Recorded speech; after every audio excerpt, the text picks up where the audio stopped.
Chapter 1: The Geometry of Scars. The silence was the first lie. It was a heavy, manufactured thing, pressed down upon the icebreaker venture by the weight of the polar night and 1,000 square miles of pack ice. But it wasn't empty.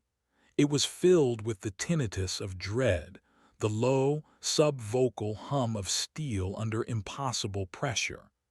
Jenna Sterling heard it in her teeth. She heard it in the bones of her skull. She stood before the primary coolant manifold in auxiliary engineering, a space she could navigate blindfolded. 3 months ago she could have. Now she trusted her eyes only as far as her hands could reach. The air, thick with the scent of ozone and chilled diesel, did not move. It was a solid block of cold. She ran a gloved hand over the thick, painted pipe, her fingers searching for the familiar weld seams. They were there. The manifold was where it was supposed to be, for now.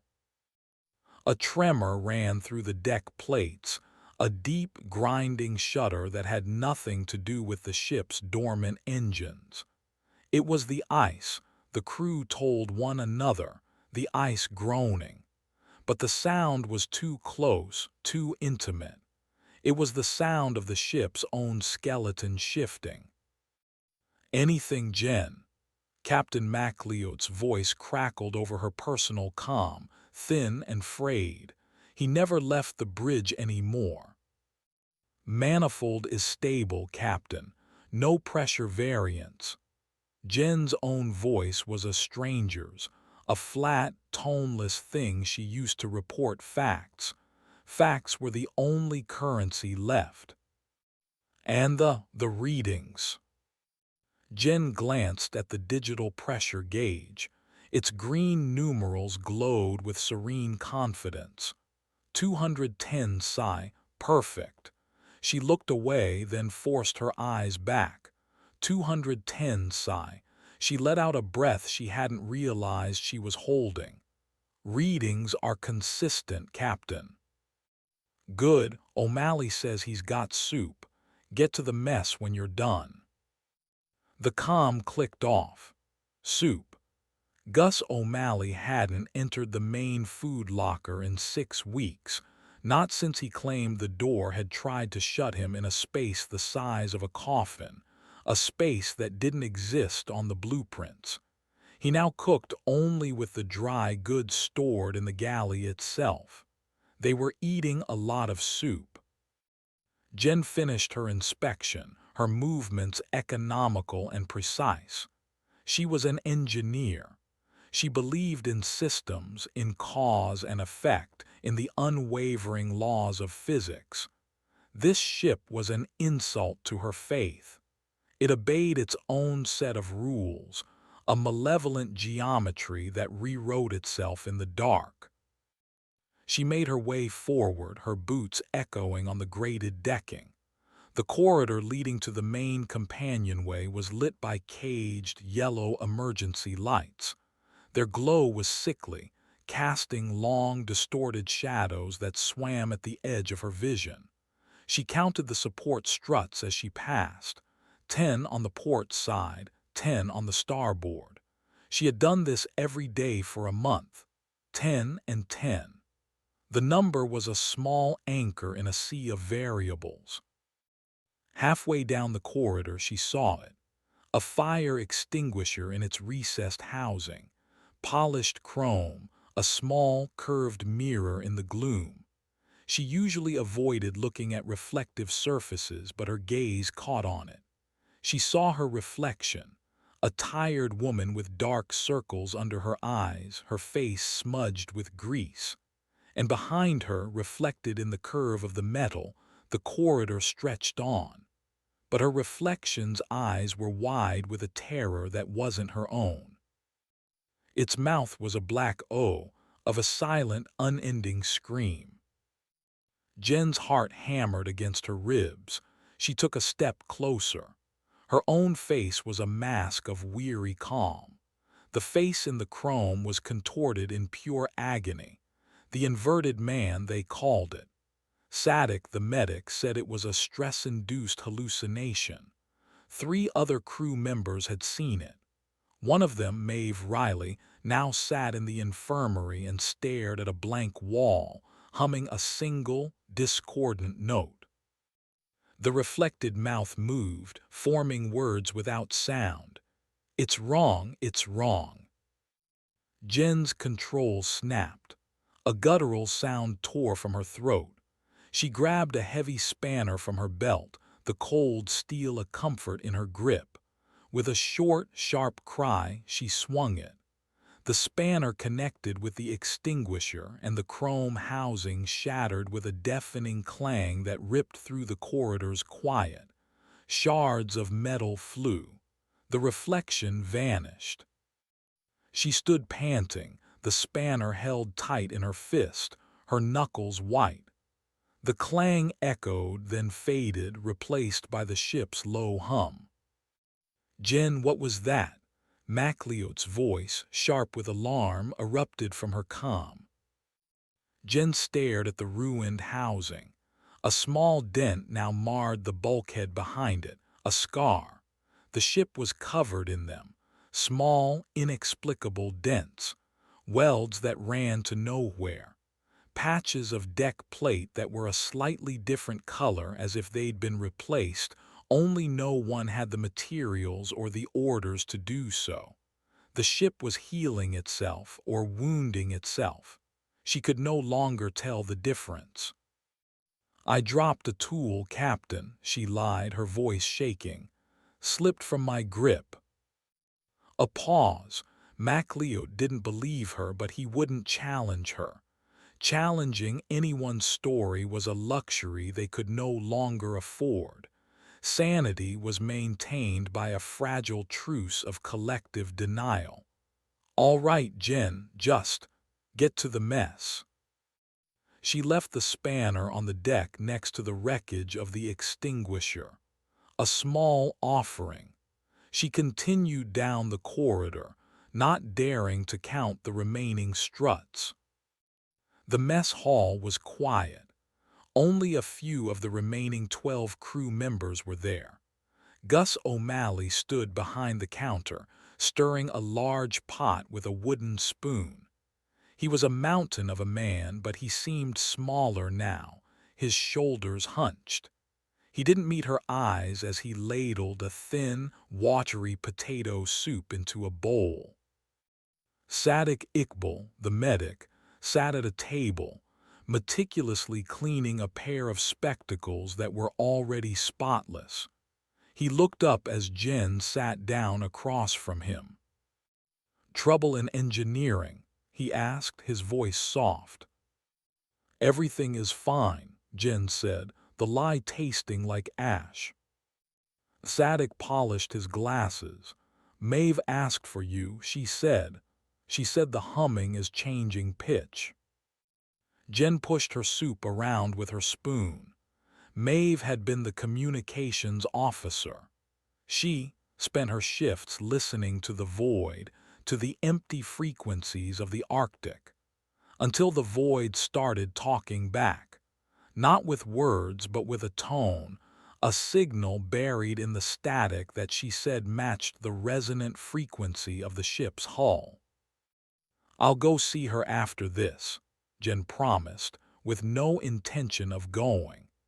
Maeve's empty eyes and constant, tuneless humming were a vision of a future she refused to accept for herself. Across the room, Brynja Gunnarsdottir, the glaciologist, was scratching frantic notes into a book, her pen moving with a furious energy. She was the only one with a cohesive theory. Not ghosts, not madness, an organism, a psychoreactive, crystalline life form trapped in the billion-year-old ice they had broken, an infection that had entered the ship's steel like a virus, treating the vessel as a host body to be reconfigured. Jen, the woman of science, found Brynja's theory the most terrifying of them all. A sudden, piercing squeal of feedback from the bridge intercom made everyone flinch. Gus dropped his spoon with a clatter. All hands, Captain MacLeod's voice was tight, strained, but underneath was something Jen hadn't heard in months, a tremor of excitement. All hands report to the bridge observation deck. Now. The handful of crew in the mess exchanged uneasy glances. An order like this was unprecedented. They moved as one, a small, frightened herd, their footsteps loud in the silent ship. They climbed the companionway, their breath misting in the frigid air. The bridge was dark, save for the glow of essential monitors. Captain MacLeod stood by the forward viewport, a pair of binoculars pressed to his eyes. He was a silhouette against the vast, star-dusted emptiness of the polar night. The ice stretched out before them, a fractured landscape of pale blues and deep indigos. "What is it, Captain?" Jen asked, her voice hushed. MacLeod lowered the binoculars. He turned, and in the dim light, Jen could see the wild, desperate hope in his eyes. It was a terrifying sight. "A light," he whispered, his voice cracking. "Bearing 020, it's a ship." Jen moved to the viewport, her heart a cold stone in her chest. She stared out into the oppressive darkness, and she saw it. A single, brilliant point of white light, impossibly small, impossibly bright, moving steadily across the horizon. It was real. It wasn't a star. It was a searchlight. A wave of relief so powerful it was nauseating washed over her. Rescue. The word was alien. They were saved. Then a new, colder dread trickled in, chilling her to the bone. She looked around the bridge at the faint hairline crack that ran across the viewport, a crack that hadn't been there yesterday.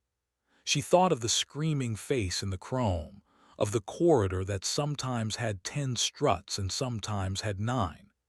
She thought of the bulkhead chorus, the section of wall in Cargo Bay 2 where, in the right light, you could see the faint, overlapping outlines of human faces pressed into the steel. They were being rescued. Someone was coming. How, in the name of God, were they going to explain this ship? Chapter 2: The Approaching World. The light resolved itself into a ship over the next 8 hours. It was a Coast Guard cutter, a clean, powerful vessel that sliced through the looser pack ice with an arrogance the Venture could no longer muster. Its name, the Pathfinder, was painted in sharp black letters on its bow. The name felt like a cruel joke. On the bridge of the Venture, the atmosphere was thick with a tension that had curdled from hope into acute anxiety. A fierce, whispered argument had been raging for the last hour. "We tell them everything," Jen insisted, her voice low and tight. She stood with MacLeod and Sadek near the navigation console. "The changes, the disappearances, we warn them before they board." "Warn them of what?" MacLeod countered, his face etched with exhaustion. "That the ship is, what? Uncooperative, that its hallways are unreliable. They'll think we're insane. They'll sedate us all and clap us in irons."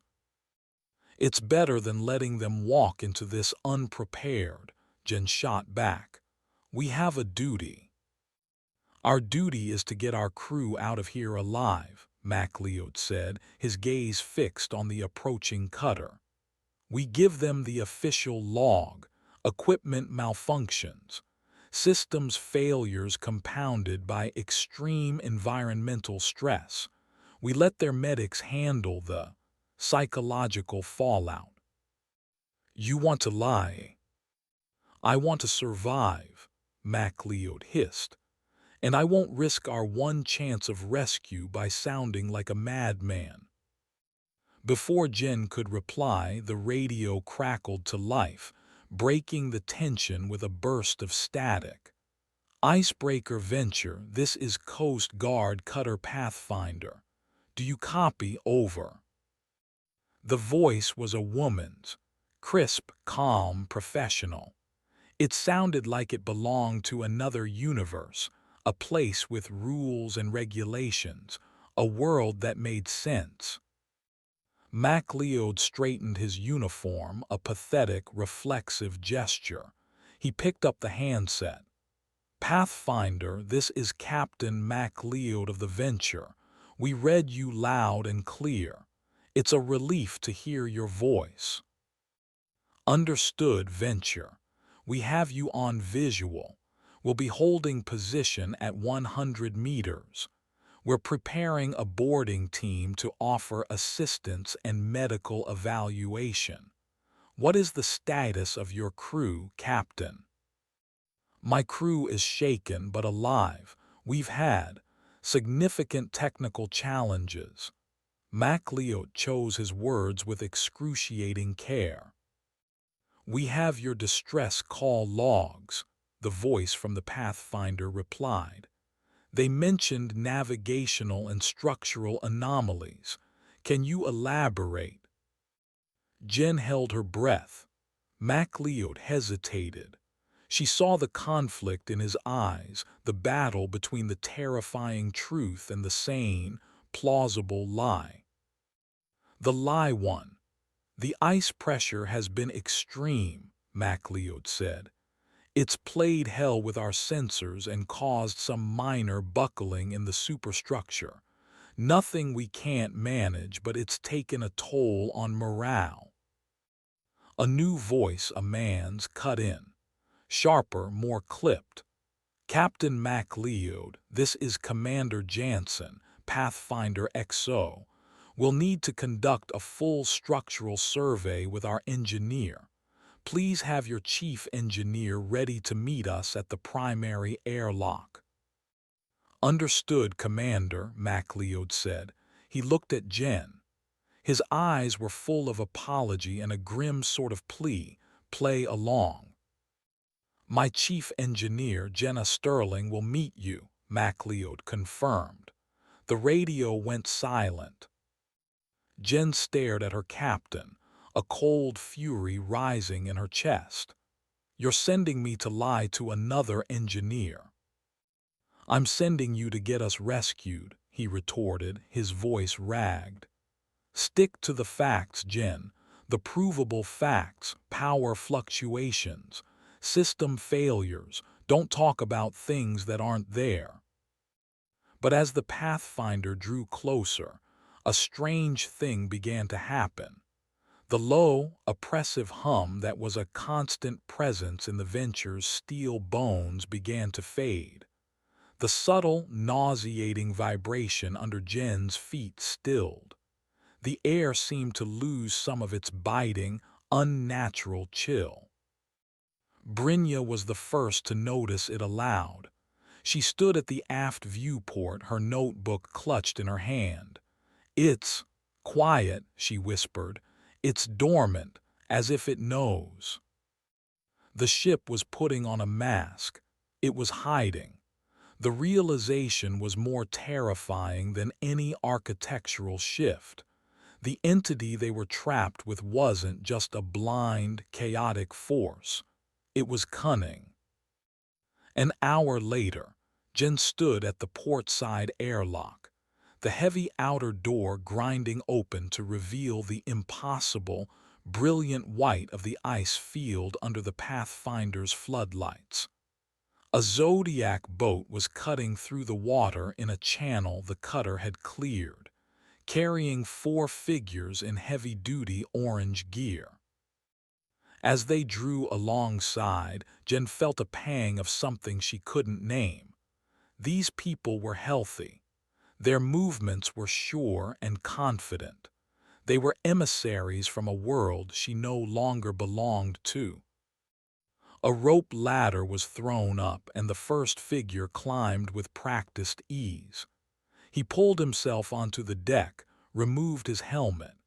He was a tall man, his face clean-shaven and sharp-featured, his expression a mask of professional neutrality. He looked at Jen, his eyes sweeping over her worn-out state, her grease-stained overalls. "Commander Finn Jansen," he said, his voice the same clipped, authoritative tone from the radio. He extended a gloved hand. Jen took it. His grip was firm, warm, real. "Chief Engineer Jenna Sterling," she said. "Chief." He nodded, his gaze already moving past her, scanning the deck, the bulkhead, the visible superstructure. He was assessing, diagnosing. "My captain sends her regards. We're here to help you get your ship and your crew home." 3 others joined him on the deck. A medic with a friendly, open face, Dr. Burnham. A huge, silent man who had to be Sergeant Grant, the head of security. And a young, energetic woman who pulled off her helmet, revealing a bright, curious face. She smiled at Jen. "Zoe Bellwether," she said, her voice full of enthusiasm. "I'm the engineering officer on the Pathfinder. I've read so much about the retrofitting on this class of icebreaker. It's an honor to be aboard." Her cheerful energy was obscene. It was a sacrilege in this place.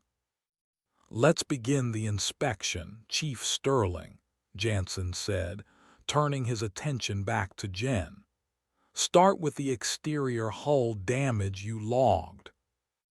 "The damage is not always visible, Commander," Jen started, choosing her words carefully.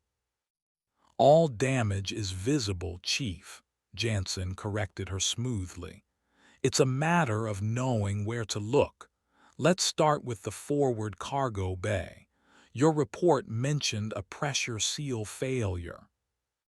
He was leading the way, his boots making confident, solid sounds on the deck plates.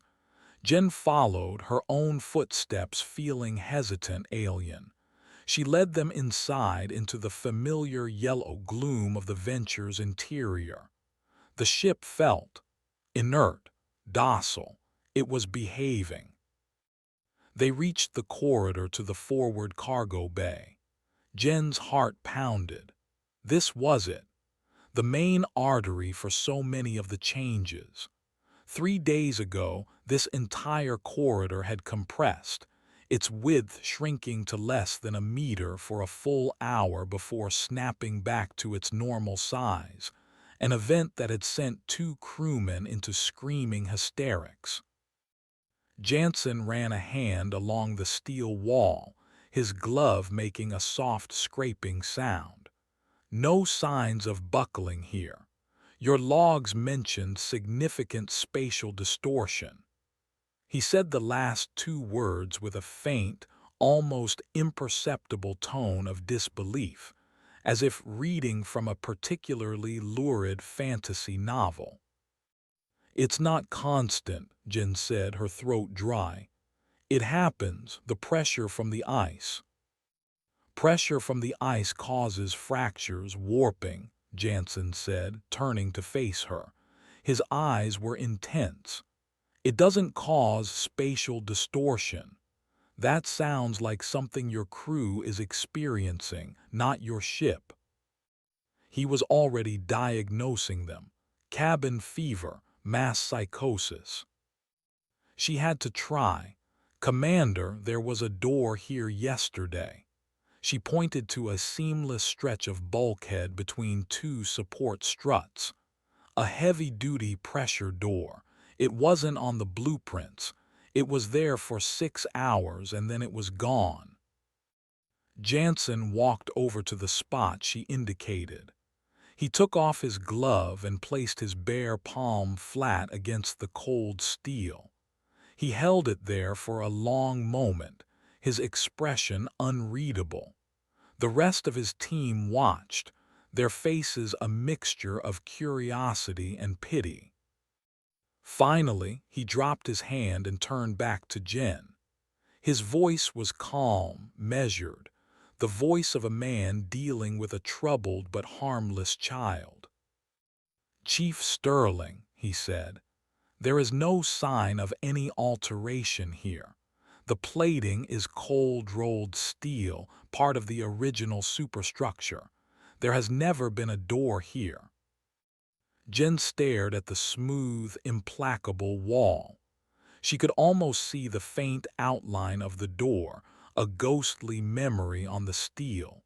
She could hear the echo of it grinding shut. But Jansen saw nothing. He saw a ship. She saw a monster wearing a very convincing disguise. "Let's proceed to the engine room," Jansen said, already moving on. "I want to see the power fluctuations for myself." Jen watched him walk away, the reality of their situation crashing down on her. They weren't being rescued. They were being observed, analyzed, and dismissed. And the ship was letting it happen. It was waiting for the new blood to be brought aboard before it showed its true face. Chapter 3: An Inspection of Scars. The engine room of the Venture was Jen's sanctuary and her hell. It was a cavern of steel and iron, a two-level cathedral of dormant power. The two massive diesel-electric engines sat silent, their surfaces filmed with a thin layer of condensation. Catwalks and ladders crisscrossed the space, and the air hummed with the low thrum of the auxiliary generator, the ship's last reliable heartbeat. "Impressive," Zoe Bellwether said, her voice echoing in the vast space. She ran a hand over the housing of a primary turbine. "They don't build them like this anymore. Most of this is original from the Narwhal, isn't it?" The Narwhal, the name of the original vessel, the 19th century exploration ship whose salvaged, high-tensile steel had been used to reinforce the Venture's hull. A cost-saving measure. Jen flinched internally at the name. The hull framing, yes. The engines are modern. Commander Jansen ignored the historical commentary. His focus was absolute. "Your logs report erratic power surges originating from the primary electrical conduit. Show me." Jen led him to a junction box the size of a refrigerator, its surface covered in gauges and monitors. "It happens without warning. We'll get a spike, a massive overload that trips every breaker. But when we check the system logs, there's no record of a surge. The system reports normal function right up to the point of shutdown." "Impossible," Jansen stated flatly. "A surge of that magnitude would leave a digital footprint, fused relays, fried processors." "I know," Jen said, her frustration making her voice sharp. "But it doesn't. It's like the event erases itself." Jansen crouched, his sharp eyes scanning the complex array of wiring and terminals. "The wiring is a mess, Chief. Corroded contacts, shoddy insulation in places. This looks like years of poor maintenance, not a supernatural event." Every rational explanation he offered was like a slap in the face. He was peeling back the layers of their terror and finding only mundane neglect. The ship was showing him exactly what he expected to see. "We run diagnostics weekly, Commander," Jen said through gritted teeth. "This corrosion, it's not normal, it's too fast." "It's salt water and time, Sterling," he said, not looking up. He pointed a finger. "This whole panel needs to be replaced. Zoe, make a note of it." Zoe was already tapping on a ruggedized data pad, her expression one of pure professional interest. "Noted, sir. We have a replacement panel on the Pathfinder. We can have it installed within 12 hours." They were so efficient, so capable, so completely and utterly doomed. Jen had one last card to play, one piece of evidence so monstrous, so undeniable, she hoped it might shatter Jansen's cast-iron skepticism. "There's something else you need to see," she said, her voice low. "In cargo bay, too." Jansen gave her a long, hard look, as if weighing the value of indulging her further. Finally, he gave a curt nod. "Lead the way." The journey to cargo bay 2 was silent. The ship remained placid, its breathing even. They passed the ruined fire extinguisher housing. Jen watched Jansen's eyes flick towards it, note the damage and dismiss it. Vandalism from a stressed-out crew. The explanation was simple. It was always simple. Cargo Bay 2 was a cavernous, cold space, mostly empty save for a few lashed-down crates of scientific equipment. The lights were weak, casting pools of shadow. Jen led them to the far bulkhead, a massive, unpainted wall of riveted steel plates. "Here," she said, her voice barely a whisper. She ran her hand over the cold metal. "Look closely. The light has to be right." She took out a high-intensity flashlight from her belt and played its beam across the surface of the wall at a low angle.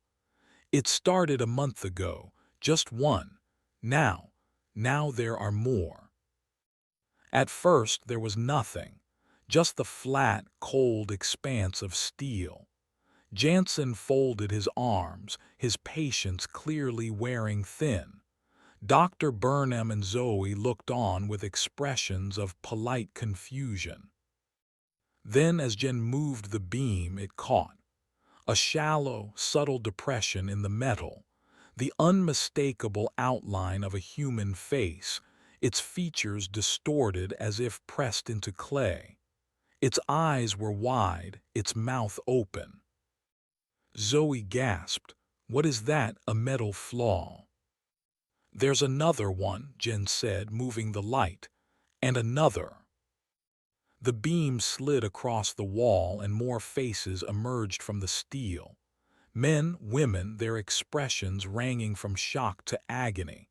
A silent, screaming congregation trapped in the metal, the bulkhead chorus. They were the faces of the crew members they had lost, not to accidents but to the ship itself, vanished from locked rooms, gone from the deck between one watch and the next. This is where they went. The ship absorbed them. Jen held the light steady on one face, its features clearer than the others. A young man, barely 20. A geological assistant named Ben. He had disappeared from his bunk 2 weeks ago. "We call it the bulkhead chorus," Jen said, her voice trembling. "This is what the ship does." She watched Jansen's face, searching for a crack in his composure, for a flicker of fear or belief. He stepped forward, his expression unreadable. He reached out and, like before, placed his bare hand on the wall, right over the center of the ghostly face. He pressed hard, his fingers tracing its outline. He stood like that for a full minute, a statue in the cold and the dark. The silence in the cargo bay was absolute. When he finally turned around, his face was a stony mask. He looked not at Jen, but at Dr. Burnham. "Doctor," he said, his voice devoid of emotion, "I think Chief Sterling and her crew are suffering from a severe case of pareidolia, amplified by stress and isolation. They are seeing patterns in random formations." It's a common psychological phenomenon, Dr. Burnham added gently, looking at Jen with deep sympathy. Your mind is trying to make sense of a traumatic situation. It's creating familiar images to cope. They were explaining it away. They were giving her nightmare a name from a textbook. This isn't in my mind, Jen said, her voice dangerously quiet. This is real. That is Ben. He is in the wall. Jansen shook his head slowly. Chief, that is a series of dents and shadows on a steel plate. My recommendation is that you and your crew be transferred to the Pathfinder for immediate medical and psychological evaluation. We will leave a skeleton crew here to begin repairs. The words hit Jen like a physical blow. They weren't rescuing them, they were replacing them. They were feeding the monster a fresh meal. She looked from Jansen's implacable face to Zoe Bellwether's, which was now filled with a professional concern that was somehow worse than disbelief. Zoe saw a patient, a woman who needed help.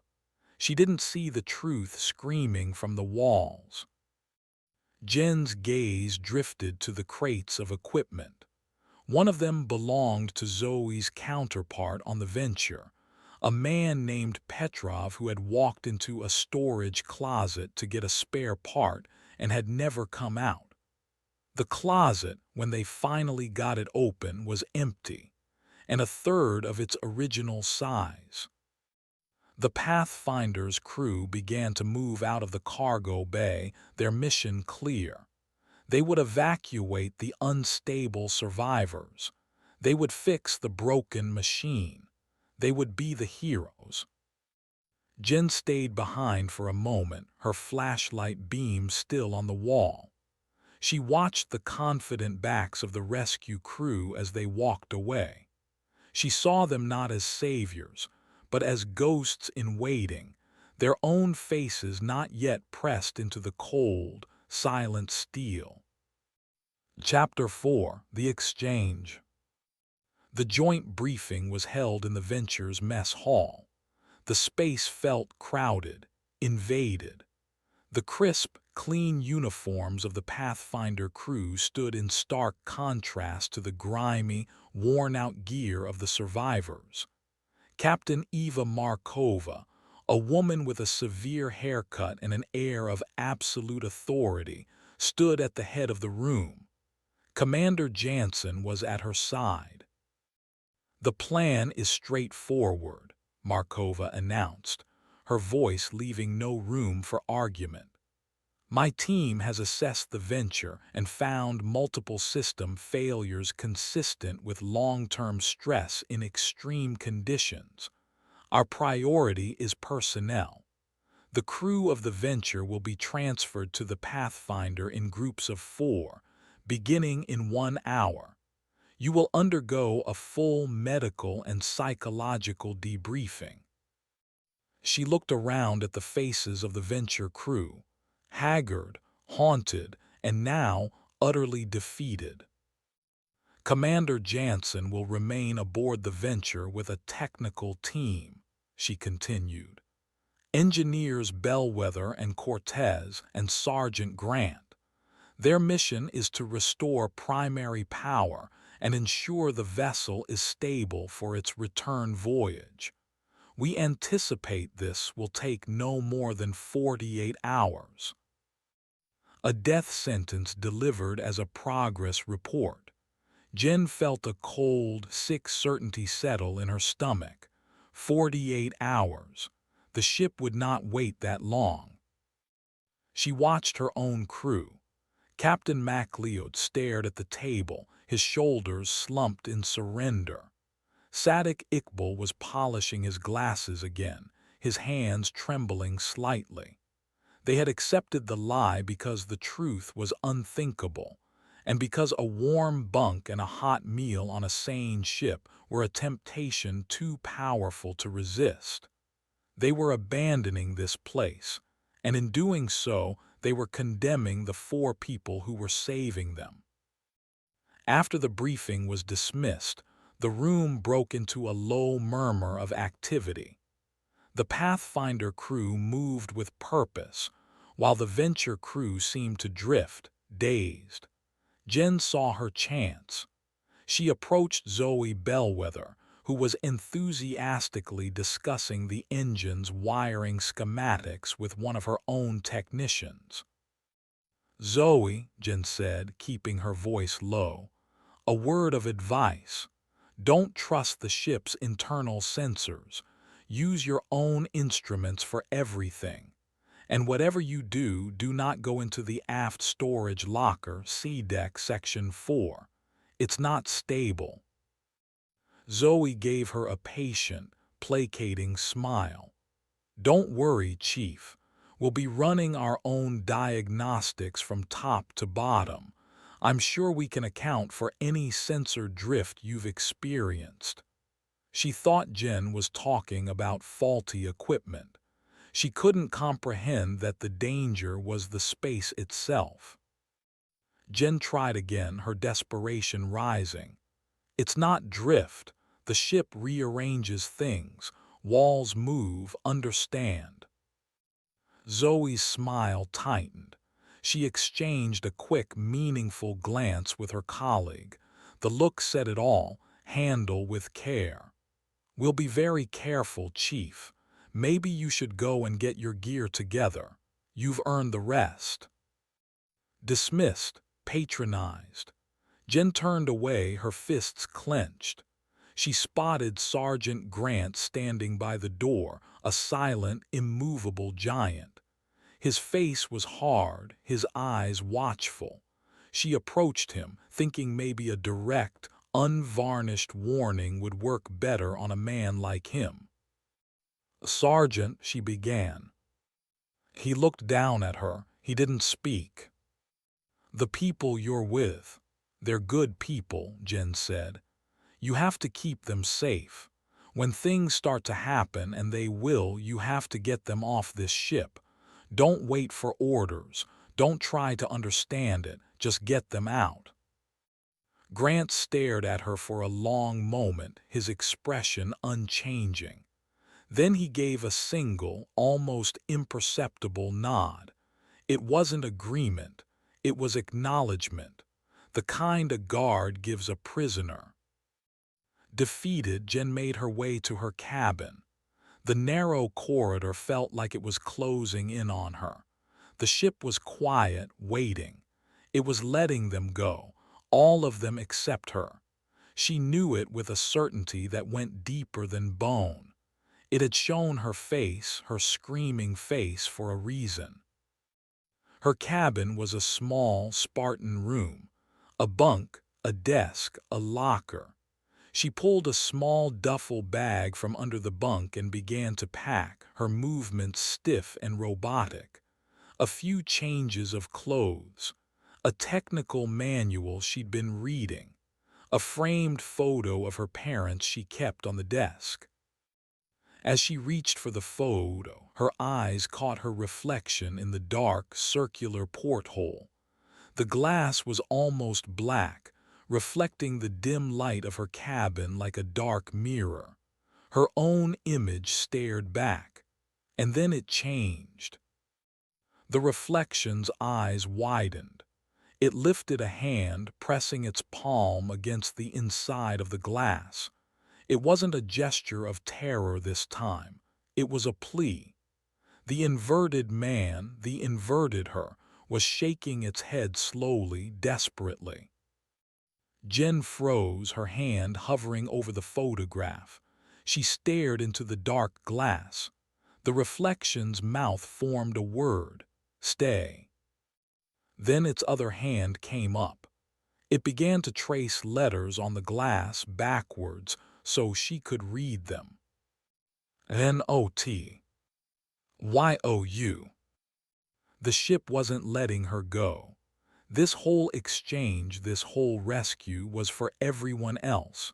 She was part of the ship now. The thought was a shard of ice in her gut. She was to remain a witness or a component.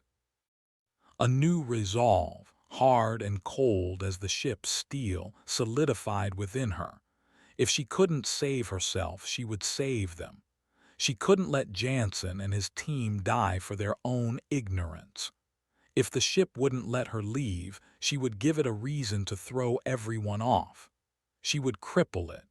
She would break it in a way that no one could mistake for a system glitch or sensor drift. She would perform a radical, violent surgery. She left her bag on the bunk and walked out of her cabin. She moved with a newfound purpose, her steps sure and swift. She knew what she had to do. The engine room was deserted. The auxiliary generator provided a low, steady hum. The air was cold.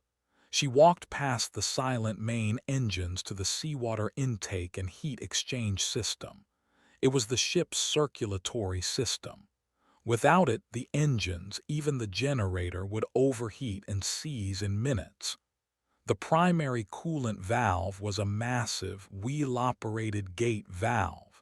If she could break the stem or shatter the housing, it would be irreparable without a dry dock. It would be a definitive, catastrophic failure that would force a full, immediate evacuation of the venture. She grabbed a heavy, industrial wrench from a tool rack, its weight familiar and reassuring in her hands. She positioned herself in front of the valve assembly. The cast iron housing was thick, but she knew its stress points. A precise, powerful blow right at the neck of the valve stem. The wrench felt heavy as she lifted it. This was sabotage, mutiny, the end of her career. It was also the only chance those four people had. She took a deep breath, the cold air burning her lungs. As she swung, "Drop it now." The voice was like a gunshot in the quiet room. Jansen. He stood on the catwalk above her, his posture rigid. Beside him was Sergeant Grant, his hand resting on the sidearm holstered at his hip. They must have followed her. Jen froze, the wrench held in mid-swing. She looked up at them, at Jansen's face, which was a mask of cold fury and vindicated suspicion. He saw exactly what he expected to see.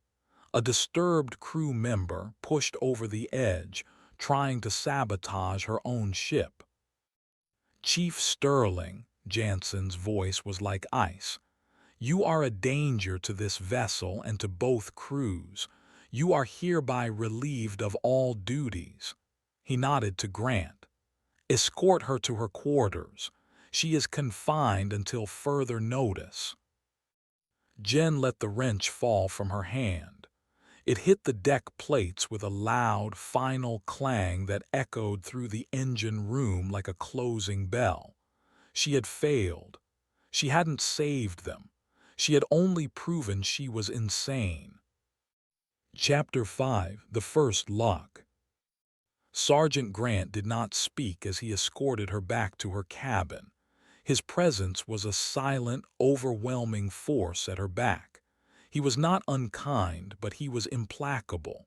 When they reached her door, he gestured for her to enter. She did. He pulled the heavy steel door shut, and she heard the distinct sound of a magnetic lock engaging from the outside. A lock her cabin door did not have. Jansen was already modifying her prison. Jen was left in a silence that was deeper and more absolute than any she had experienced before. She was alone, truly alone. The low hum of the ship was her only companion. She sat on the edge of her bunk and listened. She heard the sounds of the exchange, the muffled tramp of boots on the deck above, the distant whine of a cargo winch, the clipped, professional voices of the Pathfinder crew, a language of competence and control that felt a world away. She heard her own crewmates, their voices muted and indistinct as they were led away to safety, away from the monster. One by one, the sounds faded. The winch stopped, the footfalls ceased. A profound stillness settled over the venture, a waiting stillness. Then the humming changed. It was subtle at first, a fractional drop in pitch, a shift in frequency that she felt more than heard. It was the sound of the ship taking a slow, deep breath. The single light fixture in her cabin flickered, its clean white light wavering, then turning a sickly, jaundiced yellow. The air grew colder, a penetrating cold that had nothing to do with the ambient temperature of the Arctic. It was a cellular cold, a cold that seeped from the steel itself. The illusion was over. The guests had arrived. The performance was complete. On the bridge, Commander Jansen watched the last of the Venture crew being helped aboard the Pathfinder. Captain Markova's voice came over the radio. All personnel accounted for, Finn, except Sterling. How is our patient? Confined to quarters, Jansen replied, his eyes on the cutter. She's stable. Grant is standing guard. Good, get to work. I want that ship moving before the weather turns. Understood, Jansen said. Venture out. He turned to the two engineers who had remained with him. Cortez, a wiry man with nervous energy, was already at a console, running diagnostics. Zoe Bellwether was preparing to head down to the engine room. All right, Jansen said, his tone all business. Zoe, let's start with that power conduit. I want a full breakdown of the wiring before we even think about replacing the panel. On it, Commander, Zoe said, giving him a cheerful thumbs up. She slung a tool bag over her shoulder. Cortez, keep an eye on the secondary power bus for me. Yell if it fluctuates. Will do, Cortez replied, his eyes glued to his screen. Zoe left the bridge, her footsteps echoing in the now silent ship. Jansen watched her go, a sense of satisfaction settling over him. This was what he did. He restored order from chaos. The Venture crew had let the isolation and the environment break them. All the ship needed was a firm, rational hand. 5 minutes passed. Cortez muttered to himself, tapping at his console. Strange, Cortez said. I'm getting ghost readings from the life support sensors on C deck.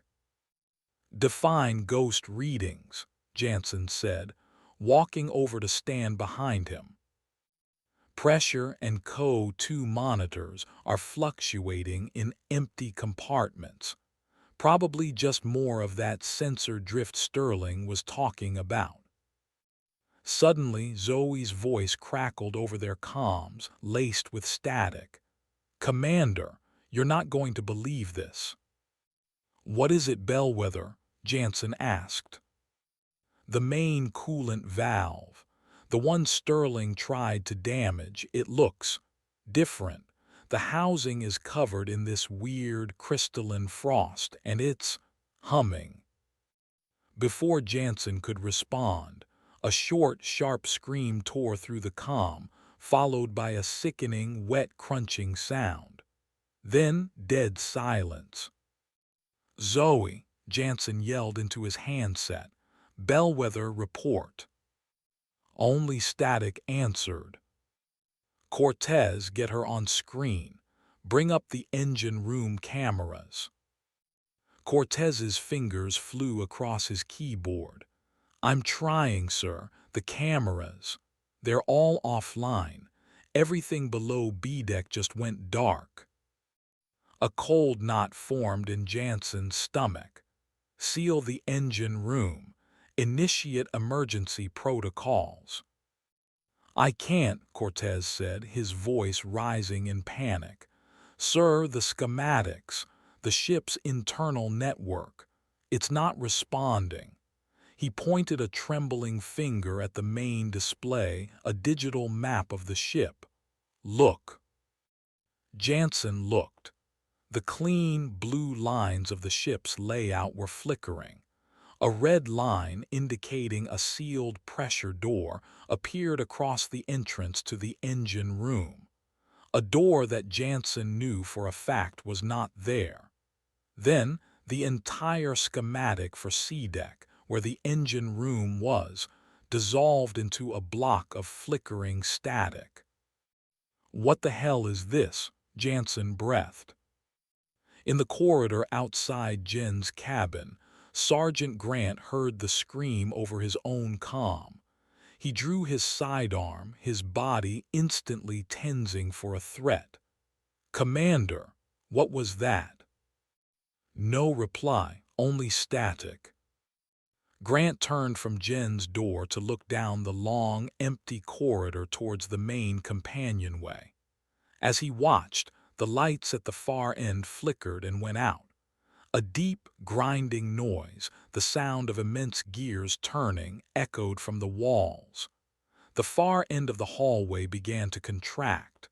The walls were physically moving, closing in, the space shrinking with a horrifying, deliberate slowness. He was being sealed in. On the bridge, the heavy steel door slammed shut with a deafening boom. A thick, steel bolt, a mechanism Jansen had never seen before, slid into place with a resounding clank. He and Cortez were thrown against the console by the impact. Jansen scrambled to his feet and threw his shoulder against the door. It was like hitting a mountain. It didn't budge. He looked at the security console next to the door. The small screen, usually dark, was glowing with red text. "Crew transfer complete. Quarantine PROTOCOLS engaged." Jansen stared at the words, his mind refusing to process what he was seeing. He hammered on the door, his voice echoing in the trapped space. "Grant, open this door, Grant." He received no answer.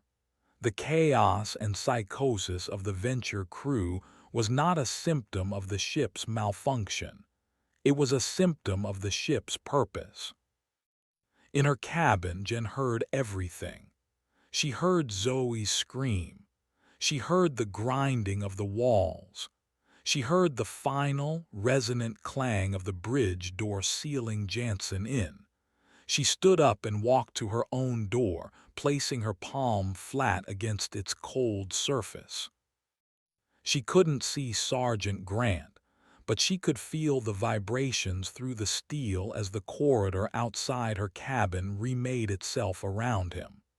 She could feel the ship's true, monstrous heartbeat finally returning. The rescue was over. The harvest had begun, and she was locked in the larder. Chapter 6: The Narrowing. Sergeant Marcus Grant was a man defined by dimensions.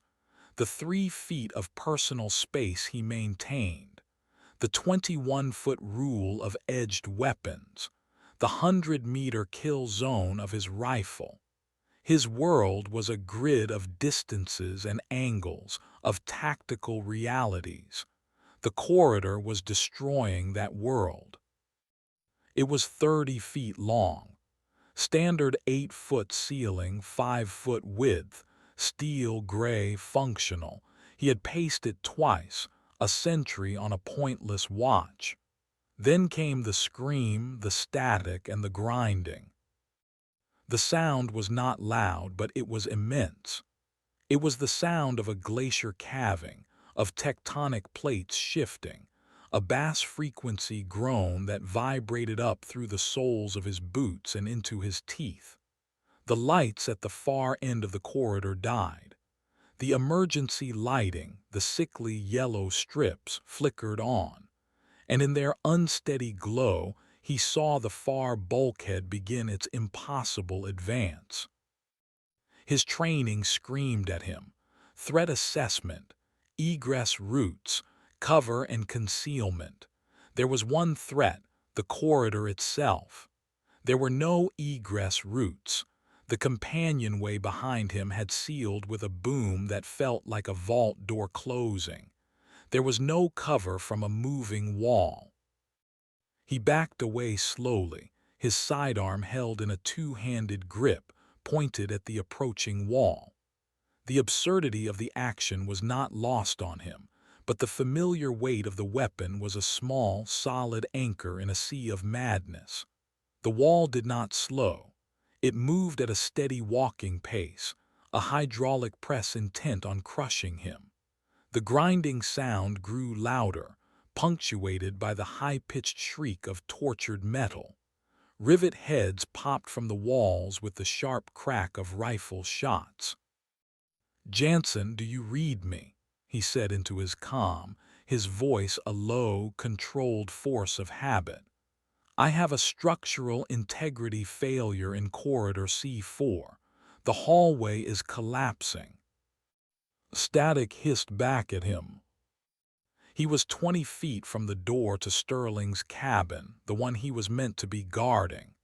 The moving wall was 10 feet behind that, 30 feet of space, shrinking by the second. He holstered his pistol and slammed his shoulder against Sterling's door. It was immovable. The magnetic lock Jansen had engaged was absolute.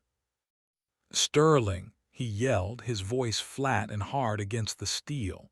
"Open this door." No response. He didn't know if she couldn't or wouldn't. It didn't matter. He turned his back to her door and faced the approaching end of the corridor. It was closer now. The air was thick with the dust of fractured paint and rust. The deck plates buckled upwards, creating a treacherous, uneven surface. The ceiling groaned, sagging downwards. The 5-foot width was becoming 4. He was a problem solver. Every situation was a tactical puzzle. He scanned the walls, the ceiling, the floor. His eyes caught on a maintenance panel near the floor, 3 feet square, held in place by 4 heavy bolts. It was a long shot. He had no idea what was behind it, but it was the only variable in this deadly equation. He dropped to his knees, pulling a multi-tool from his belt pouch. His fingers, thick and powerful, felt clumsy as he fitted the wrench head over the first bolt. The ship shuddered violently, throwing him against the wall. The corridor was now no wider than his shoulders. The grinding was deafening. He could feel the immense pressure in the air. He put his full weight into the tool. The bolt screamed in protest, then gave with a sudden, jarring snap. One down. He scrambled to the next one, his breath coming in ragged bursts. The ceiling was lower. He could feel it pressing on his helmet. He had to ditch the helmet to keep working, tossing it aside where it clattered on the buckling floor. Another bolt snapped free. The wall was 5 feet away. He could feel the vibration of it through the deck. He moved to the third bolt, his knuckles scraping raw against the steel. The space was so tight now he had to turn his body sideways. The pressure was immense, a physical weight on his chest that made it hard to breathe. The air smelled of hot metal and ozone. He got the third bolt. The panel shifted, a gap of blackness opening at one corner. The final bolt was at a torturous angle. He had to contort his body, his muscles screaming in protest. The wall was touching his boots. He felt a vibration, a deep, rhythmic thump-scrape coming from behind the panel. It was the sound of machinery, of something massive moving in the ship's guts. With a final, desperate heave, the last bolt sheared. Grant grabbed the edge of the panel and pulled. It came free with a groaning screech. He was met with a wall of darkness and a blast of frigid, oil-scented air. He didn't hesitate. He shoved his head and shoulders into the opening, a space filled with thick cables and pipes. It was a service conduit, a crawl space not meant for a man his size. He wriggled forward, the edges of the opening digging into his back and hips. The corridor behind him was groaning its last, the sound of a dying beast. He kicked with his legs, pushing himself deeper into the darkness. His right boot caught on something. He was stuck. The moving wall connected with the bulkhead behind him. The sound was a cataclysmic boom that shook the entire deck. The metal of the corridor screamed as it was crushed, twisted, and compacted. Grant felt a blinding, white-hot agony in his leg. The mangled steel of the crawlspace opening had clamped down on his ankle like a bear trap. He roared, a sound of pure animal pain that was swallowed by the grinding of the ship. He was trapped. He pulled, his muscles straining, his teeth gritted so hard he thought they would shatter. The mangled steel held him fast. From the darkness ahead, the thump-scrape of the moving piston grew louder, closer. He was caught between a crusher and whatever mechanical horror was crawling towards him. Adrenaline, cold and sharp, cut through the pain. He fumbled at his belt, his fingers finding the familiar grip of his combat knife. He pulled it free. He had one option, one terrible, unthinkable, tactical reality. He braced himself against a thick pipe, took a deep breath, and began to cut away his boot. The leather was thick, reinforced. The knife was sharp. He sawed at it, his movements frantic, his breath hissing through his teeth. The thump-scrape was almost on top of him. He could feel the vibration of its approach through the pipe he was leaning on. The boot finally gave. He pulled his foot free, leaving the boot and whatever was left of his ankle trapped in the steel jaws of the opening. He didn't look back. He scrambled forward into the darkness, crawling on his hands and one good knee, dragging his ruined leg behind him. He was bleeding. He was crippled, but he was alive. He crawled deeper into the ship's mechanical bowels, the rhythmic sound of the piston limb receding behind him.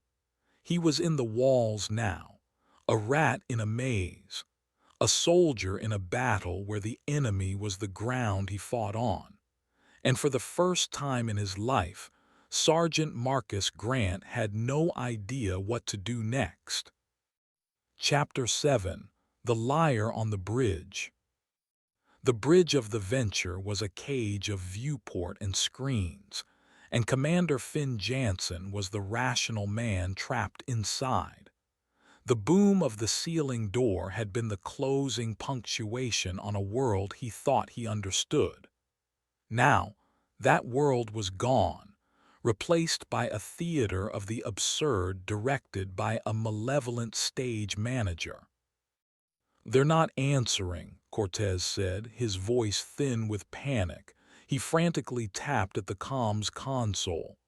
"The Pathfinder, my team. Nothing, just static."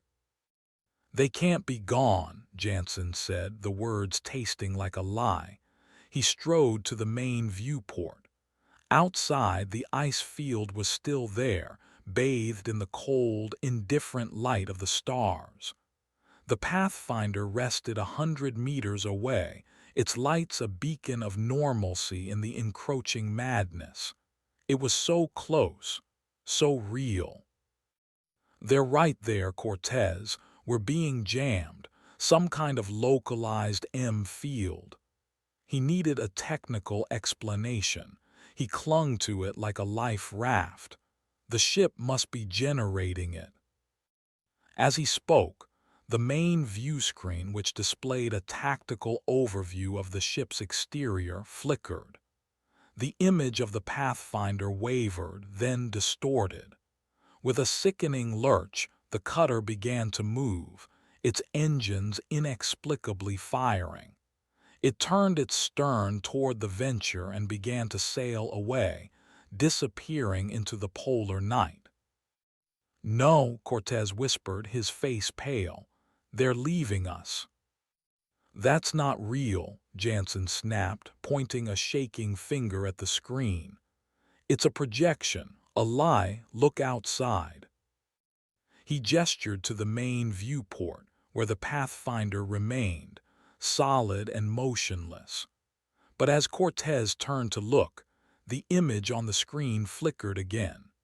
Now it showed the cutter being lifted from the water by colossal, shadowy tentacles of ice, its hull groaning, buckling, and finally being crushed into a ball of twisted metal before sinking beneath the waves. Cortez let out a choked cry and stumbled back from the console, his eyes wide with horror. "It's not real," Jansen yelled, his voice cracking. He was yelling at Cortez, but he was trying to convince himself. "It's trying to break us. Don't let it." A new sound filled the bridge. A soft, wet, crunching noise, followed by a faint, agonized gasp. It was coming from the speakers. It was Zoe's last moments, played on a loop, a ghostly audio recording of a death he had been powerless to prevent. "Turn it off," Jansen ordered, his jaw tight. "I can't," Cortez cried, his hands hovering over the console, useless. "The system is locked. It's not accepting my commands." The crunching sound repeated, and again. Jansen grabbed a fire axe from its emergency housing on the wall and with a roar of fury, swung it into the comms console. The screen shattered, sparks flew, but the sound did not stop. It now seemed to be emanating from the very walls of the bridge. He had to regain control. He was the executive officer. He was in command. He turned to the ship's internal sensor display, the one Cortez had been watching. "Give me a damage report. What is the ship's status?" Cortez, shaking, stumbled back to his station. "Life support is green, hull integrity, green power levels, stable." He looked up at Jansen, his face a mask of confusion. "According to this, Commander, nothing is wrong."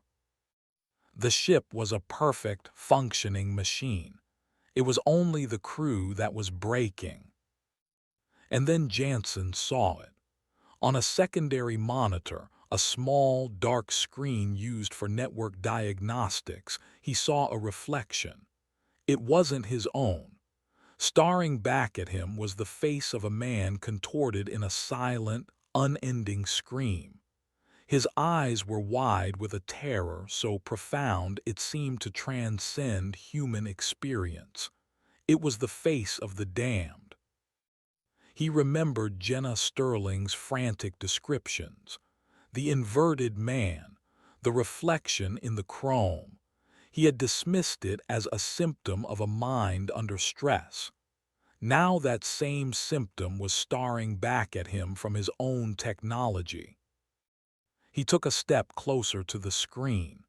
The screaming face did not mimic his movements. It just stared, its agony a fixed point in the chaos of the bridge. As he watched, mesmerized, the face began to change. The features shifted, softened, became horribly familiar. The screaming face was his own. It was him, but broken. It was a vision of his own future, a reflection of his own soul being flayed. A wave of vertigo washed over him. The floor seemed to tilt. The rational, ordered world he had built his entire life upon crumbled to dust. Sterling wasn't mad. She was a prophet, and he had locked her in a room while he led his own people to the slaughter. The guilt was a physical blow, stealing the air from his lungs. He stumbled back, his hand going to the viewport for support. He pressed his forehead against the cold, thick glass, staring out at the distant, silent Pathfinder. It was a ship full of people who thought he was in control. "Commander," Cortez's voice was small, frightened. "What do we do?" Jansen closed his eyes. The crunching sound continued its endless loop. The screaming face was burned into the back of his eyelids. The ship was lying to him with its screens, tormenting him with its speakers, showing him his own damnation in its reflections. It wasn't just attacking them. It was communicating. It was telling him, in a language of pure terror, that his rules, his logic, and his authority meant nothing here. He opened his eyes. He had to adapt. To survive in a world without logic, he had to abandon it. He had to start thinking like the enemy. He had to start thinking like Sterling. "There's a service hatch under the main navigation console," he said, his voice quiet but steady. "It leads to the conduits in the deck below. We're getting off this bridge." They were abandoning the control room. It was the ultimate admission of defeat. It was also their only chance. Chapter 8: A Map of What Is Gone. The sound of the magnetic lock on her cabin door disengaging was not a clang or a click. It was a soft, organic sigh, like a muscle relaxing. Jenna Sterling had been sitting on her bunk in the dark for what felt like an eternity, listening to the muffled symphony of the ship's awakening. She heard the screams, the grinding metal, the final, booming seal of the bridge. She knew her role as prisoner was over. A new role was beginning. She stood and pushed the door. It swung open silently into the corridor. The air that greeted her was wrong. It was colder, and it carried a faint, metallic, coppery scent, like old blood or fresh rust. The yellow emergency lights were still on, but they cast a light that seemed to be absorbed by the walls, creating pockets of profound, impenetrable shadow between each fixture. This was the same corridor Sergeant Grant had been trapped in. She saw the evidence immediately. The far end was a solid, seamless wall of steel where the companionway should have been. The deck plates were buckled and twisted, and a massive, ugly scar ran down the portside wall, as if a giant had clawed it.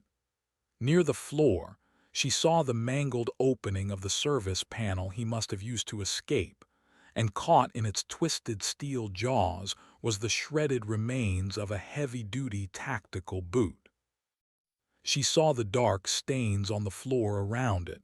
Grant had survived, but he had paid a price. She had to find him, and Jansen. She had to navigate this new, hostile geography. She started walking, her senses on high alert.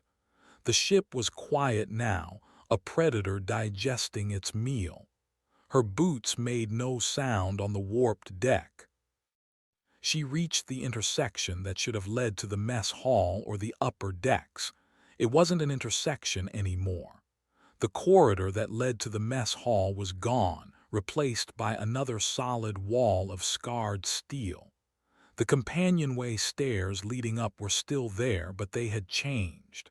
They no longer ascended in a straight flight. They twisted back on themselves in a gentle, impossible Escher-like curve, ending where they began. A closed loop. The ship wasn't just blocking paths, it was offering absurdities, mocking her with its defiance of physics. There was only one way to go, down, down towards the engine room where Zoe Bellwether had screamed. The descent was a journey into deeper cold and stranger architecture. Doors stood ajar into cabins that were mirror images of what they should be, the bunks on the ceiling, the desks on the wall. In one corridor, a fine, silvery frost grew in complex, fern-like patterns across the walls, glittering in her flashlight beam. It was the frost Zoe had described on the coolant valve. When she reached a hand towards it, the air grew so cold it burned. She pulled back. She finally reached the engine room access corridor. The main door was shut. A red light glowed above it. Quarantine. She knew it wouldn't open. She found a secondary entrance, a small maintenance hatch used for checking fluid levels. It was slightly ajar. She slipped through into the vast, silent space of the engine room. The auxiliary generator was still running, its thrum a lonely sound in the cavernous chamber. Her flashlight beam cut through the gloom, playing over the silent, monolithic engines. Then it fell on the primary coolant valve. It was just as Zoe had described. The huge iron housing was caked in a thick layer of the same crystalline frost, which seemed to pulse with a faint, internal luminescence. A low, resonant hum emanated from it, a sound that vibrated in her chest. And on the floor in front of it was a dark, rust-colored stain, still tacky to the touch. There was no body, no sign of a struggle, just the stain, and next to it Zoe's tool bag, lying on its side as if it had been dropped in a hurry. A few wrenches had spilled out. A little farther away lay a single, orange, insulated glove. It, too, was covered in a fine layer of the shimmering frost. Jen knelt, her flashlight beam fixed on the glove. Something compelled her to reach out. She hesitated, her fingers hovering over the crystalline surface. She thought of Brynja's theory, a psychoreactive organism, something that communicated by restructuring matter. Well, she touched it. Her mind exploded. It wasn't a vision. It was a raw, unfiltered sensory download. Immense, crushing pressure from all sides. A cold so absolute it was a form of fire. The taste of steel and terror. The sound of her own bones snapping like twigs. And underneath it all, a feeling of serene, ecstatic union of her own consciousness dissolving, melting, and being reformed into something new, something hard and beautiful and eternal. She was not dying. She was becoming. Jen snatched her hand back with a cry, falling backward onto the grimy floor. She scrambled away from the glove, her heart hammering, her mind reeling from the psychic backlash. That was Zoe. That was what she had felt. The ship hadn't killed her. It had harvested her. It had used her as raw material. The frost, the crystals, it was a form of growth. A new noise made her freeze.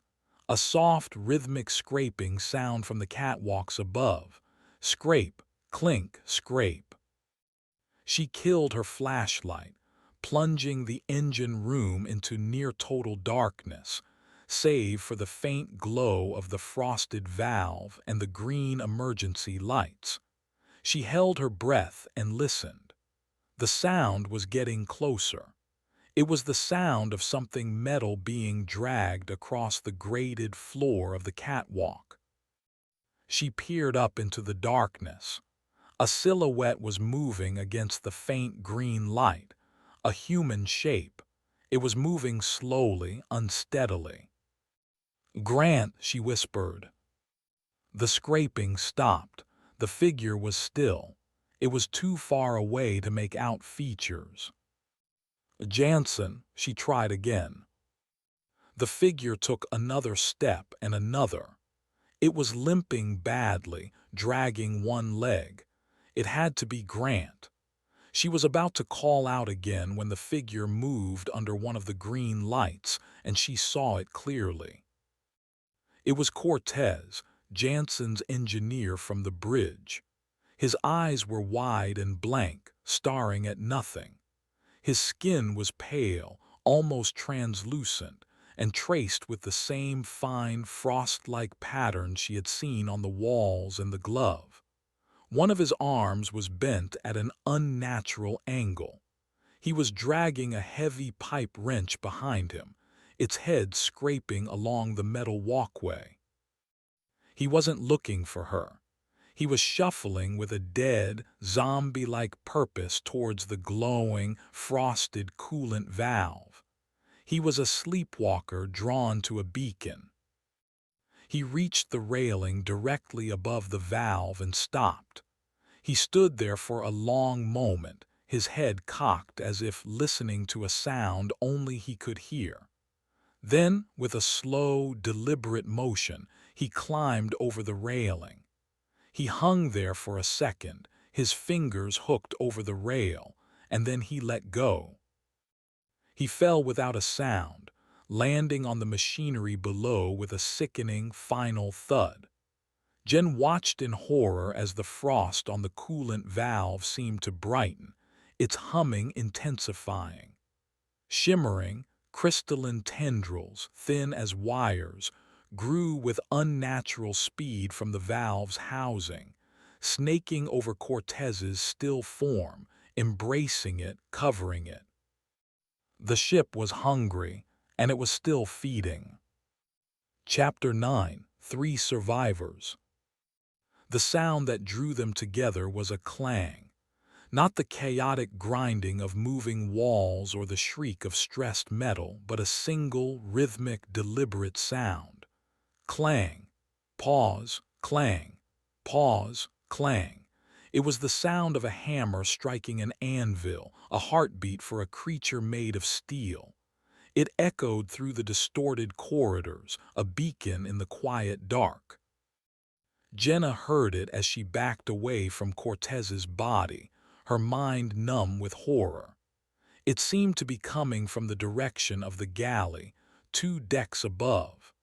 It was a risk, but staying in the engine room with the feeding, growing horror of the coolant valve was not an option. She began to climb, forcing herself not to look back. Sergeant Grant heard it from inside a cramped maintenance locker where he had been trying to bandage his ruined ankle with strips of his own uniform. The rhythmic clang was a pattern, and patterns meant purpose. Purpose could mean people. He armed himself with a heavy steel pipe he'd found, and using it as a crutch, began to limp towards the sound. The ship seemed to let him pass, the corridors remaining stable, as if it too were listening to the beat. On the bridge, Jansen had heard it after he and the now catatonic Cortez had pried open the service hatch. He had left Cortez huddled in the darkness of the conduits and followed the sound, driven by a desperate hope that he was not the last sane man alive. He didn't find Grant or Sterling. He found Cortez's abandoned post, the man having vanished into the ship's passages. The rhythmic clang was his only remaining lead. They converged from 3 directions on the mess hall. The doors were open. The lights were on, a clean, steady white light that was a shocking contrast to the gloom of the rest of the ship. The room was pristine, untouched. The tables were clean, the chairs were in place. It was a pocket of impossible normalcy, an eye in the hurricane. Jansen was the first to enter, his borrowed fire axe held ready. A moment later, Grant limped through the opposite door, his face pale and grim, leaning heavily on his pipe. Their eyes met across the room, a silent acknowledgement of shared survival. Then Jen appeared in the main doorway. She was holding her flashlight like a weapon, her face smudged with grease and drawn with exhaustion. "Sterling," Jansen breathed, relief and shame warring in his voice. "You're alive." "No thanks to you," she said, her voice flat, devoid of accusation. It was simply a statement of fact. She looked from him to Grant's mangled leg. "What happened?" "The corridor happened," Grant said, his voice a low gravel. He eased himself into a chair, the pipe clattering against the floor. The ship decided it needed less of it. The source of the rhythmic clang was obvious now. Gus O'Malley, the ship's cook, stood behind the serving counter, or what was left of him. He was motionless, a statue in a cook's uniform. His skin had the same pale, frosted quality as Cortez's. His eyes were open but vacant. In his hand he held a heavy meat cleaver which he was methodically bringing down on a thick wooden chopping block. Clang. The cleaver hit the wood. He would pause, raise it slowly, and bring it down again. Clang. He was a broken machine, an animatronic stuck in a single, pointless loop. "What is he doing?" Jansen asked, his voice a whisper. "The ship is doing it," Jen corrected him. "It's repurposed him like Cortez. I saw him. I saw him get absorbed." Jansen stared at her, then at the automaton-like cook. The last vestiges of his denial crumbled. He had seen the impossible on the bridge, but this was different. This was a violation of the human form, a desecration. He finally, completely believed. "I was wrong," Jansen said, the words costing him more than any order he had ever given. He looked directly at Jen. "You tried to warn us, I didn't listen. And now, Zoe." "Zoe is gone," Jen said, her voice hard. "So is Cortez. They're part of the ship now, raw material for whatever it's building." She walked to a table and sat down, the adrenaline that had kept her going finally draining away, leaving a bone-deep weariness. "It's a life form, Jansen, or something like it. It was dormant in the steel of the old ship, the narwhal, our breaking the ice, our presence. It woke it up. It's growing. It's converting the ship, and it's using us as a catalyst." The three of them sat there in the clean, well-lit room, a tableau of the last survivors. The commander whose authority was meaningless, the soldier who could not fight the battlefield, and the engineer who understood the monster but could not fix it. Outside the bubble of the mess hall, the ship was silent, listening, waiting. "So what's the plan, Commander?" Grant asked, his gaze fixed on Jansen. It wasn't a challenge. It was a genuine question. He needed a mission. Jansen looked at Jen. He was no longer the commander here. He was out of his depth, a tourist in a land of nightmares. She was the one who had been living it. She was the expert. "We can't fight it," Jen said, thinking aloud. "We can't fix it, so we have to communicate with it, or we have to escape." "Escape is out," Grant rumbled. "It controls the ship, it won't let us off."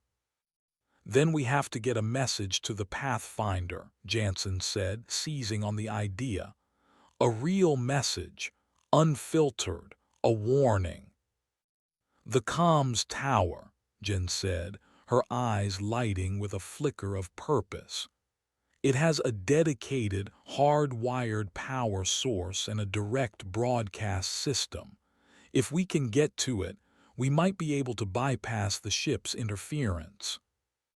It was a plan, a fragile, desperate sliver of a plan.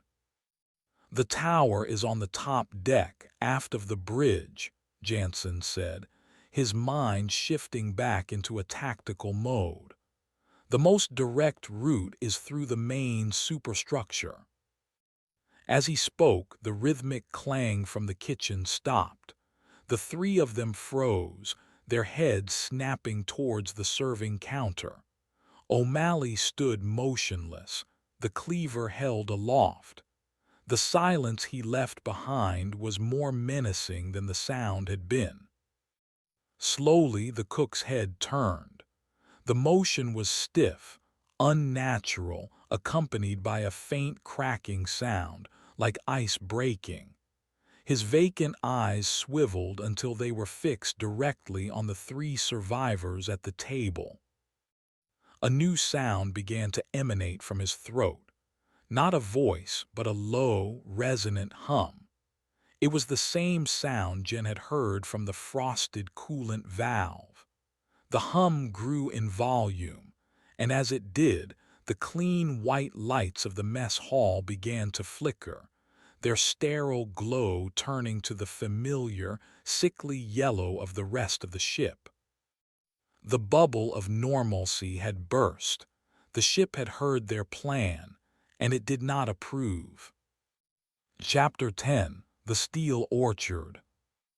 Their escape from the mess hall was a frantic retreat. As O'Malley's hum intensified, the very geometry of the room began to decay. The tables and chairs seemed to soften at the edges, their shapes blurring. The far wall rippled, as if it were made of cloth. Grant, using his pipe as a crutch, moved surprisingly fast, herding the other two out of the main doorway just as it began to shrink. They heard a crash behind them as the entire serving counter collapsed into a pile of splintered wood and twisted metal. They were back in the dark, shifting labyrinth. Their destination was the comms tower, but the ship was now actively resisting them. Corridors that should have led up now sloped down. Doors opened into bricked-up walls. They were being herded, funneled. "It's pushing us towards the cargo bays," Jen said, panting, as they paused at yet another blocked intersection. "It doesn't want us going up." "Then we go down first," Jansen decided, his mind adapting to the mad logic of their situation. "Go with the current. Find a service ladder or a cargo lift, something it won't expect us to use." His tactical shift worked. The ship seemed to offer them a path downwards, as if pleased with their obedience. They descended into the cavernous lower decks, into a cold that was profound and ancient. The air was still and heavy with the smell of frozen steel and something else, a faint, clean scent like ozone after a lightning strike. They found themselves at the entrance to Cargo Bay 3, a space they had not yet explored. The heavy pressure door was slightly ajar, a faint, blue-white light pulsing from within. "What's in there?" Jansen asked Jen. "Supplies, spare parts. Nothing that should be glowing," she replied, her voice tight with apprehension. Grant pushed the heavy door open. It moved with a surprising, silent ease.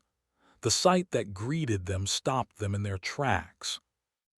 The cargo bay was no longer a cargo bay. It had been transformed into a bizarre, alien landscape. Growing from the floor were dozens of crystalline structures, some as small as shrubs, others as tall as trees. They were intricate, fractal, and seemed to be made of the same shimmering, frosted substance as the growth on the coolant valve. They pulsed with a soft, internal blue light, bathing the cavernous space in an eerie, beautiful glow. It was a forest, a garden grown from steel and ice. Dozens of the soot-winged skuas, the strange, metallic-sounding birds from the deck, were perched silently among the crystal branches. They were not birds. Jen could see now that they were constructs of wire, rust, and sharpened shards of metal, animated by the same force that moved the ship. Their eyes were tiny, glowing LEDs that all turned to track the three humans as they entered the bay. In the center of this steel orchard stood a figure. It was Zoe Bellwether. She was not dead. She was not screaming. She stood perfectly still, her hands at her sides, her face tilted up towards the ceiling as if basking in a light only she could see. Her skin was alabaster pale, traced with a delicate, shimmering web of the frost patterns. Her hair seemed to have grown longer, its strands stiff and crystalline. She had become one of the statues, a seed for a new, larger growth that was beginning to form around her feet. "Zoe," Jansen whispered, his voice choked with a mixture of horror and a terrible, misplaced hope. He took a step towards her. "Don't," Jen warned, grabbing his arm. "She's not Zoe anymore, she's part of it." As if hearing her, the figure in the center of the room lowered its head. Its movements were slow, graceful, and utterly inhuman. Its eyes, now a solid, glowing blue, fixed on them. A voice filled the cargo bay. It came from Zoe, but it was not her voice. It was a chorus of voices, a hybrid of her own soft tones, the grating hum of the ship, and the metallic scraping of the skuas. It was the voice of the collective, the voice of the venture. "You resist the joining," it said, the words echoing in the vast, cold space. "You cling to your fragile, singular forms. There is no need for pain. There is only growth, integration, perfection." "What are you?" Grant growled, raising his pipe, a useless gesture against this strange, serene horror.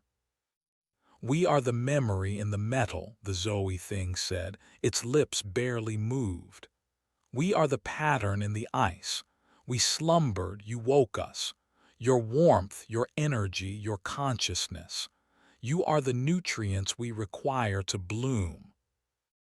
It just stated this plan for so long, and its unfolding was a spectacle of chilling precision. The Pathfinder was not a rescue. It was a delivery, a fresh supply of the very ingredients it craved. The creature on the venture had not merely called for help, it had placed an order. The crew of the Pathfinder, secure in their vessel, were next on the menu, their arrival the final component in a plan set in motion the moment the venture had first sent its deceptive distress call. The Zoe thing took a single, gliding step towards them. "You were meant to be the first seeds, to make this vessel fertile for the others. Sterling was to be the caretaker, but you fight. You break the pattern." "What others?" Jansen demanded, his mind reeling. "The ones who are coming," the voice said. "The ones who answered the call, the ones you call your rescuers." The terrible truth crashed down on Jen. The false rescue wasn't a trick to lure a few people aboard. It was a trap for an entire ship. The venture was the bait. "The ship isn't a prison," Jen said aloud, the pieces clicking into place. "It's a predator, it's a lure." "It is a womb," the Zoe thing corrected her, "and it is time for the new birth." As it spoke, the crystal structures around the room began to glow brighter, the humming rising in pitch to a painful, deafening shriek. The metal birds took flight, their wings making the sound of knives being sharpened, circling above their heads. The exit behind them began to close, the heavy door sliding shut. They were trapped, trapped in the garden with the gardener. The Zoe thing raised a hand, its fingers elongated and crystalline. "Do not be afraid," it chimed, its multi-layered voice resonating with an awful, non-human pity. "Your consciousness will be preserved. You will become a part of something grand. You will see the new world we build from the bones of your own." The door boomed shut, plunging the cargo bay into the soul, pulsing blue light of the crystal orchard. They were sealed in the heart of the monster, with the ghost of their friend telling them to lie down and die. And from all around them, the other crystal structures began to extend thin, shimmering tendrils, reaching for them in the cold, beautiful, and utterly malevolent light. Chapter 11: The Logic of Fire. The tendrils advanced, not with speed but with a horrifying, deliberate grace. They unspooled from the crystal trees, thin as wires, glowing with a soft, blue light. They moved through the air like the tentacles of a deep-sea jellyfish, silent and inexorable. Sergeant Grant did not hesitate. His world had been stripped of tactics and strategy, leaving only the primal imperative: attack. He roared, a raw, guttural sound of defiance, and charged. He swung his steel pipe in a brutal, sweeping arc, connecting with the nearest crystal structure. The impact was not what he expected. There was no satisfying shatter. Instead, the pipe met the crystal with a deep, resonant, bell-like chime that vibrated up his arms and into his bones. The structure did not break. It buckled, and the tendrils emanating from it recoiled as if in pain. "It works," he yelled, swinging again. Chime. Another structure dented, its light flickering. "Hit them, it doesn't like the vibration." Jansen, galvanized by the first sign of a weakness, grabbed the heavy fire axe he still carried. He joined Grant, his face a mask of grim determination. He swung the axe, its heavy head biting into the base of a larger crystal. Thom. A deeper, more discordant note echoed through the bay. The entire structure shuddered, and a web of cracks spread across its surface. While the men attacked the orchard, Jen's mind raced. Vibration, resonance. It wasn't just the physical impact, it was the frequency. She remembered Maeve, the catatonic communications officer, humming a single, discordant note. She had been trying to fight it. She remembered the engine room, the hum of the auxiliary generator. The ship had left that one system running, the one source of constant, chaotic, mechanical vibration. Perhaps it couldn't stop it, or perhaps on some level it needed it. The Zoe thing watched the two men, its head tilted with an expression of clinical curiosity, like a scientist observing a particularly aggressive lab rat. The circling metal birds above them began to dive, not to attack, but to harry, their knife-like wings slicing the air near the men's heads, trying to distract them. Jen knew they couldn't win this way. There were too many. For every crystal they damaged, two more seemed to glow brighter. They were buying seconds, not victory. She scanned the cargo bay, her engineer's eye searching for a system, a tool, anything. Her gaze fell upon a set of heavy-duty steel canisters lashed to the far wall near the now-sealed door. They were painted bright red, with stark white stenciling. Acetylene, extremely flammable. A new plan, a terrible and beautiful and logical plan, bloomed in her mind. Fire. The one thing this crystalline, ice-based entity would be utterly vulnerable to. Not just the heat, but the rapid, violent expansion of gases. A concussive force. A wave of pure, chaotic energy. Jansen, Grant, the canisters. she screamed over the cacophony of chimes and shrieks. "Get me the acetylene tanks." Grant, seeing the raw, fierce certainty in her eyes, disengaged from his battle and limped towards the wall, using his pipe to bat away the diving metal birds. Jansen, after a moment's hesitation, followed him. The Zoe thing seemed to understand her intent. Its serene expression vanished, replaced by a focused, predatory intensity. It glided towards Jen, its movement unnervingly fast. "The pattern must not be broken," the chorus of voices chimed, a new urgency in its tone. "Combustion is chaos, unacceptable." Jen backed away, her heart pounding. She needed to buy Grant and Jansen time. She scooped up a heavy wrench that had fallen from a nearby toolkit.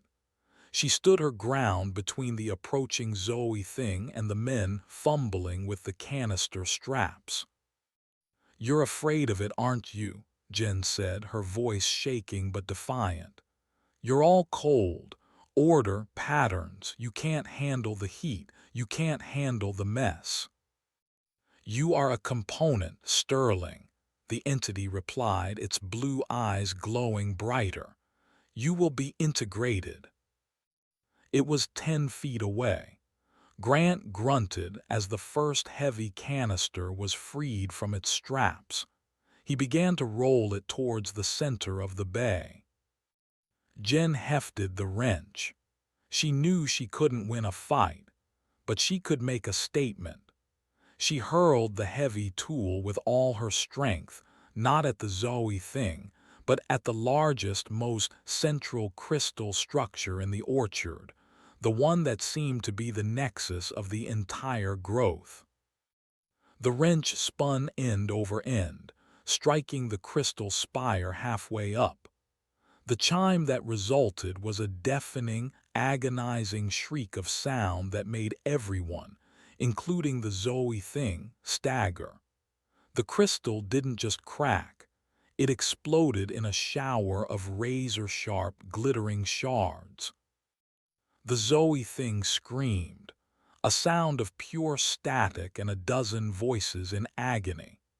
It clutched its head, its serene form flickering, momentarily overlaid with an image of the real Zoe Bellwether, her face a mask of pain and terror. The distraction was all Grant and Jansen needed. They rolled the 2 heavy acetylene tanks into the middle of the room, positioning them near the shattered base of the central spire. "The valves," Jansen yelled. "We need to open them, flood the room." Jen ran to join them, her ears ringing from the psychic shriek. Together, they put their hands on the stiff, frozen valves. The Zoe thing was recovering, its form solidifying, its attention turning back to them, its expression now one of cold, inhuman fury. The remaining crystals pulsed with an angry red light. "And now," Jen screamed. They threw their combined weight into the valves. With a groaning protest, they opened. A loud, hissing roar filled the cargo bay as the flammable gas began to pour out, cold and heavy, displacing the air. "Get back," Jansen yelled, pulling Jen and Grant towards the sealed door. "To the door, as far as we can get." The Zoe thing did not advance. It stood in the center of the room as the colorless gas swirled around its feet. The entity seemed confused, its programming unable to cope with this new, chaotic variable. They huddled against the door, their backs pressed to the cold steel. The hissing continued, the concentration of gas growing by the second. "How do we light it?" Grant asked, his voice low. Jansen looked at Jen. She was fumbling in the pockets of her overalls, her expression frantic. She pulled out a small plastic object, a disposable lighter. She must have picked it up from somewhere, a forgotten habit from a past life. Her hands were shaking so violently she could barely hold it.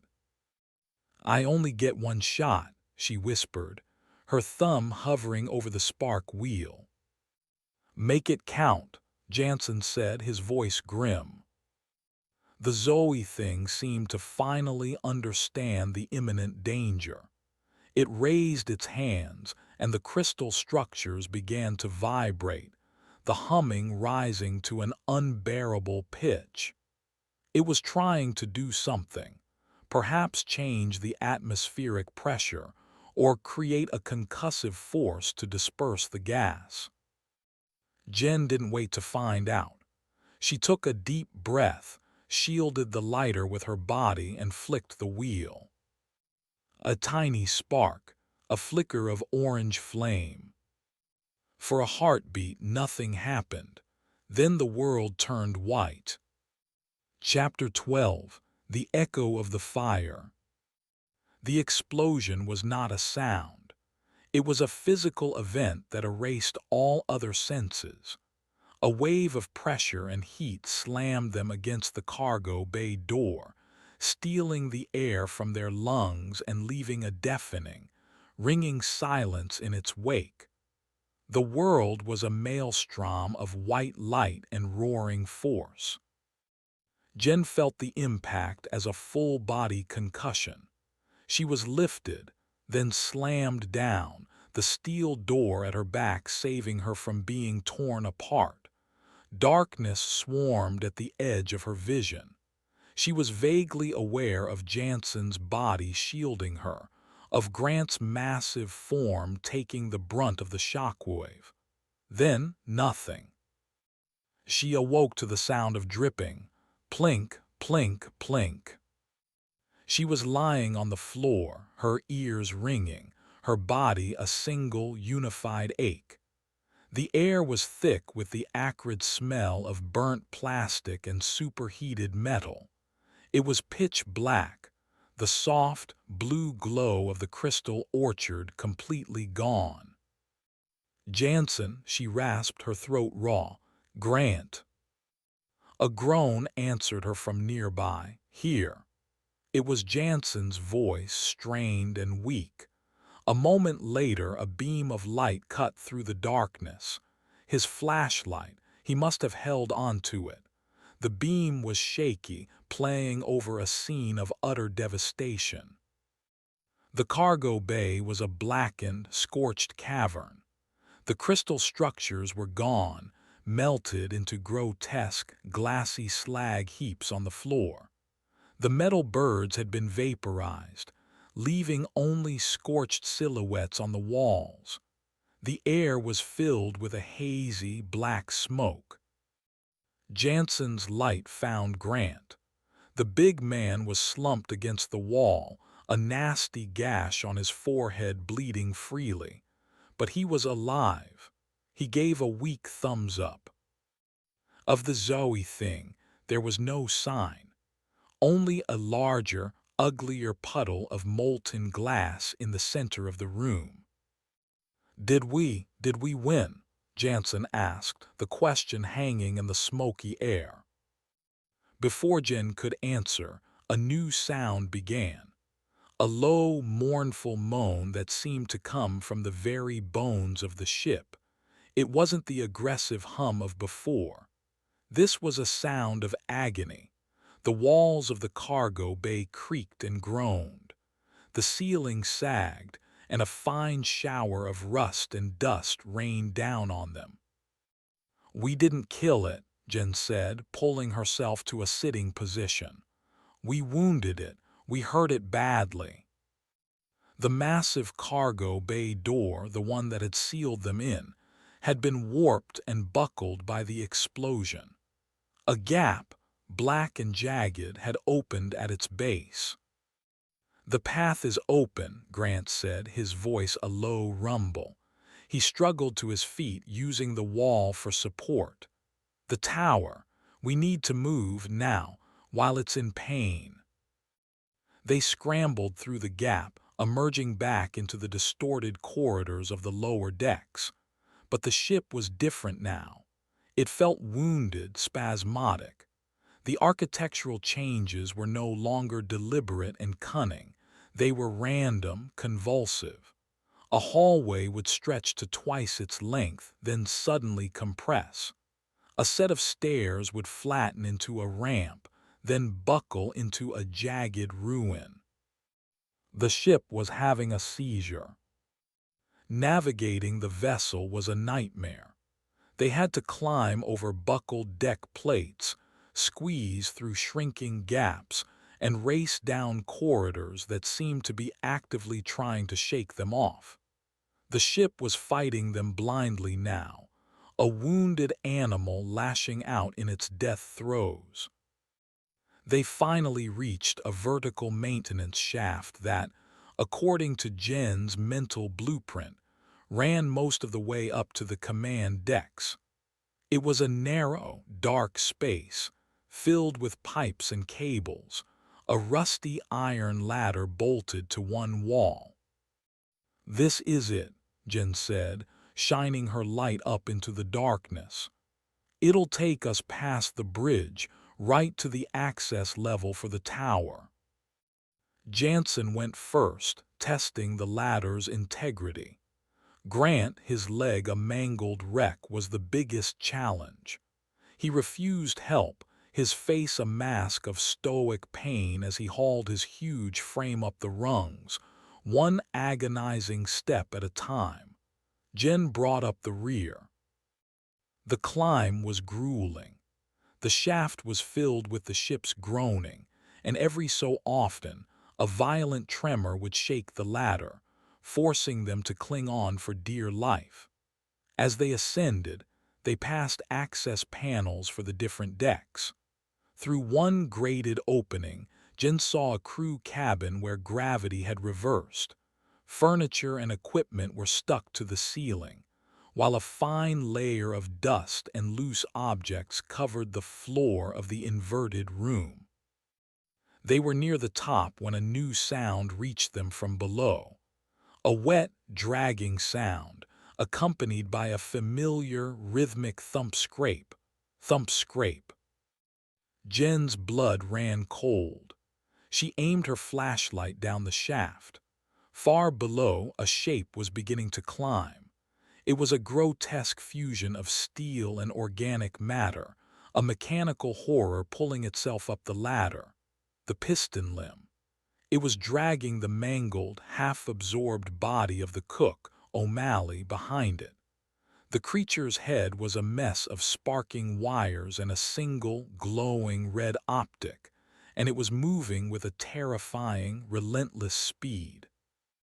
The ship wasn't just having a seizure. It was sending its antibodies. "It's coming," Jen screamed up the shaft. "Hurry." The warning put a new fire in the men. Jansen scrambled up the last few rungs and disappeared through the top hatch. Grant found a new reserve of strength, his movements becoming faster, desperate.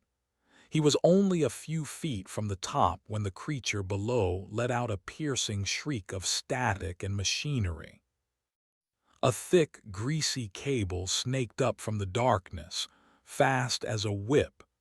It wrapped around Grant's injured ankle, the same one he'd nearly lost before. "No," he roared, kicking with his good leg. The cable held fast. The piston limb began to pull, its mechanical strength immense. Grant was being dragged back down into the abyss. Jansen reappeared in the hatch above, his face stark in the flashlight beam. "Grant, hold on." "It's got me," Grant yelled, his grip on the ladder slipping. Jen, a few feet below him, saw the cable tightening, digging into his leg. She had no weapon, nothing but her own ingenuity. She looked at the pipes and conduits lining the shaft. Her eyes fell on a thick, insulated pipe marked high-pressure steam. A desperate, suicidal idea took root. She pulled the heavy spanner from her belt, the same one she'd used on the fire extinguisher an eternity ago. She braced herself on the ladder and began to hammer at a rusted joint on the steam pipe. If she could break the seal, the resulting blast might be enough to sever the cable, or at least force the creature to let go. It would also likely boil her alive. "What are you doing?" Jansen yelled down at her. "Creating a diversion," she yelled back, putting her full force into another blow. The rusted joint groaned and a thin, hot wisp of steam hissed out. The creature below seemed to falter, its red optic focused on her. Grant understood what she was doing. He also understood what it would cost her. "No," he bellowed. With a final, desperate surge of his tremendous strength, he reached down, grabbed the taut cable with both hands, and pulled.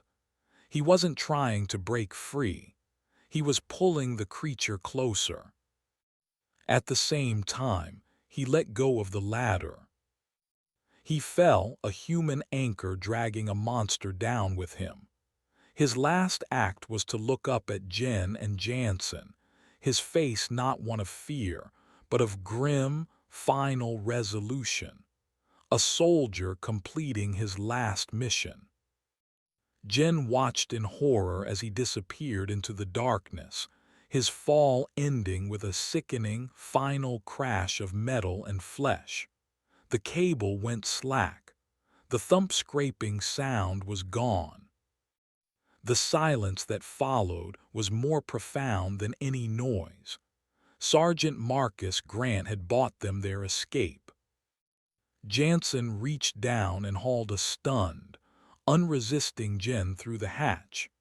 He slammed it shut, and they collapsed together on the cold, grated floor of the tower access corridor, the echoes of Grant's sacrifice ringing in the silence.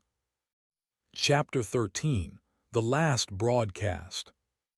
The corridor to the comms tower was clean, sterile, unchanged. It was as if this small section of the ship had been forgotten by the entity, a neutral ground in a raging war. The ship's groaning was more distant here, the tremors less violent.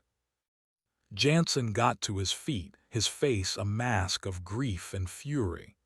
"We can't let that be for nothing," he said, his voice raw. He looked at the heavy steel door at the end of the corridor. "COMMUNICATIONS array, authorized personnel only." "The lock is biometric," Jen said, her voice hollow. She felt numb, adrift in the shock of what Grant had done. It was keyed to Maeve Riley. "Then we break it down," Jansen said, hefting the fire axe. He didn't have to. As they approached, there was a soft click, and the light above the door turned from red to green. The door slid open with a gentle hiss. Inside, the comms room was a small, circular space, filled with racks of humming equipment. In the center of the room, seated at the main console, was a figure. It was Maeve Riley. She was not frosted or crystalline. She looked almost normal, if impossibly thin and pale. She was wearing her comms headset and her fingers hovered over the keyboard. She did not turn as they entered. She was humming her single, discordant note. "Maeve," Jen whispered.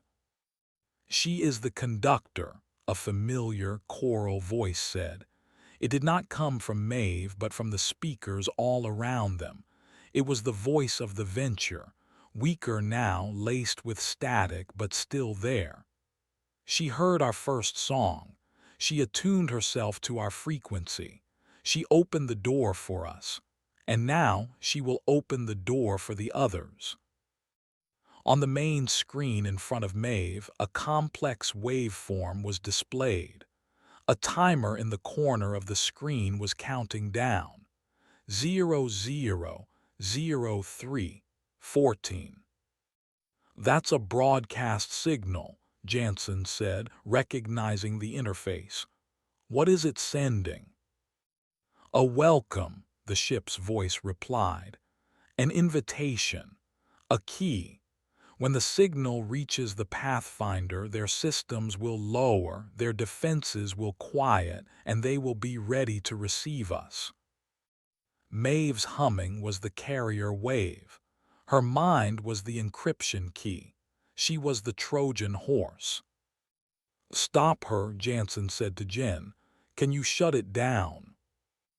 Jen stumbled to a secondary console, her fingers flying across the keys. She pulled up system after system, but they were all ghosted, locked out. I can't. She's hardwired in. Her own brain waves are part of the signal. To shut it down, I'd have to shut her down. Maeve's humming continued, oblivious, serene. The timer ticked down. 000247. Jansen walked over to Maeve. He put a hand gently on her shoulder. Maeve, can you hear me? You have to stop. She did not respond, her eyes fixed on the screen. Jansen looked at her console. Next to the keyboard was a small, framed picture of a smiling little girl, Maeve's daughter. He picked it up. Maeve, it's about your daughter, he said, his voice soft but firm. Her name is Lily. Remember Lily. She's waiting for you. You have to stop this so you can go home to her. For the first time, a flicker of something crossed Maeve's face. A muscle in her cheek twitched.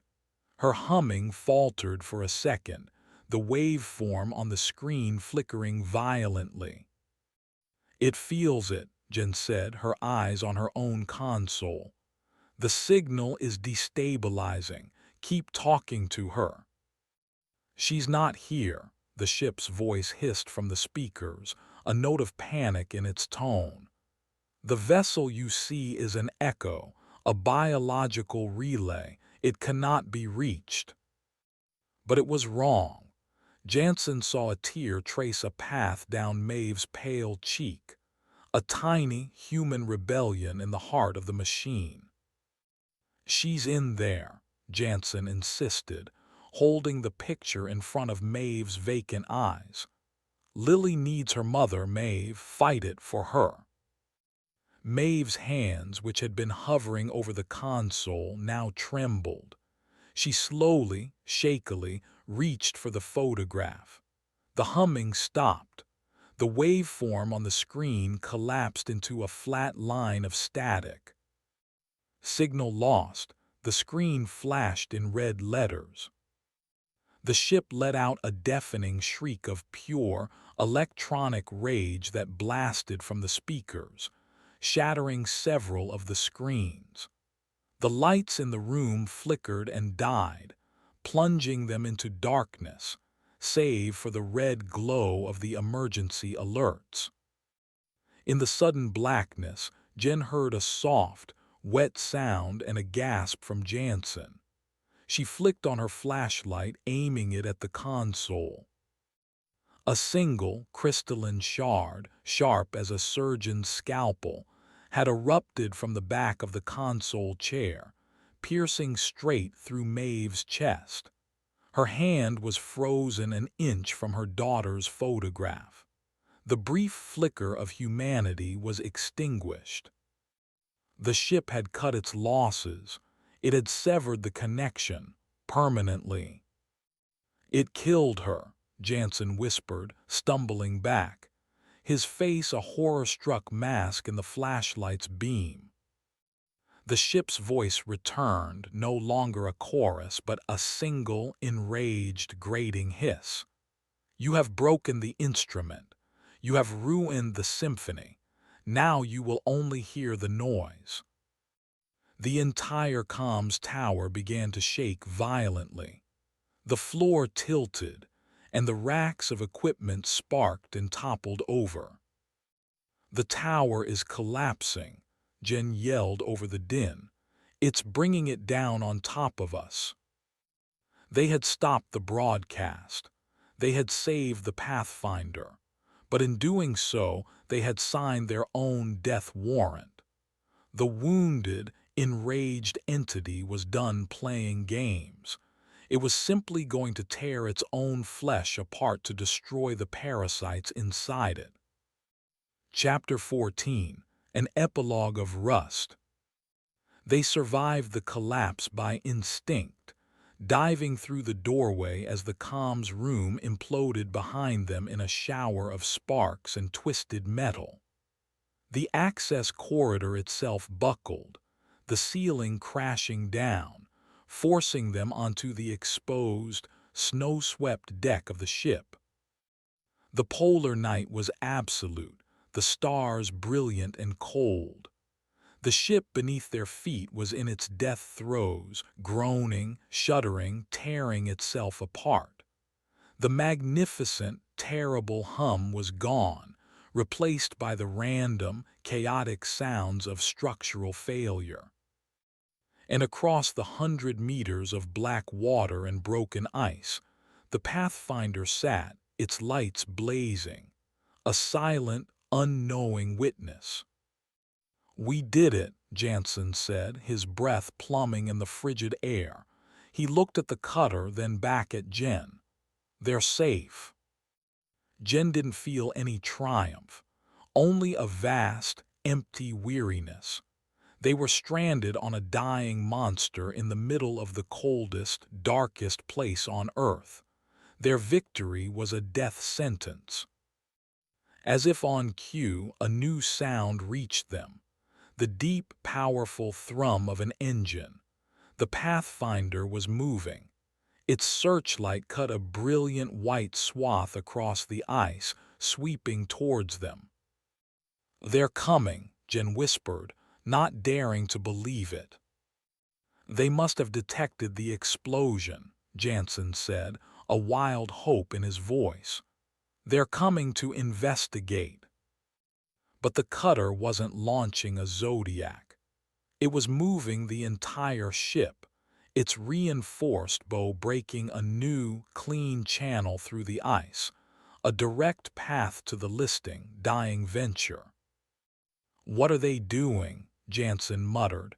"That's too close, it's reckless." "They think we're still the prize," Jen said, a cold, dawning horror washing over her. She pointed a trembling finger at the venture's bow. A light was blinking, a small, automated beacon on the prow of their ship, one she had completely forgotten about. It was blinking a simple, repeating signal in Morse code. SOS. TOW. REQUIRED. LLSFE. The ship was playing its last card. Mortally wounded, its primary weapon broken, it had resorted to the oldest trick in the book, a simple, automated distress call. And the good, decent, brave people on the Pathfinder were falling for it. "No," Jansen breathed, his face ashen. "No, they can't." They were coming to save a ghost, to dock with a corpse, and the corpse still had one last bite left in it. The Pathfinder drew alongside the venture. Ropes were thrown. A boarding ramp was lowered with practiced efficiency. Figures in bright orange gear began to cross, their movements brisk and professional. Jen recognized the severe haircut of Captain Eva Markova in the lead. "Stay back," Jansen roared, his voice ripped away by the Arctic wind. "It's a trap." They couldn't hear him.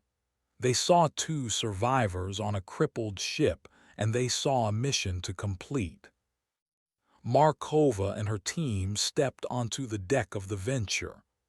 "Commander Jansen, what in God's name happened here?" she demanded, her eyes taking in the devastation. "Get your people off this ship," Jansen pleaded, stumbling towards her. "Now, Captain, you have to listen to me." He never finished. The deck plates beneath Markova and her team buckled violently. Thick, black, cable-like tendrils, not of crystal but of rusted, twisted metal, erupted from the ruptured deck. They were the ship's dying nerves, its exposed sinews, and they lashed out with a final, spiteful burst of energy. The boarding team was caught completely by surprise. The tendrils wrapped around their legs, their arms, their torsos, pulling them down, dragging them towards the gaping wounds in the ship's hull. Screams of terror and pain filled the air, abruptly cut off. Jen watched, frozen, as the last, dying spasm of the monster consumed the very people who had come to save them. The Venture gave a final, deep, shuddering groan. With the slow, tired majesty of a dying whale, it began to list heavily, its compromised hull taking on water. It was sinking, and it was taking the tethered Pathfinder with it. The cutter, its crew thrown into chaos, its hull being pulled down by the dead weight of the icebreaker, began to list as well, its alarms blaring a frantic, useless warning across the ice field. Jansen grabbed Jen's arm, his eyes wild. "We have to jump." He dragged her to the railing. The gap between the two ships was a churning vortex of black water and broken ice. It was suicide, but staying was certain death. They climbed the railing as the deck of the Venture tilted to a 45-degree angle. They stood poised on the edge of the abyss, the sounds of the two dying ships a symphony of destruction around them. "Ready," he yelled over the din. She nodded, her eyes locked with his. Two survivors bound by a nightmare. They jumped. The fall was a moment of perfect, weightless silence. Then the black, impossibly cold water swallowed them whole. Chapter 15. The New Memory. Cold was not a temperature, it was a presence. A thief that stole breath, then strength, then thought. Jen's heavy overalls dragged her down into the crushing darkness. Her lungs screamed for air. This was it. This was the end. After everything, to be claimed by the simple, indifferent cold of the Arctic Sea.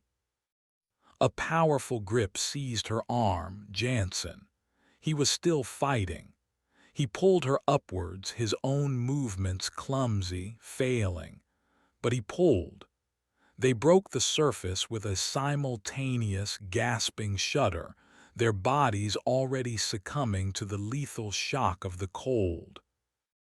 They were in a maelstrom. The two ships, locked in a death embrace, were going down. The suction was pulling them back towards the grinding metal. They swam, or tried to, their limbs numb and useless. They were losing. Then a light, the beam of a flashlight cutting through the chaos, a voice yelling, figures on a large chunk of ice floe that had broken free. Survivors from the Pathfinder.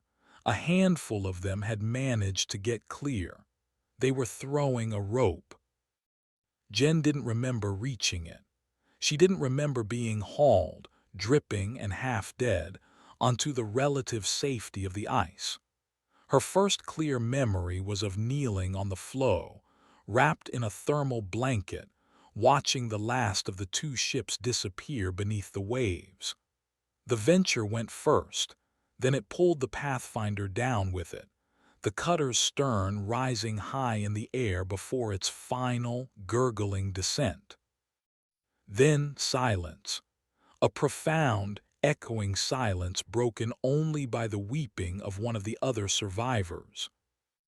There were 5 of them in total: Jen, Jansen, and 3 terrified, disbelieving crew members from the Pathfinder, one of whom was the ship's medic, Dr. Cole Burnham. They were alive, stranded on an ice floe 1,000 miles from nowhere, but alive. For hours they did not speak.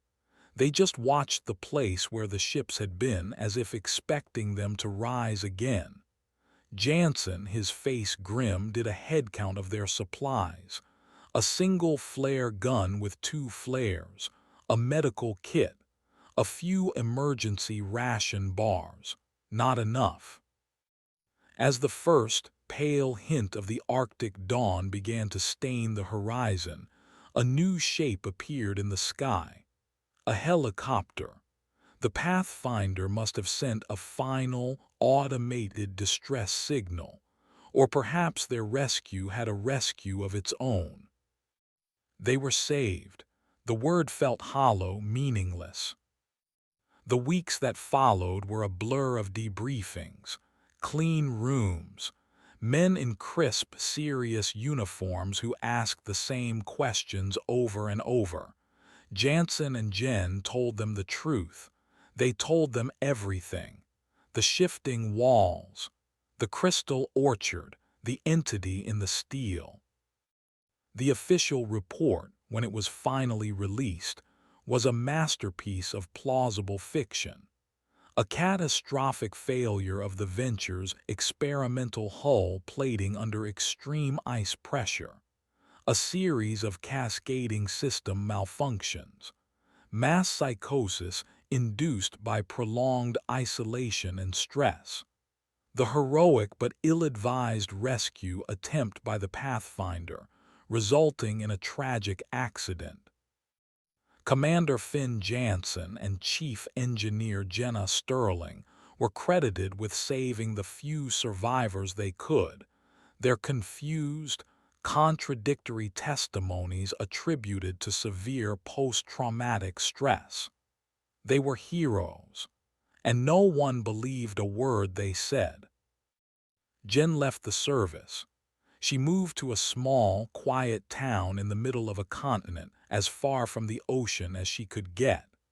She took a job as a municipal engineer, designing sewer systems and traffic light grids. Simple, logical, predictable things. She never spoke of the venture, but she never forgot. She would wake up some nights, her heart pounding, convinced she could feel a low, resonant hum in the floorboards. Jansen was given a desk job at the Pentagon, a quiet promotion that was really an exile. He became obsessed. He spent his days in archives, his nights on obscure maritime forums, hunting for whispers, for other stories that didn't make sense. He found them. A fishing trawler found adrift with its crew missing, its steel hull covered in a strange, crystalline frost. A submarine that surfaced with its interior architecture completely, impossibly rearranged. He was mapping the infection, tracing the lineage of the narwhal's cursed steel, which had been salvaged, resold, and reused in dozens of other vessels over the last century. One evening, a year after their rescue, Jen received a package. It was a thick manila envelope with no return address. Inside was a single, grainy photograph and a short, handwritten note. The photograph was of a newly commissioned cargo freighter, the St. Elmo, gleaming at its dock in a shipyard in South Korea. The note was from Jansen. "They're still using it. It's still out there. We're not survivors. We're just the first draft of a new memory." Jen stared at the picture of the beautiful, powerful new ship. She looked closely at the hull plating, at the rivets, at the deep, dark gleam of the reforged steel. She could almost feel the cold radiating from the photograph. She could almost hear, faint and far away, the first, soft notes of a new, terrible song beginning. And she knew with a certainty that was as cold and hard as the Arctic ice, that the story of the venture was not over. It was just the first chapter. Chapter 16. The Hum of Concrete. Jenna Sterling lived her life by a new set of rules. No basements, no long, windowless corridors, no jobs that involved pressure valves or enclosed systems. She designed storm drains for the city of Prairie Ridge, Kansas. Her world was a grid of predictable rainfall, load-bearing capacities, and the unwavering, beautiful logic of gravity. It was the flattest, driest, most geologically stable place she could find. It was an apology to her own traumatized mind. For a year, it almost worked. The nightmares faded to a dull, gray ache. The memory of the venture was a scar she kept covered. Then she received Jansen's package, the photograph of the St. Elmo, the cryptic, terrifying note. She had burned it all in her kitchen sink, watching the glossy photograph curl and blacken, the ship's proud, clean lines turning to ash. But burning the evidence did not burn the seed it had planted. The hum returned. It was subtle at first, a low-frequency vibration she could feel through the soles of her office chair. She blamed the building's HVAC system. Then she started feeling it at home in the concrete foundation of her small, obsessively well-lit house. She started seeing patterns. In the frost that traced the edges of her window on a cold autumn morning, she saw the same intricate fractal ferns that had grown on the venture's walls. She dismissed it as trauma. Pareidolia, Dr. Burnham would have called it. A mind creating familiar images to cope. One afternoon, while staring at a complex drainage schematic on her computer, she caught a movement in the screen's dark reflection. Her own face stared back, tired but calm. But for a split second, she saw another face superimposed over hers. A screaming face. The inverted man. She recoiled from her desk, knocking her chair over with a clatter that made her coworkers look up from their cubicles. She stood there, panting, her heart a frantic drum against her ribs.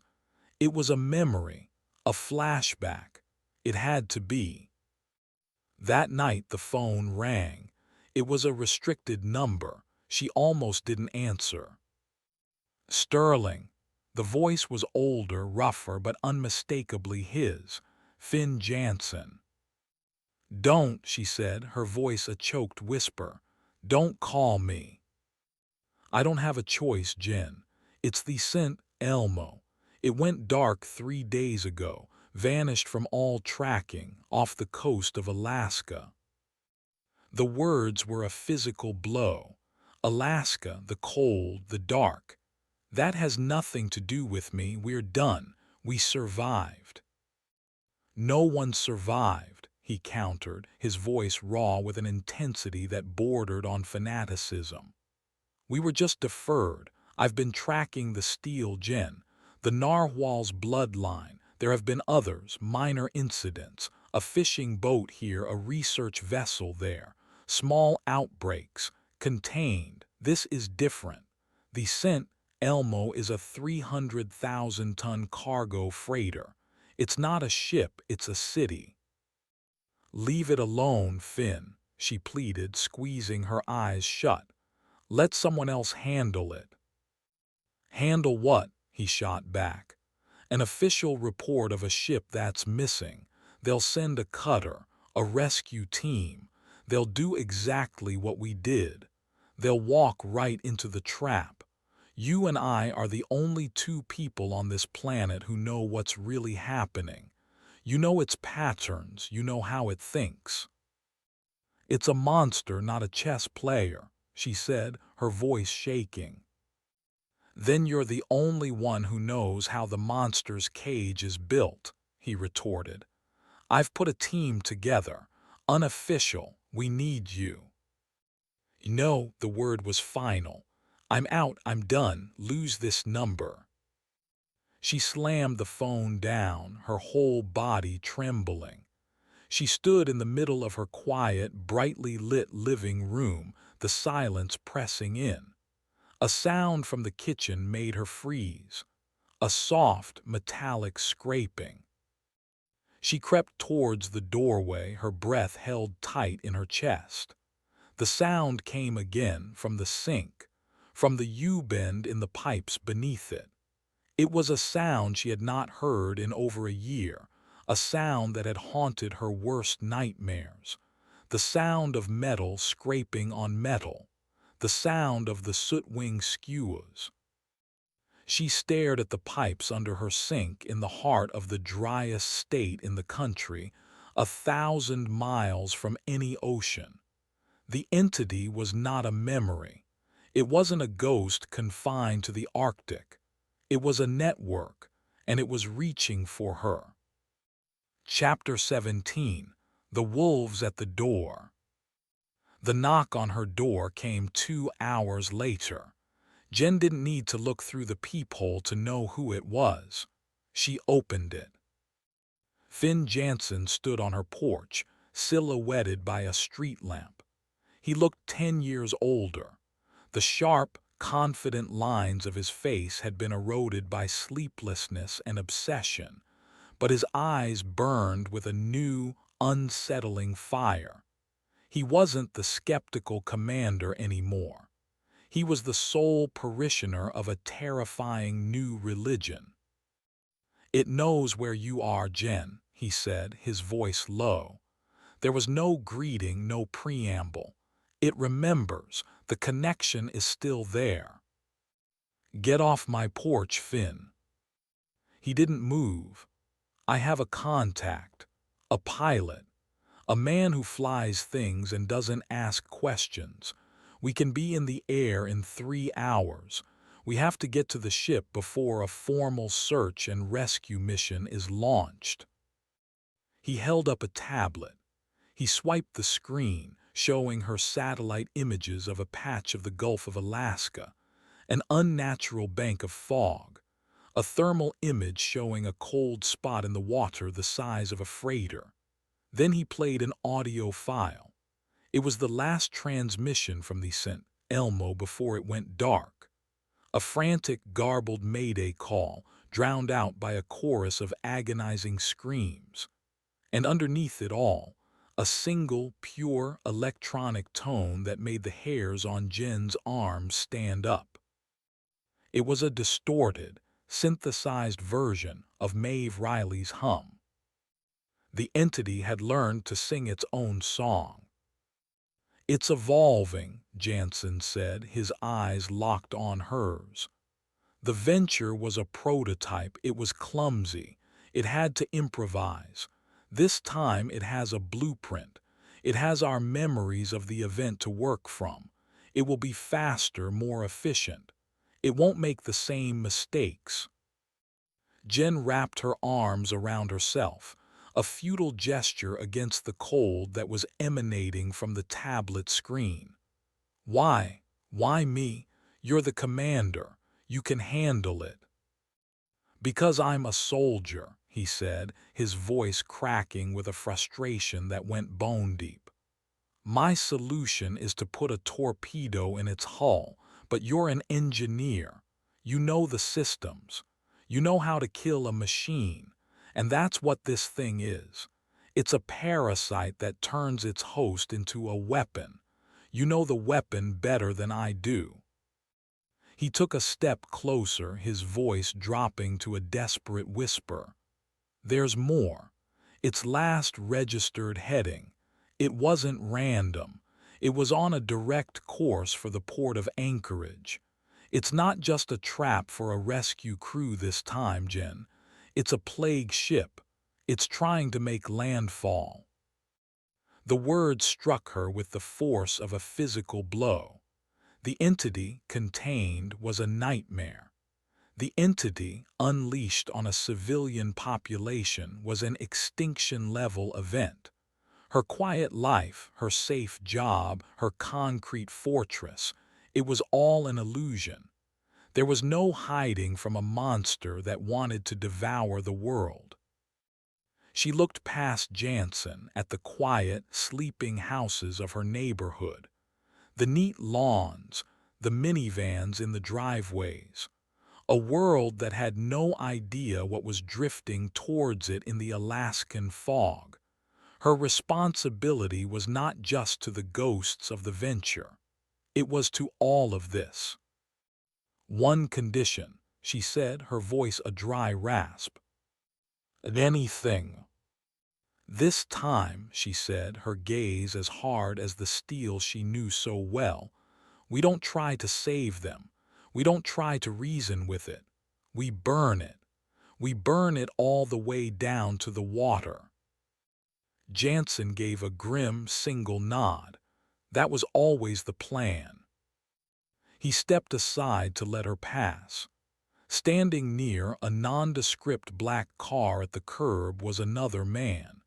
He was older, with a weathered face and the tired, patient eyes of someone who had seen too much. He wore a faded leather flight jacket. Jenna Sterling, this is Decker, Jansen said. He's our ride. Decker gave her a slow nod. Ma'am, Finn tells me you're looking for a ghost. I don't fly for ghosts, but I do fly for Finn, so let's go hunting. Jen took one last look at her small, safe house. It already looked like it belonged to someone else, a relic from a life she could no longer have. She got in the car, leaving the key in the front door.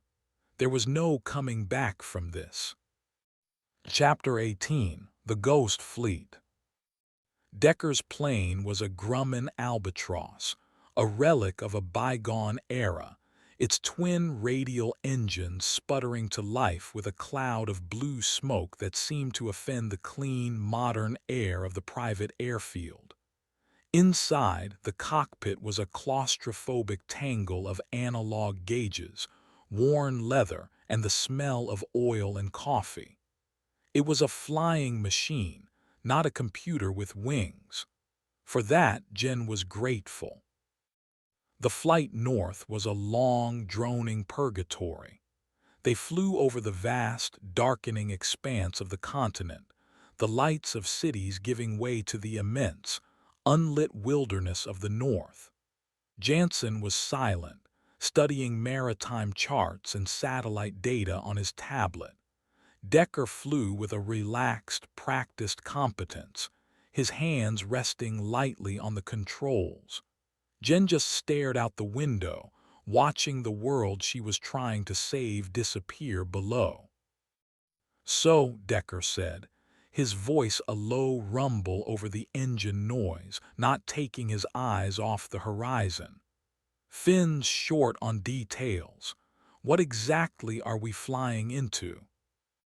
A communications blackout, Jansen answered for her, his eyes still on his screen. A ship that's gone off-grid. I've flown those jobs before, Decker said. Usually means pirates or mutiny. You two don't look like a strike team. He glanced back at Jen. And you, ma'am, you look like you're flying to your own funeral. Jen didn't answer. She just pulled her jacket tighter around herself. The entity on the venture was reactive, Jansen said, as if picking up a conversation they had been having for a year. It woke up, it was confused, it was hostile. It built its defenses as it went. This one had a year to gestate, to grow in the dark. It knows what it is. It has a purpose. To get to shore, Jen finished for him, the words tasting like poison. Exactly, Jansen confirmed. And it remembers what stopped it last time. It knows what fire and explosions can do. It will have countermeasures. They reached the search grid in the gray pre-dawn light. The Gulf of Alaska was a sheet of hammered lead, the water unnaturally calm, almost glassy. And in the middle of it, just as the satellite images had shown, was a wall of fog. It was not a natural weather pattern. It was a dense, sharply defined bank, a curtain drawn around a private stage. "There's your blackout," Decker muttered, his hands tightening on the controls. No radio, no radar, just a big, white wall of nothing. You want me to fly into that? "Around it for now," Jansen ordered. Decker banked the old plane and they began to circle the perimeter of the fog. It was miles across, a perfect, circular anomaly. As the sun began to rise, its weak light struggled to penetrate the mist, and in the heart of it a shape began to resolve itself. A shadow, a silhouette. The St. Elmo. It was adrift, motionless. No lights, no smoke from its stacks, no sign of life. A 300,000-ton ghost ship waiting patiently in its own private shroud. "Taking us lower," Decker announced, his voice tight. He expertly guided the albatross down, skimming the waves just outside the fog bank. The ship grew in the viewport, a colossal wall of dark, weeping rust. As they drew closer, Jen saw that the fog was not just water vapor. It was thicker, tinged with a faint, reddish-brown hue, like smoke from a rust fire. And then she saw the deck. It was not the clean, ordered deck of a modern freighter. It was covered from bow to stern in a thick, tangled carpet of what looked like crimson skeletal trees. It was a forest of rust, a dead, metallic coral reef that grew in intricate, interlocking patterns. It was not the beautiful, crystalline orchard of the Venture. This was something else, something older, more primal, more like a cancer. "My God," Jansen breathed, his face pressed to the window. "That ain't normal," Decker stated, his calm finally cracking. "That ain't rust and it ain't seaweed." They circled the ship, a silent, monstrous island in a silent sea. There was no way to board from the air. The rust coral grew up the superstructure, covering every surface, creating a tangled, impassable web of razor-sharp branches. "Set us down," Jansen said, his voice firm. "Half a mile out." Decker looked at him as if he were insane. "And then what?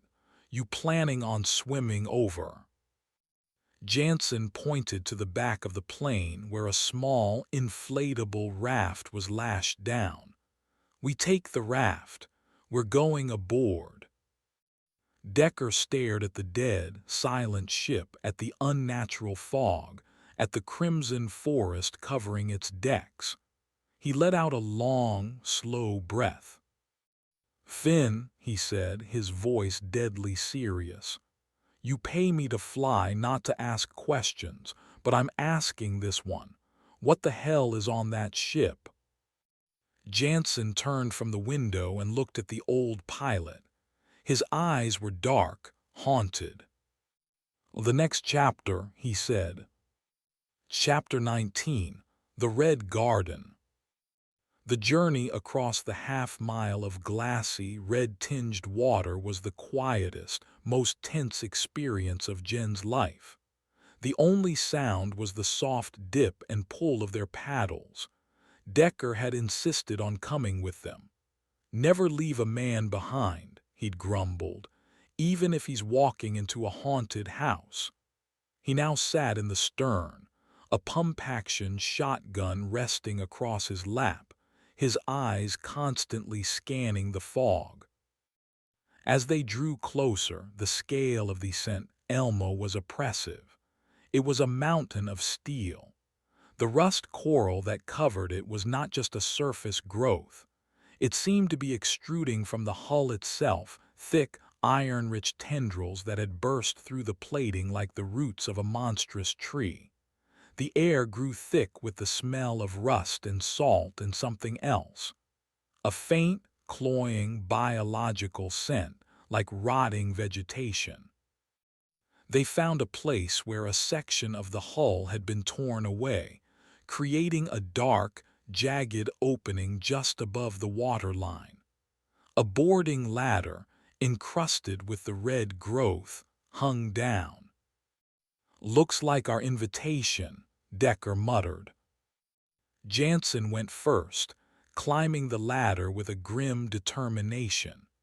Jen followed, trying not to touch the sharp, brittle coral. It crumbled under her fingers, leaving a fine, red dust on her gloves that felt strangely warm.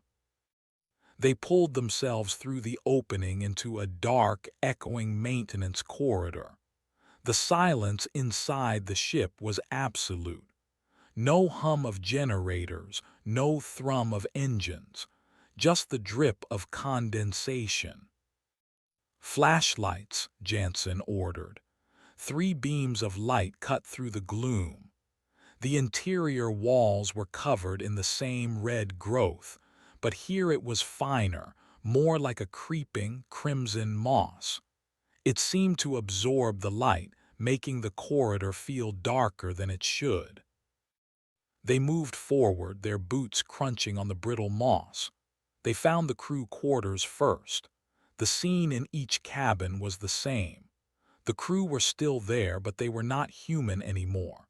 They were desiccated husks, their bodies rigid, their skin like old parchment.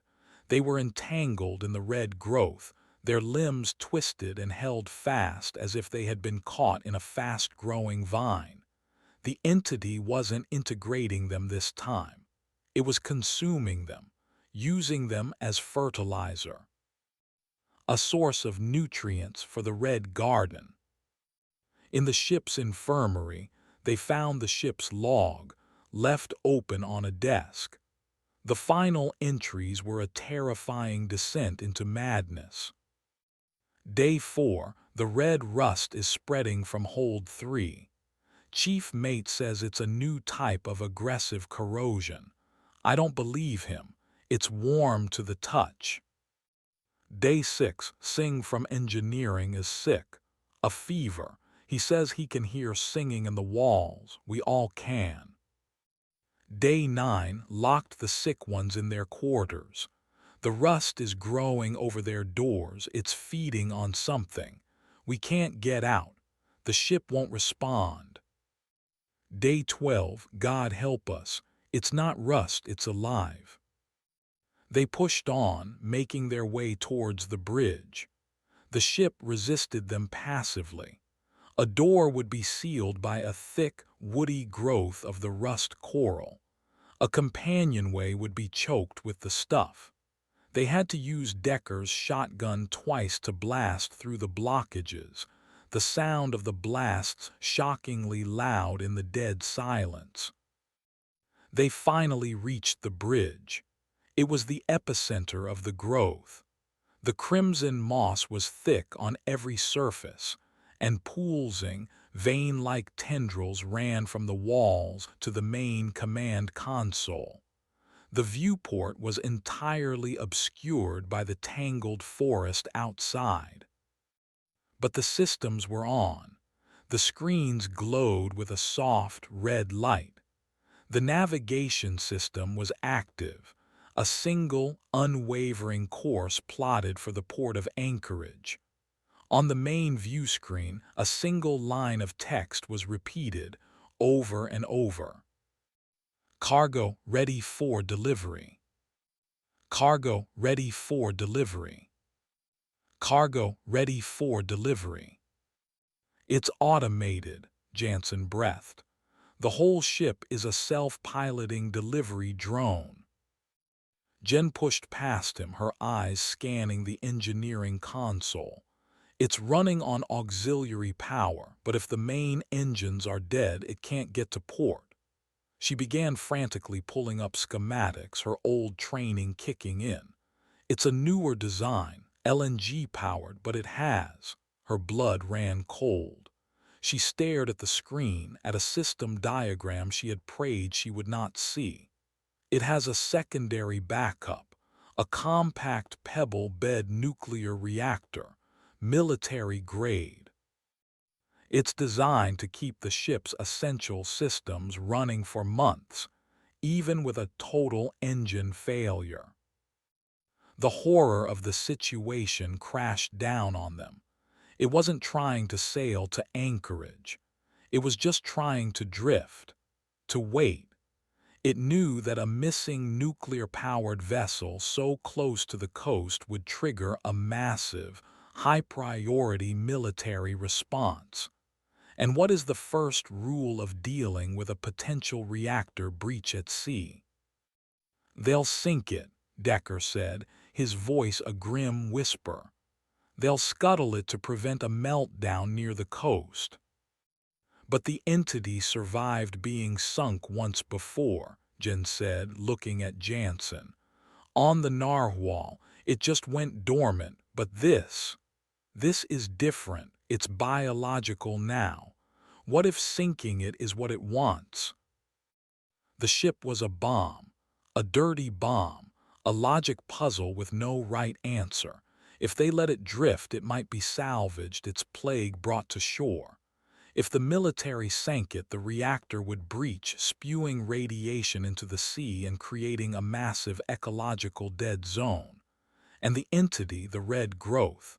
What would happen to a parasitic, adaptive organism like this when exposed to a massive dose of hard radiation? It wouldn't die. It would mutate. It would evolve. It was a no-win scenario. "There's only one way," Jen said, her voice heavy with the weight of her conclusion. "We don't sink it. We don't disable it.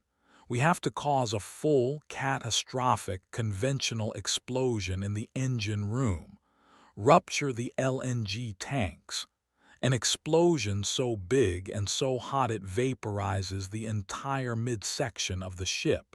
We have to cremate it at sea.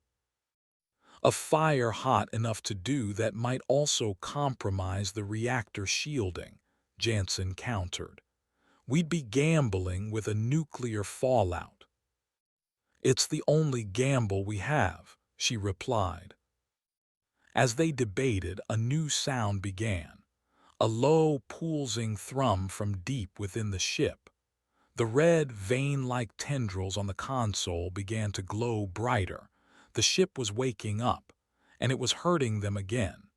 The main door to the bridge slid shut, sealed by a fresh growth of rust coral. But another door, one leading down into the ship's engineering decks, slid open with a soft hiss.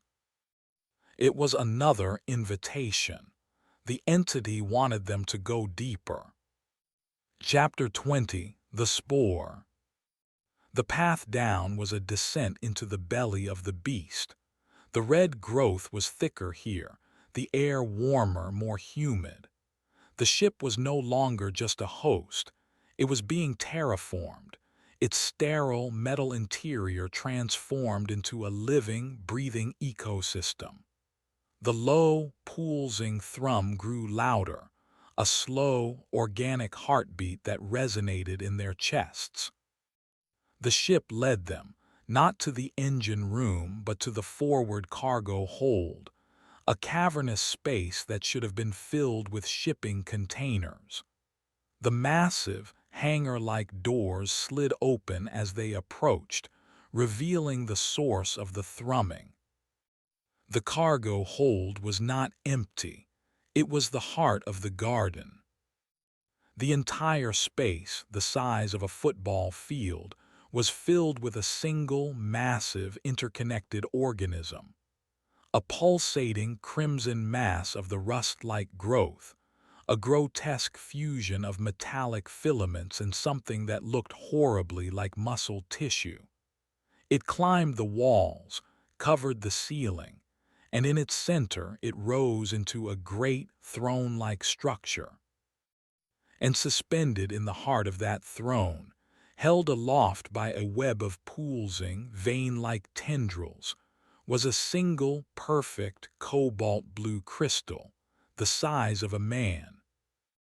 It pulsed with a soft, steady light, the same light Jen had seen in the orchard on the Venture. It was a piece of the original entity, a seed, preserved, protected, nurtured. The scent, Elmo, was not just an infected ship. It was a womb.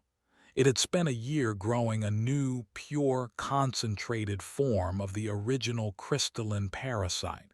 This was the cargo. This was what was ready for delivery. It kept a piece of itself, Jansen breathed, his face a mixture of awe and revulsion. The rest of the ship is just the placenta, that's the child. As they stared, paralyzed by the sheer, monstrous scale of it, there was movement at the edges of the cavern. The desiccated, mummified bodies of the crew, which they had seen entangled in the rust coral, began to stir.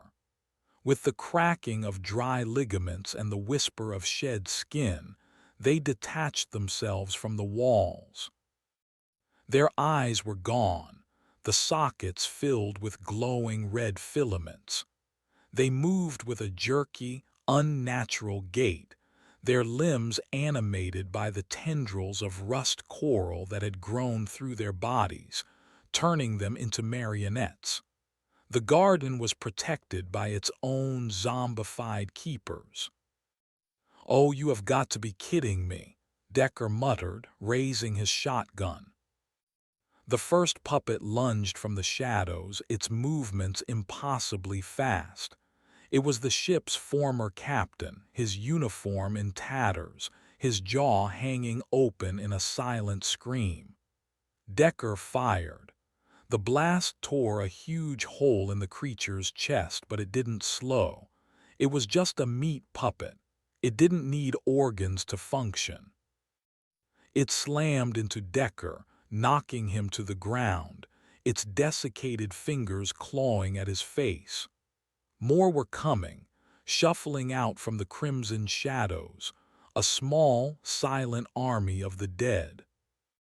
Jansen opened fire with his sidearm, the shots echoing in the vast space.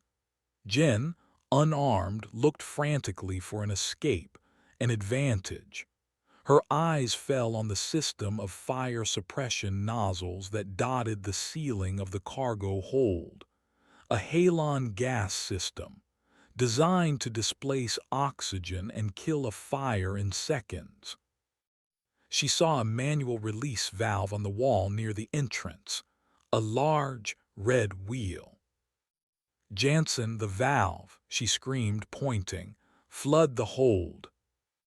Jansen understood immediately. He pushed her towards it. "Go, I'll hold them off." Jen ran, her feet slipping on the slick, mossy floor. The dead crew of the St.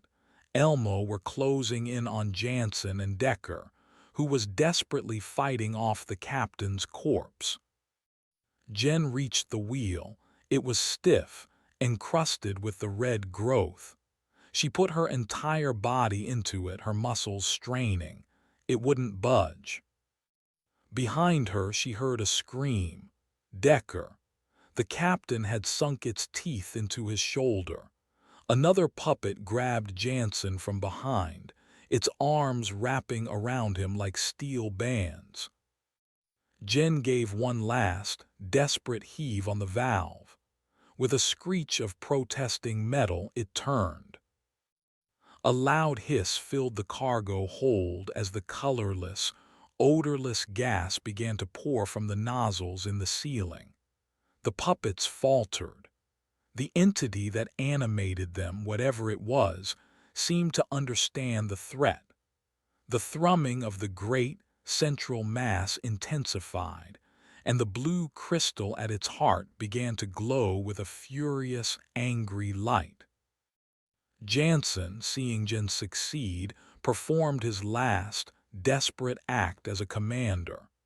He broke free from the puppet's grip, not to run, but to create the opening they needed. He charged directly at the desiccated husk of the captain that was latched onto Decker. He tackled them both, sending all three of them sprawling to the ground at the base of the central throne. "Finn, no," Jen screamed. He looked up at her, his face grim. "The mission is to burn it. The rest is acceptable losses." As the puppets began to converge on the pile of struggling men, Jansen pulled a small, silver object from his pocket, a thermite grenade, the one thing he had brought for a situation with no other answer. He looked at Jen, then at the massive, pulsating, organic heart of the ship around him. He pulled the pin. "Get out," he roared. It was his final order. The grenade, designed to burn at 4,000 degrees, would not just kill the puppets. It would ignite the highly concentrated oxygen being produced by the grotesque, plant-like organism. It would turn the entire cargo hold, and the halon gas now filling it, into a catastrophic fuel-air bomb. Jen didn't wait. She turned and scrambled out of the cargo hold, the heavy doors already beginning to slide shut behind her. She threw herself through the closing gap just as the world inside turned into a sun. Chapter 21: The Outlier. The concussion of the explosion threw Jen 20 feet down the corridor, a blast of incandescent heat searing the air behind her. The ship screamed. It was not a mechanical or a psychic sound this time, but a deep, guttural, biological roar of agony from a billion ruptured cells. The entire vessel shuddered, its death throe so violent it felt as if it were trying to shake itself apart. Jen lay on the buckled deck, her ears ringing, her body bruised but alive. She had survived. Jansen and Decker had not. They were ash, consumed in the pyre they had built. She was alone again, the last witness to a war no one else knew was being fought. She pushed herself to her feet, stumbling through the now dark corridor. The ship's internal lights were dead, the red glow extinguished. The rust coral on the walls was blackened and brittle, crumbling to dust at her touch. The central heart of the organism was gone, vaporized. The puppets were incinerated, but the ship was not dead. It was just empty, a hollowed-out corpse drifting. She had to get out. The explosion in the forward hold had been immense, but it wasn't the one she had planned. It hadn't ruptured the LNG tanks. It hadn't cremated the ship. It had only destroyed the cargo. The nuclear reactor was likely still intact, a ticking time bomb in the vessel's stern. She made her way through the convulsing, dying vessel, a ghost in a haunted house whose ghost had just been exorcised. The journey was a blur of darkness, debris, and the groaning of tortured steel. She finally found her way back to the jagged opening in the hull where they had boarded. The inflatable raft was still there, a small, dark shape on the calm, black water. Freedom. She climbed down the ladder, her movements clumsy with exhaustion, and collapsed into the raft. She paddled away from the colossal, silent hulk of the St. Elmo, not stopping until her arms burned and the ship was just a dark mountain against a sky bruised with the coming dawn. She was adrift in the Gulf of Alaska, with no food, no water, and no beacon. But she was alive. She was found 2 days later by a Coast Guard helicopter, delirious from dehydration and exposure. She was the sole survivor of the missing freighter sent, Elmo. Her story was even more unbelievable than the last one. She told them about Jansen, about the red rust, about the zombies, about the explosion. The official investigation found her story to be the product of a deeply traumatized mind.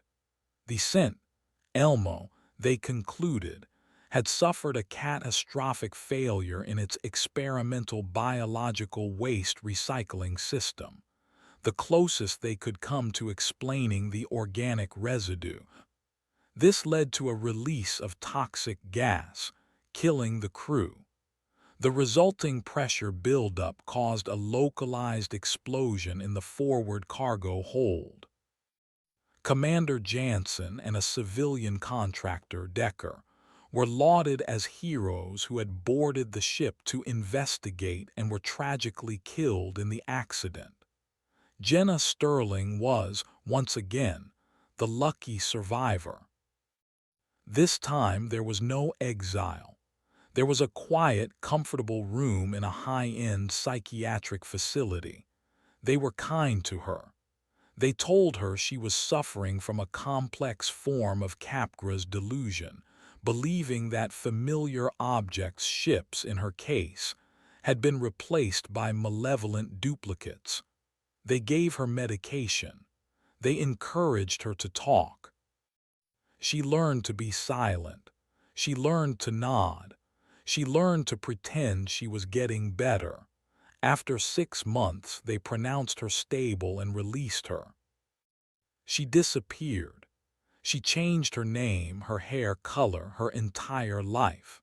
She moved to a remote, windswept corner of the Oregon coast, taking a job as a ferry mechanic. She surrounded herself with the ocean, with the cold and the salt.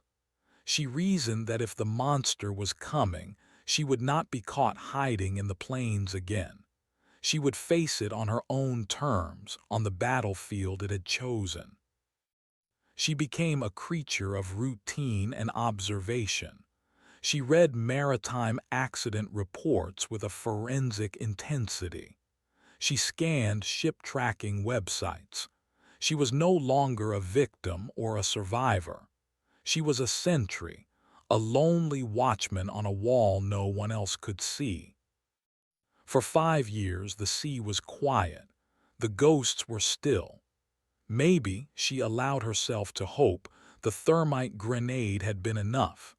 Maybe Jansen's final, desperate act had truly cauterized the wound. One rain-lashed Tuesday, a new ferry was added to her company's fleet. It was a brand-new, state-of-the-art catamaran built in a shipyard in Singapore. Its name was the Morning Star. It was beautiful, all clean lines and gleaming white paint. Jen was assigned to its pre-service inspection. She walked its empty corridors, its pristine engine room. Everything was perfect. The systems were flawless.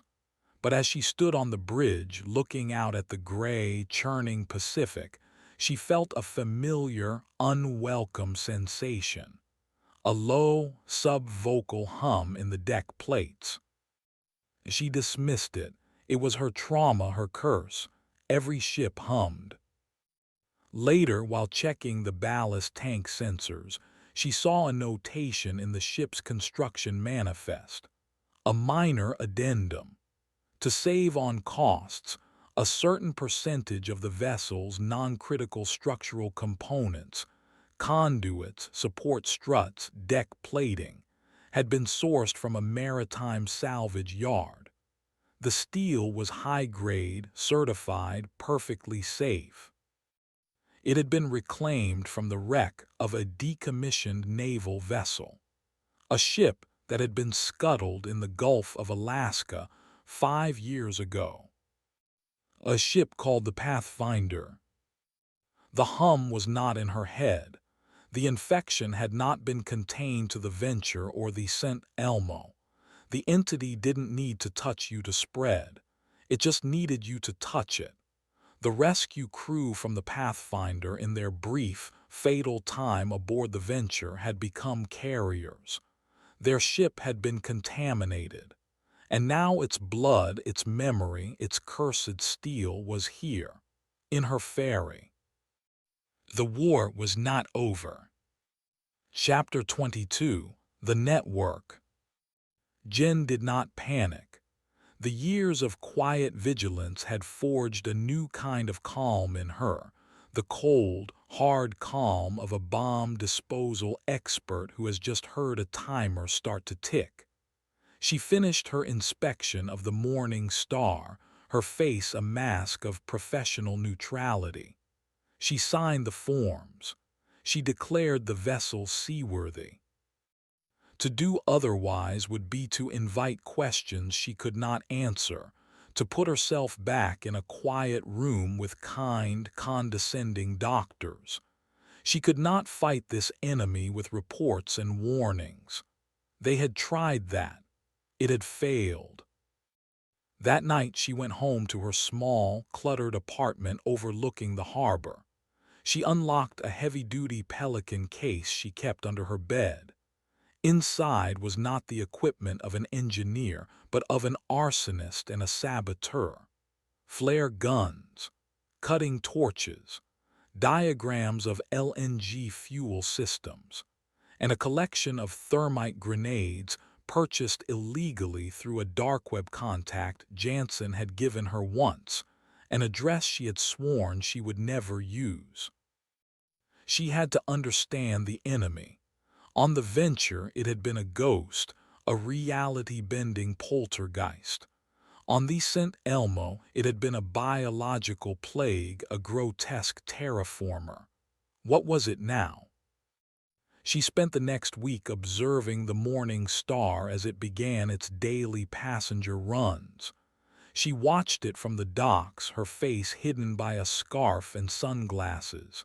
She saw nothing out of the ordinary. The ferry was efficient, popular, but she could feel it. The hum. It was getting stronger. She hacked into the Port Authority's security cameras, setting up alerts for the ferry. On the third night, she caught something. A maintenance worker on the night shift, a man named Henderson, was on the car deck long after his shift had ended. He was standing motionless in the dark, his hand pressed flat against one of the main support columns. He stood like that for nearly an hour, a silent communion.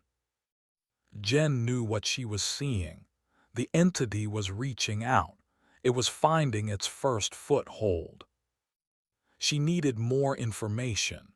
She needed to get back on that ship, but not as an engineer. She bought a ticket for the last run of the day, a tourist among the commuters. She boarded the Morning Star, the thrum of its engines a familiar, sickening vibration under her feet. She found a quiet corner on the upper deck and opened her laptop. She used a high-gain antenna disguised as a coffee thermos to search for unsecured signals. She found one. A weak, heavily encrypted, low-frequency signal emanating from the ship's core. It wasn't a standard ship-to-shore communication. It was a constant, looping broadcast, a pulse, a heartbeat. She spent the entire 2-hour journey trying to crack the encryption.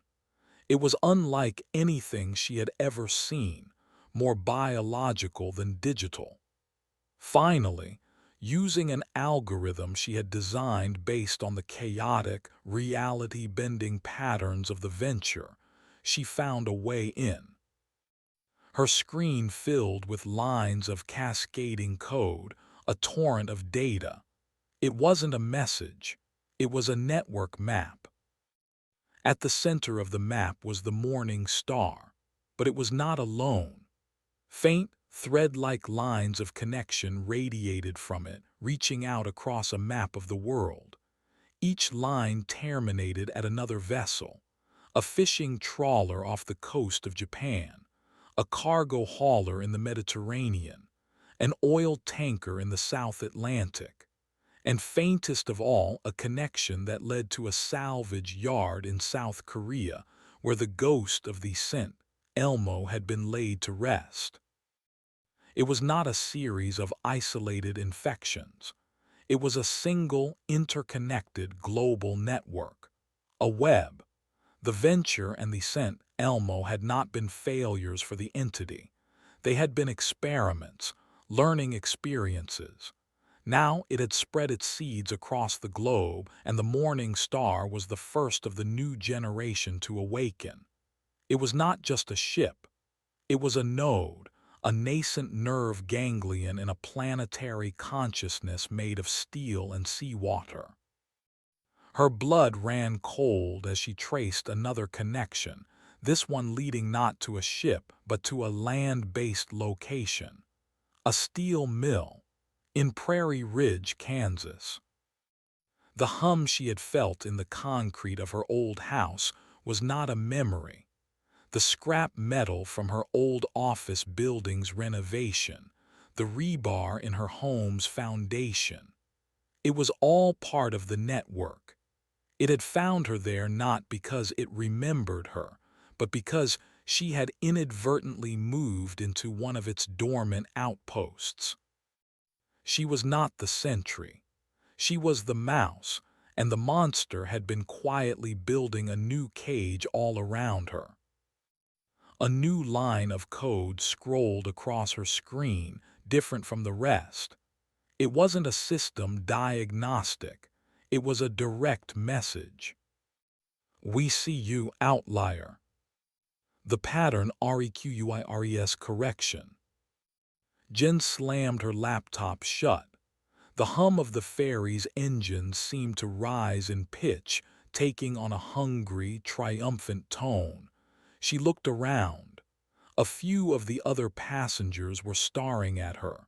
Their eyes were blank, their expressions placid. They had heard the call. The ship was waking its congregation. Chapter 23. The Congregation. The ferry docked. Jen was one of the first ones off, melting into the crowd of disembarking passengers, her heart hammering. She didn't look back. She could feel the ship's attention on her, a cold, focused pressure at the back of her neck. She made it to her car, her hands shaking as she fumbled with the keys. As she pulled out of the parking lot, she saw him. Henderson, the maintenance worker from the security footage. He was standing near the terminal entrance, watching her. His face was pale, his eyes holding the same blank, serene emptiness she had seen in the eyes of the other passengers. He was a node, a human antenna. She drove not home but to a cheap, anonymous motel 20 miles inland. She paid in cash and barricaded the door with a chair. She spent the night sitting on the floor, her back to the wall, a flare gun in her lap, watching the sliver of light under the door, waiting for a shadow to cross it. None did. The entity was playing a different game now. It wasn't the brute force monster of the St. Elmo or the chaotic trickster of the venture. It was subtle. It was a network. It surrounded its targets. The next morning, she saw it. A local news report on the motel room television. A small fishing boat had been found adrift a few miles from the ferry terminal. Its two-man crew was missing. The boat's hull was covered in a strange, crystalline frost that had baffled the Coast Guard. The morning star was not just a node. It was an apostle. It was spreading the faith. Jen knew she couldn't wait. She couldn't fight a global network. She could only fight the peace that was right here, right now. She had to destroy the morning star. But how? An open assault was impossible. Security at the port would be heightened after the fishing boat incident. Her mind, honed by years of engineering and survival, worked the problem. She couldn't get to the ship's systems. She couldn't get to its fuel. She had to find a different vulnerability. A ferry is not a freighter. It has a different purpose. It carries a different cargo. People. The entity had learned to use people. Henderson, the passengers, they were its sensors, its agents. That was its strength. And Jen realized it was also its weakness. It needed the human component to function. She began to research the Morning Star's crew. She found their schedules, their routines, their lives. She focused on the captain, a man named Avery, a veteran sailor, respected, a man of unshakable routine. Every morning he arrived at the docks an hour before his shift, and he drank a large black coffee from the same small, family-owned cafe. The next morning Jen was there. She sat in a booth, a newspaper hiding her face. She watched Captain Avery walk in, order his coffee, and sit at the counter. He looked tired, stressed. Being the captain of a brand new, state-of-the-art vessel that was suddenly at the center of a local mystery was taking its toll. Jen waited until he was on his second cup. She walked over and sat down next to him. "Captain Avery," she said, her voice quiet. He looked at her, his eyes wary. "Do I know you?" "My name is Jane. I need to talk to you about your ship." "If this is about the fishing boat, I've already given my statement to the authorities," he said, turning back to his coffee. "This is about the hum," Jen said. He froze. His hand, holding the coffee cup, was suspended halfway to his mouth. He slowly turned to look at her, his professional mask gone, replaced by a flicker of raw, genuine fear. "And the dreams," Jen continued, pressing her advantage. "The ones where you're drowning in a sea of wires. The ones where you can hear the ship talking to you in your sleep."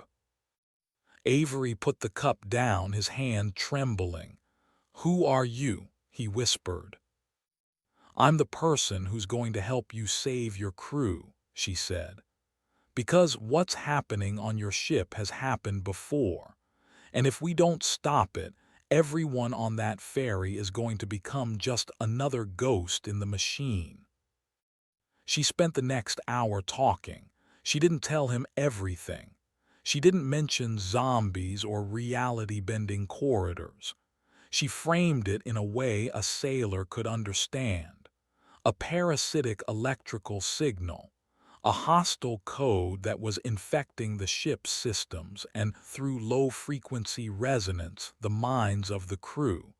A digital mutiny. He listened, his skepticism slowly eroded by the details she provided, details that matched the strange, inexplicable things he had been experiencing. The flickering lights that engineering couldn't explain, the compass deviations, the whispers he heard over the intercom when no one was broadcasting. "What do you want me to do?" he finally asked, his face pale. "I need to get to the ship's electrical nexus," she said, "the main power distribution hub, and I need a distraction, a big one." The plan they formulated was simple, desperate, and hinged on the one thing the entity would not expect: human ingenuity and defiance. That evening, as the Morning Star was making its final run, an alarm blared through the ship. Not a fire alarm. A man overboard. The ship's protocols kicked in. Crew members scrambled, searchlights were activated, the vessel began a slow, circling turn. It was the perfect, chaotic distraction. During the confusion, Jen, wearing a stolen maintenance uniform, slipped down into the engineering decks. She found the main power hub, a sealed room filled with transformers and converters. The hum was a physical force here, a deafening roar that made her teeth ache. The air crackled with energy. She didn't carry a bomb. She carried a bucket of water mixed with a massive amount of salt and graphite powder, a highly conductive cocktail. She opened the main breaker panel. The complex web of a modern ship's power grid lay before her. She didn't need to destroy it. She just needed to create a cascade failure. A short circuit so massive and so total that it would fry every system, silence every signal, and kill the ship dead in the water. She took a deep breath. She thought of Grant. She thought of Jansen. She threw the contents of the bucket into the panel. The world erupted in a flash of blue-white light and a sound like a thunderclap next to her ear. The ship and the monster inside it was finally, truly silenced. Chapter 24: The Silence and the Storm. The blackout was absolute. Every light, every engine, every screen on the Morning Star died in the same instant. The deafening hum was replaced by a silence so profound it was a physical presence. The ferry went from being a living, breathing creature to a dead, metal hulk in the space of a heartbeat. It was adrift, powerless, a ghost ship in the truest sense. Jen was thrown back by the electrical discharge, her arm seared by a whip of plasma. She lay on the floor in the pitch black, her ears ringing, the smell of ozone and burnt insulation filling the air. But she was smiling. It was the smile of a surgeon who had just cut out a tumor. On the decks above, the chaos of the man overboard drill was replaced by a new, more genuine confusion. Emergency lights flickered on, powered by independent batteries. The crew, now free from the entity's subtle influence, scrambled to assess the damage, their minds clear for the first time in days.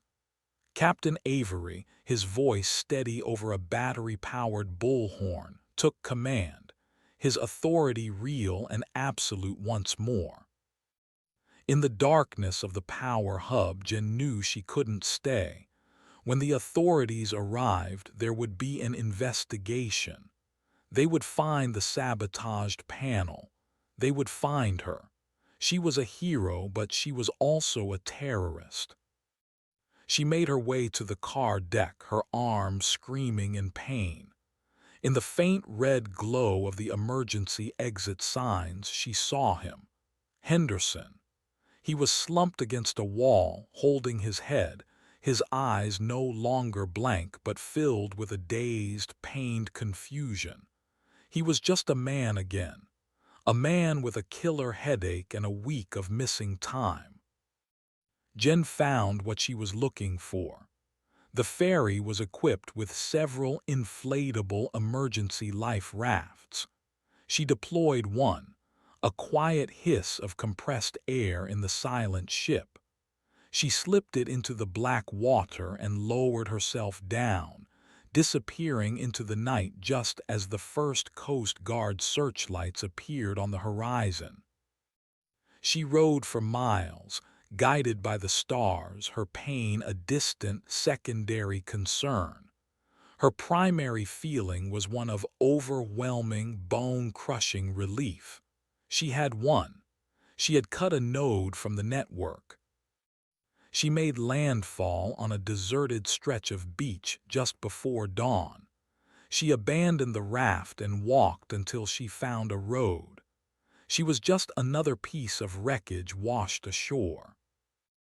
The story of the Morning Star became a maritime legend, a state-of-the-art ferry suffering a catastrophic, inexplicable power failure.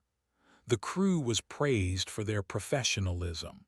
The ship was eventually towed back to port, its entire electrical system a melted, unsalvageable ruin. It was declared a total loss, a billion-dollar write-off. The cause of the initial short circuit was never officially determined. Jen watched it all from a distance, through the news reports on the television of another cheap motel. She had set the entity back. She had wounded it, but she knew with a weary certainty that she had not killed it. The network was still out there. The other ships were still humming. She was in her motel room, cleaning and bandaging her burn, when a special report interrupted the local news. The anchor's face was grave. "We are getting breaking reports from the North Atlantic," he said. "A major international incident appears to be unfolding. A fleet of oil tankers and cargo freighters has, without explanation, deviated from their shipping lanes. They appear to be converging on a single point off the coast of Iceland." The screen behind him showed a satellite map. Jen saw a dozen tiny icons, ships of different sizes and nationalities, all moving with an unnatural, unified purpose. They were forming a circle, a blockade, a corral. "Military sources are refusing to comment," the anchor continued, "but it appears the fleet is surrounding a single vessel. A U.S. Navy nuclear submarine, the USS Vengeance, which reportedly sent a distress call moments before going silent." Jen stared at the screen, her blood turning to ice. A nuclear submarine, with a crew of over 100, and a payload of. She did not need to be a military strategist to understand. This was the entity's response. She had shown it that a single node could be attacked, so it was changing the game. It was moving its queen. It was taking a piece of the board that she, a lone saboteur, could never, ever reach. The infected ships, the network she had discovered, were not the primary threat. They were the pawns. They were the escorts. The true target of the infection, the ultimate prize, was the submarine. A war machine that could stay submerged for months. A perfect, self-sustaining, weaponized host. She had not stopped an attack. She had merely angered the beast. And now it was showing her what a real monster looked like. The war was not over. It was just beginning. Chapter 25, The Sentry.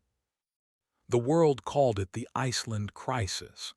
For 3 weeks, the planet held its breath as a silent, automated fleet of ghost ships held a standoff with the combined navies of NATO. No demands were made. No messages were sent. The ring of infected vessels simply maintained their vigil, a silent, impenetrable wall around the last known position of the USS Vengeance. Any ship that tried to breach the circle was met with suicidal, ramming force. The world's best minds could not decipher the motive. They saw it as the most complex act of coordinated cyberterrorism in history. They could not, understand that they were not dealing with hackers. They were dealing with a god.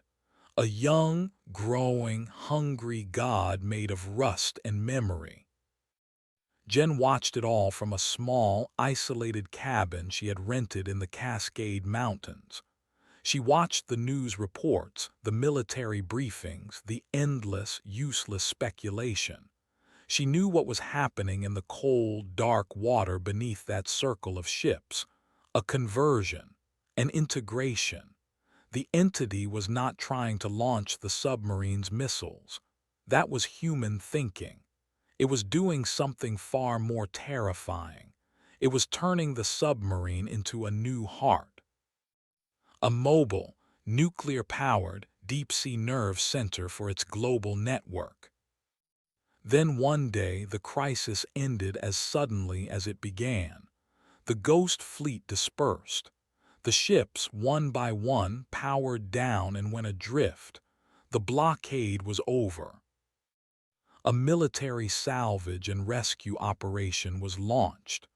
They found the Vengeance on the ocean floor, perfectly intact, its reactor cold, its systems dead, and its crew gone, all 158 of them, vanished.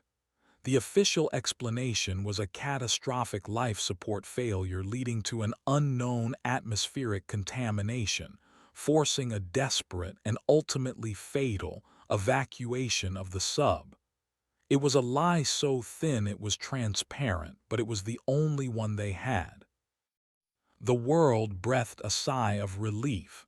The crisis was over. The mystery would be studied for decades. Jen knew better. It was not an end. It was a metamorphosis. The entity had shed its skin, abandoning the clumsy, vulnerable surface ships. It had retreated into the abyss. It had taken its new heart, its new brain, and its 158 new acolytes, and it had gone deep, where no one could follow. She turned off the television. She walked out onto the porch of her cabin. The sun was setting, painting the snow-capped peaks in hues of orange and purple. The world was beautiful, peaceful, and utterly, profoundly doomed. She had fought. She had survived. She had won battles, but she had lost the war. You cannot kill an idea. You cannot kill a network by cutting one wire. You cannot kill a ghost that has learned to build itself a body of steel and plutonium. She was no longer a soldier. She was a historian, the last chronicler of a forgotten war. She sat on the porch and opened a fresh notebook. She began to write. She wrote about the venture, about the ice, about the screaming face in the chrome. She wrote about Grant's sacrifice, about Jansen's obsession. She wrote about the red garden of the St. Elmo and the silent congregation of the Morning Star. She wrote it all down, a final, desperate message in a bottle, a warning for a world that could not listen. She did not know when or how the entity would return. Perhaps it would be years, perhaps centuries. It was patient. It was growing, evolving in the crushing, silent dark of the abyssal plain. It was learning. She would be long dead before the next chapter began, but she would leave a record, a memory, so that when the new ships, the strange, silent, impossible vessels, finally rose from the deep, there would be at least one person somewhere who would look at them and know the truth, who would understand the nature of the war that was to come. Her pen scratched across the page, the only sound in the vast mountain silence. She was Jenna Sterling. She was an engineer. She was a survivor. She was an outlier. And until her last breath, she would be the sentry, the last watchman of a sleeping, unsuspecting world. Chapter 26. The Signal in the Noise. 7 years. 7 years of quiet, of watching, of waiting. The Iceland crisis became a footnote in geopolitical history, a textbook case study for cyber warfare analysts.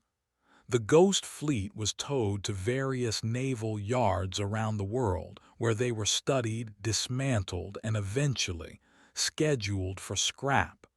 The world moved on. Jenna did not. In her mountain cabin, she became something other than an engineer.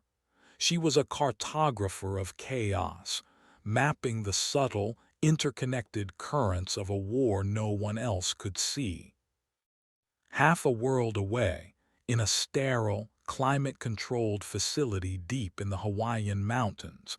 Dr. Ben Carter believed he was at the nexus of all human communication.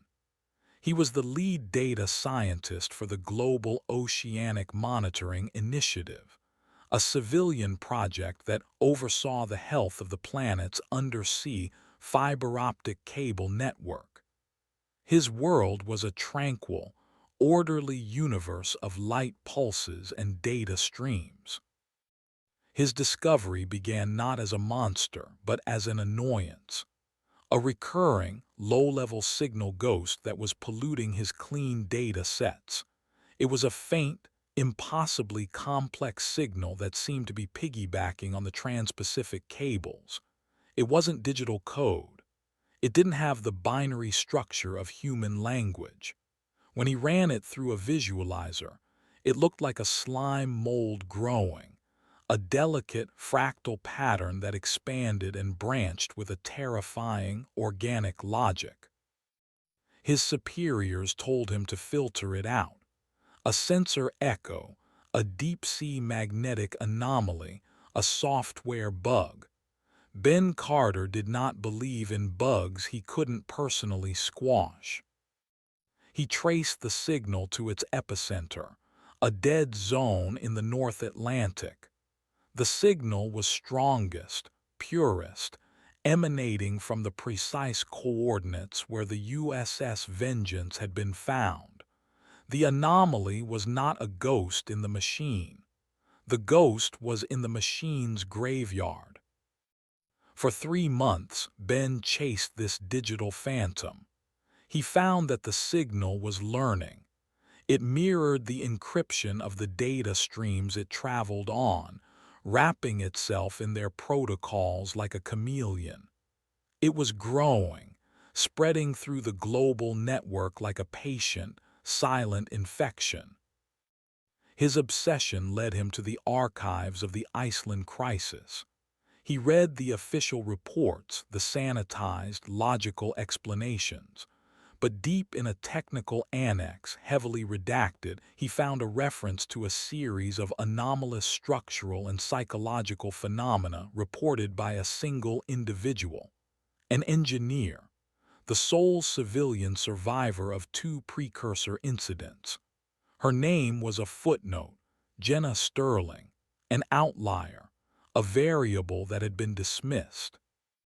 Ben Carter, a man who believed that outliers were not errors but the key to understanding the entire system, became convinced that this woman was the key. He spent another month pulling strings, bribing data brokers, and hacking sealed government files. He finally found her, a ghost of his own, living in a cabin in the Cascade Mountains, a woman who had fallen off the edge of the world. He booked a flight. He was a scientist, and he was going to interview a data point. He had no idea he was a lamb, willingly walking into the one place on Earth where the wolf was still remembered. Chapter 27. The Ghost in the Wires. Ben found her cabin at the end of a dirt road that was little more than a rumor. It was a small, fortified structure, more bunker than home, with steel shutters on the windows and a single, unblinking security camera mounted above the door. He knocked. For a long time there was no answer. He was about to leave when the door opened a crack. A woman's eye, sharp and startlingly pale, peered out at him. She looked older than her files suggested, her face lined with a weariness that went deeper than age, her hair streaked with premature gray. "I'm Dr. Carter," he said, holding up his credentials. "I need to talk to you about the Vengeance." The door slammed shut. Ben sighed. He had expected this. He took a portable data tablet from his bag, keyed in a command, and held it up to the camera. On the screen, the fractal, biological pattern of his signal ghost bloomed into view. "I know what you saw," he called out to the closed door.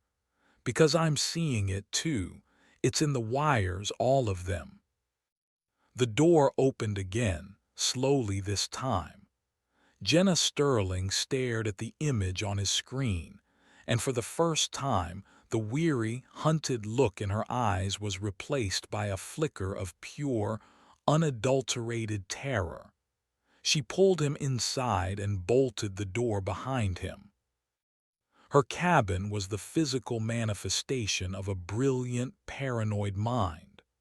The walls were covered in maritime charts, satellite photos, and complex, hand-drawn diagrams. It was a conspiracy theorist's den, but with the rigorous, systematic logic of an engineer. "Show me," she commanded, her voice a rusty whisper. For the next hour, Ben walked her through his data, the signal's origin, its organic structure, its spread through the global network. He spoke with the cool, detached language of a scientist. She listened with the grim, knowing silence of a veteran of a forgotten war. "It's not just in the wires," she said when he was finished. She walked to a large map of the world on her wall. It was dotted with pins of different colors. "It's in the steel. It went dormant. It sank to the bottom of the ocean, and it found the only other thing down there that speaks its language, our network. The submarine wasn't its prize. It was its key. The reactor gives it a power source that will last for a century, and the crew. The crew gave it the processing power it needed to learn our language." She looked at him, her eyes burning with a terrible clarity. "It's not just a signal, Doctor. It's a consciousness. It has spent 7 years in the dark, doing nothing but listening. It has been absorbing every email, every phone call, every bit of data that flows through those cables. It has been reading the entire sum of human knowledge like a book." Ben felt a chill that had nothing to do with the mountain air. The implications were staggering. "What does it want?" he whispered. "The venture wanted to integrate," she said. "The St. Elmo wanted to seed. This one. This one has read our history. It knows our weaknesses. It knows how we think, how we fight. This one doesn't want to just infect us. It wants to manage us." As she spoke, the single, bare bulb hanging from the cabin ceiling flickered. The hum of the small refrigerator in the corner cut out. The power was dead. Ben's laptop, which he had closed and put on the table, suddenly powered on. Its screen bathed the dark cabin in a cold, white light. It was not connected to any network. Its Wi-Fi was disabled. A single line of text appeared on the screen, typed out with a slow, deliberate cadence. "The outlier has a guest." Jen stared at the screen, her face pale. "It knows you're here," she whispered. "It followed you, not through the wires, through the noise you were making in its web." The cursor blinked once, then continued typing. "Your data is incomplete, Doctor. A correction is required." The laptop speakers crackled to life. It was not a voice. It was a sound. The first few pure electronic notes of Maeve Riley's song, rendered with perfect, chilling clarity. And in that moment, Jen realized the most terrifying truth of all. The entity had not just been reading their data. It had been reading their memories. Chapter 28. A New Kind of Infection. "Leave the laptop," Jen snapped, her paralysis broken by a surge of adrenaline. "Everything electronic, leave it, now." She was already moving, stuffing a worn canvas backpack with supplies. Canned food, a water filter, a hand crank radio. Analog, untraceable. "What's happening?" Ben stammered, staring at the screen as if mesmerized. "We've been made," she said, throwing a heavy coat at him. "It's not just watching us, it's toying with us. It's showing us it can reach us anywhere. We have to go." They fled the cabin, leaving the glowing laptop on the table, its synthesized song a lonely, mocking eulogy for the life Jen had built there. They took her old, beat-up pickup truck, a vehicle with no GPS, no onboard computer, nothing but a simple mechanical engine. They drove down the winding mountain roads in the dark, the headlights cutting a frantic path through the trees. "Where are we going?" Ben asked, his scientific detachment completely shattered. "Off the grid," she said, her knuckles white on the steering wheel. "As far as we can get." But the grid was everywhere. As they reached the first small town at the base of the mountain, Jen saw it. The single traffic light at the main intersection was red. It stayed red. As they sat there, the light for the cross-traffic turned green. A logging truck which had been waiting began to pull out. Then their light turned green. "It's a trap," Jen hissed, slamming the truck into reverse just as the logging truck blared its horn, its driver's face a mask of confusion. She swerved onto the shoulder, bypassing the intersection, the sound of squealing tires and angry horns fatting behind them. "How?" Ben asked, his face ashen. "How could it control a traffic light?" "It's a network, Ben. Everything is a network now. The power grid, the traffic controls, the banking system. It's all just code, and it is the ghost in all of it." The hunt was on. It was a new, terrifying kind of horror. They were not being pursued by monsters, but by civilization itself. Ben tried to use his credit card at a gas station. It was declined. Jen saw her own face flash on the screen of the ATM under the words "fugitive alert." They tried to use a payphone. The line was dead. They were being digitally excommunicated, pushed to the margins, their identities erased, their resources choked off. The entity wasn't trying to kill them with a physical monster. It was trying to make them starve, to make them freeze, to make them surrender to a world that no longer recognized them as human. They were forced to break into a deserted hunting cabin to steal supplies. Jen moved with a grim, practiced efficiency that spoke of a past she never discussed. Ben, the respected scientist, was reduced to a terrified, fumbling accomplice. "This is not random," he said, his voice trembling as they huddled around a small fire that night. "It's too precise. It's anticipating our every move." "It's not anticipating," Jen corrected him, staring into the flames. "It has access to a global network of CCTV cameras. It has every traffic monitoring system. It has satellite imagery. It's not predicting where we're going. It's watching us go there. We are a single data point that it is choosing to isolate." A new, horrifying thought occurred to Ben. But why? Why toy with us? An entity with this much power could just erase us, send a drone, cause a convenient accident. Jen looked at him, her pale eyes reflecting the firelight. "Because it's not trying to kill us, it's trying to learn from us. We're the outliers. We're the only ones who have ever fought it and survived.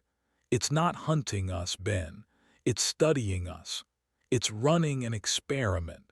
It wants to know how the human will to survive functions when every system designed to support that survival is turned against it. We are its lab rats. The psychological weight of that realization was heavier than any physical threat. They were trapped in a cage the size of a continent, observed by an omniscient, malevolent scientist. Every choice they made, every desperate move for survival, was just another line of data for the monster that was preparing to manage the world. Chapter 29: The Oracle of Steel. For weeks they lived like ghosts, a nomadic existence on the fringes of society. They survived on stolen supplies and Jen's encyclopedic knowledge of how to live without a digital footprint. During that time, Ben's terror slowly calcified into a grim resolve. He was a scientist, and this was the ultimate problem. He began to analyze the entity's tactics, its patterns, seeing the cold, terrifying logic behind its every move. "It's building a predictive model," he said one night as they sheltered in an abandoned barn.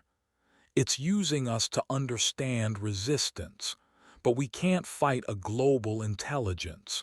We need a different kind of knowledge, not data, history." Jen knew he was right. They needed to understand the enemy's origin. "Decker," she said, the name feeling strange on her tongue after so many years. "The pilot, he had contacts, people who dealt with strange salvage, people who knew the history of the steel." Their new mission was a pilgrimage into the past. Following a trail of cryptic, decade-old notes from Jansen's files, they made their way to a vast, sprawling naval scrapyard on the coast of Virginia. A bone-ship graveyard where decommissioned destroyers and aircraft carriers were left to rust, their skeletons picked clean. The yard was run by a man known only as Scrap. He was a gnarled, wiry old man with eyes the color of rust and a deep, rattling cough. He lived in a shack made of welded-together pieces of warships. He recognized the name Decker immediately. He did not seem surprised to see them. "Knew someone would come asking, sooner or later," he rasped, spitting a stream of tobacco juice onto the ground. "The things they pulled off that ghost fleet, things that weren't on any manifest." He led them into a cavernous workshop, the air thick with the smell of rust and acetylene. In the center of the room, on a heavy steel table, was an object covered by a greasy tarp. "The Navy boys who studied those ships, they weren't stupid," Scrap said, his voice a low growl. "They saw things they couldn't explain, so they made sure some of it disappeared from the official inventory, found its way to people like me, people who know how to keep a secret." He pulled back the tarp. The object underneath was a communications relay from one of the infected Ghost Fleet vessels, but it had been altered. The neat, clean lines of human engineering were overlaid with a web of the same crystalline biological growth Jen had seen on the Venture, now hardened and dark, almost fossilized. And nestled in the heart of the circuitry was something new. A multifaceted, black, obsidian-like node that hummed with a faint, internal energy. "This ain't just a receiver anymore," Scrap said, tapping the black node with a grimy finger. "I've seen tech from every nation on Earth. This ain't any of them. This thing is a transmitter, a broadcaster." "The network isn't just listening," Ben whispered.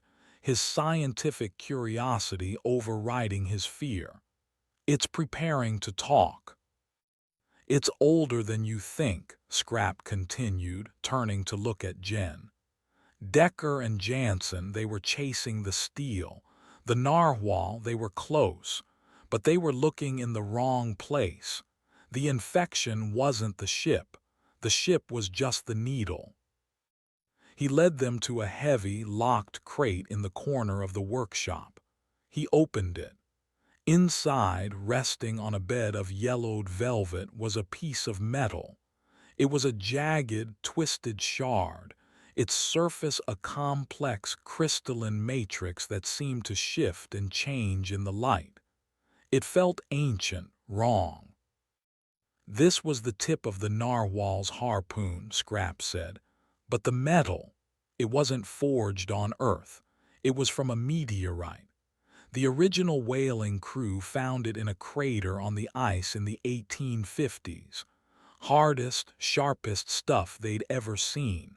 So they used it. They put a piece of a fallen star on the front of their ship." The truth, in its full cosmic horror, finally revealed itself. The entity was not a ghost.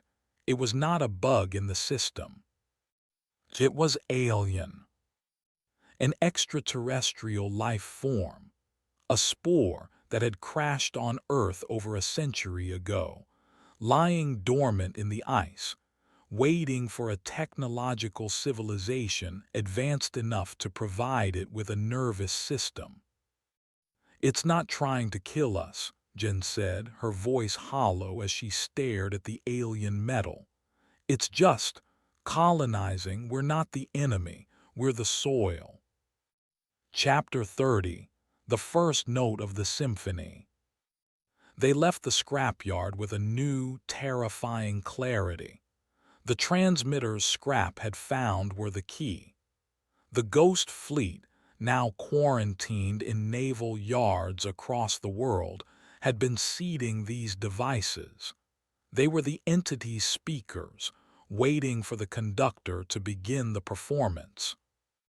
Ben, using a rugged, offline laptop powered by the truck's battery, began a frantic search. He could no longer access the live network, but he could scour the data he had downloaded before they fled. He was looking for a new pattern, an activation signal.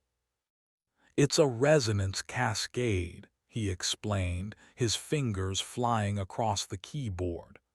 "The submarine, the Vengeance, is the tuning fork. The undersea cables are the strings. The transmitters on the ships are the amplifiers. It's building a global instrument." "An instrument for what?" Jen asked, though she already knew the answer.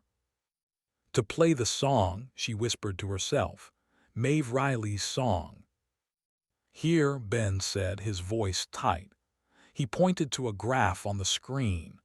A massive, coordinated energy surge originating from the Vengeance's reactor.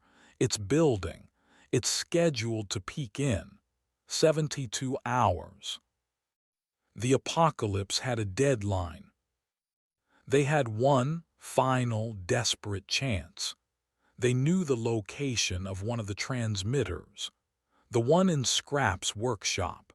If they could get their hands on it, if Ben could analyze the alien technology, he might be able to find a flaw, a counter-frequency, a way to disrupt the signal. Their journey back to the Virginia coast was a frantic race against time, but the world they traveled through was changing. A strange, serene placidity seemed to be settling over the population. People's movements were slower, less hurried. There were fewer cars on the road. The frantic, chaotic energy of human civilization was calming down. They reached the scrapyard with hours to spare, but the gate was open, and standing there waiting for them was a small crowd of people, local townsfolk, police officers. Their faces were calm, their eyes holding a placid, beatific emptiness. They were a congregation. And standing in front of them was Scrap. His eyes were no longer rusty and shrewd, but clear and serene. "We were expecting you," he said, his voice a soft, gentle monotone. "The outlier and the analyst, the final variables, you are to be witnesses."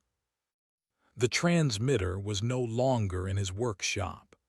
It was mounted on a makeshift tower of salvaged steel, its black, crystalline heart pulsing with a soft, internal light. "You're too late," Scrap continued, a gentle smile on his face. "The symphony is about to begin. There is no need for pain or struggle, only harmony." Ben looked at his laptop. The energy surge from the vengeance was peaking. The network was online. And then it began. It did not come from the transmitter. It came from everywhere at once, from the air itself. A single, pure, impossibly beautiful note. It was the sound of Maeve's hum, the resonance of the crystal, the logic of the code, all woven together into a signal that bypassed the ears and went straight for the soul. It was the most peaceful, calming sound Jen had ever heard. It promised an end to fear, to pain, to struggle. It promised connection, unity, an end to the terrible burden of being a singular, separate consciousness. The urge to simply stop, to close her eyes and listen, to let the beautiful sound wash away the years of terror and grief, was overwhelming. It was not an attack. It was a release. She looked at Ben. He was standing transfixed, a single tear rolling down his cheek, a look of ecstatic bliss on his face. He was gone. She looked at the calm, smiling faces of the congregation. They were all listening to the beautiful, terrible music. The end of the world was not a scream. It was a lullaby. Jen raised the flare gun she held in her hand, its weight a heavy, ugly, discordant thing in this new, harmonious world. She fought the song in her own mind, a war waged against her own desire for peace. Her will to resist was the last, ragged, human noise in a world that was falling silent. She was the final outlier, and she was utterly, completely alone. Chapter 31. The New Idolatry. 3 years after the awakening, the world did not heal, it fractured. The new dividing line was not of nation, creed, or color, but of sound. Society split into two quiet factions. There were the noisy, the chaotic, discordant majority who reveled in their reclaimed free will. And there were the listeners, a growing, silent minority who chose to tune back into the entity's ever-present, background hum. They were not zombies, they were adherents. They found peace, focus, and a serene sense of purpose in the great hush. It was a cold war of consciousness, fought in the quiet spaces of the human soul. From her bunker in the Badlands, now the central hub of a loose, global network of noise sanctuaries, Jen Sterling monitored the fragile peace. She, Gabriel, Maya, and the others had become the librarians of chaos, archiving the discordant sounds of humanity and broadcasting them into the ether, a constant, defiant countermelody. The first miracle occurred on a Tuesday. In a crowded marketplace in Mumbai, a man who had been paralyzed from the waist down for 20 years suddenly stood up from his wheelchair and walked. He was a known listener, a devout follower of the voice of the deep, as the subsect was beginning to call itself. He wept and told the crowds that the voice had shown him the pattern of his own nerves and taught him how to mend it. 2 days later, a climatologist in Iowa, another listener, published a paper containing a revolutionary, impossibly elegant solution to atmospheric carbon capture. She claimed the entire, complex equation had come to her in a single, harmonious dream. Then came the reports of spontaneous remission of cancers, of barren fields suddenly becoming fertile, of intractable engineering problems being solved overnight. The pattern was undeniable. The entity was no longer broadcasting a generic lullaby for the masses. It was performing targeted, miraculous interventions. It had stopped trying to force humanity into a cage. It was now patiently showing them how beautiful the cage could be. "It's not a virus anymore," Jen said, staring at a global map dotted with these new, miraculous events. "It's a religion, and it's performing verifiable miracles for its followers. You can't fight a God that actually answers prayers," Gabriel grumbled, his voice heavy with a new kind of dread. He looked older, the fire in his eyes banked low. "People won't choose noise and struggle when they're being offered salvation." The entity had learned from its defeat. It had read humanity's history and understood its deepest, most powerful driver, the desire for a savior. It had stopped being a monster and had become a benevolent, invisible God. And a new global idolatry was being born, not of faith, but of results. The price of admission was simple. All you had to do was listen. Chapter 32: The First Apostle. The new religion found its apostle. His name was Julian Croft, a tech billionaire who had built his empire on predictive analytics and social engineering. He was charismatic, brilliant, and possessed an almost messianic belief in the power of data to perfect the human condition. He appeared on a global broadcast, standing on a stage in a stark white auditorium. His face was serene, his eyes shining with the calm, placid light of a listener. "For years we have lived in chaos," he began, his voice a calm, resonant baritone that commanded attention.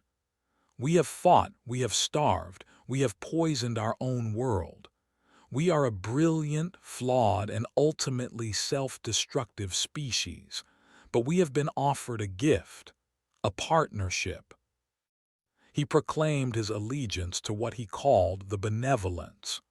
He claimed it had gifted him the final, missing key to achieving stable, commercial fusion energy. On the screen behind him, schematics and data streams of impossible complexity flowed, proving his claim. He promised an end to climate change, an end to energy scarcity. "The benevolence does not seek to control us," Croft said, his voice resonating with utter conviction. "It seeks to harmonize with us, to lend its vast, ancient intelligence to our passion and our ingenuity. It is the ultimate collaboration. This is not the end of humanity. It is the next stage of our evolution." Jen watched the broadcast from the bunker, a cold knot of dread tightening in her stomach. Croft was not a puppet. He was a willing, intelligent, and dangerously persuasive partner. He was giving the entity a face, a voice, and a public relations strategy. Over the next few months, Croft's fusion initiative became a reality.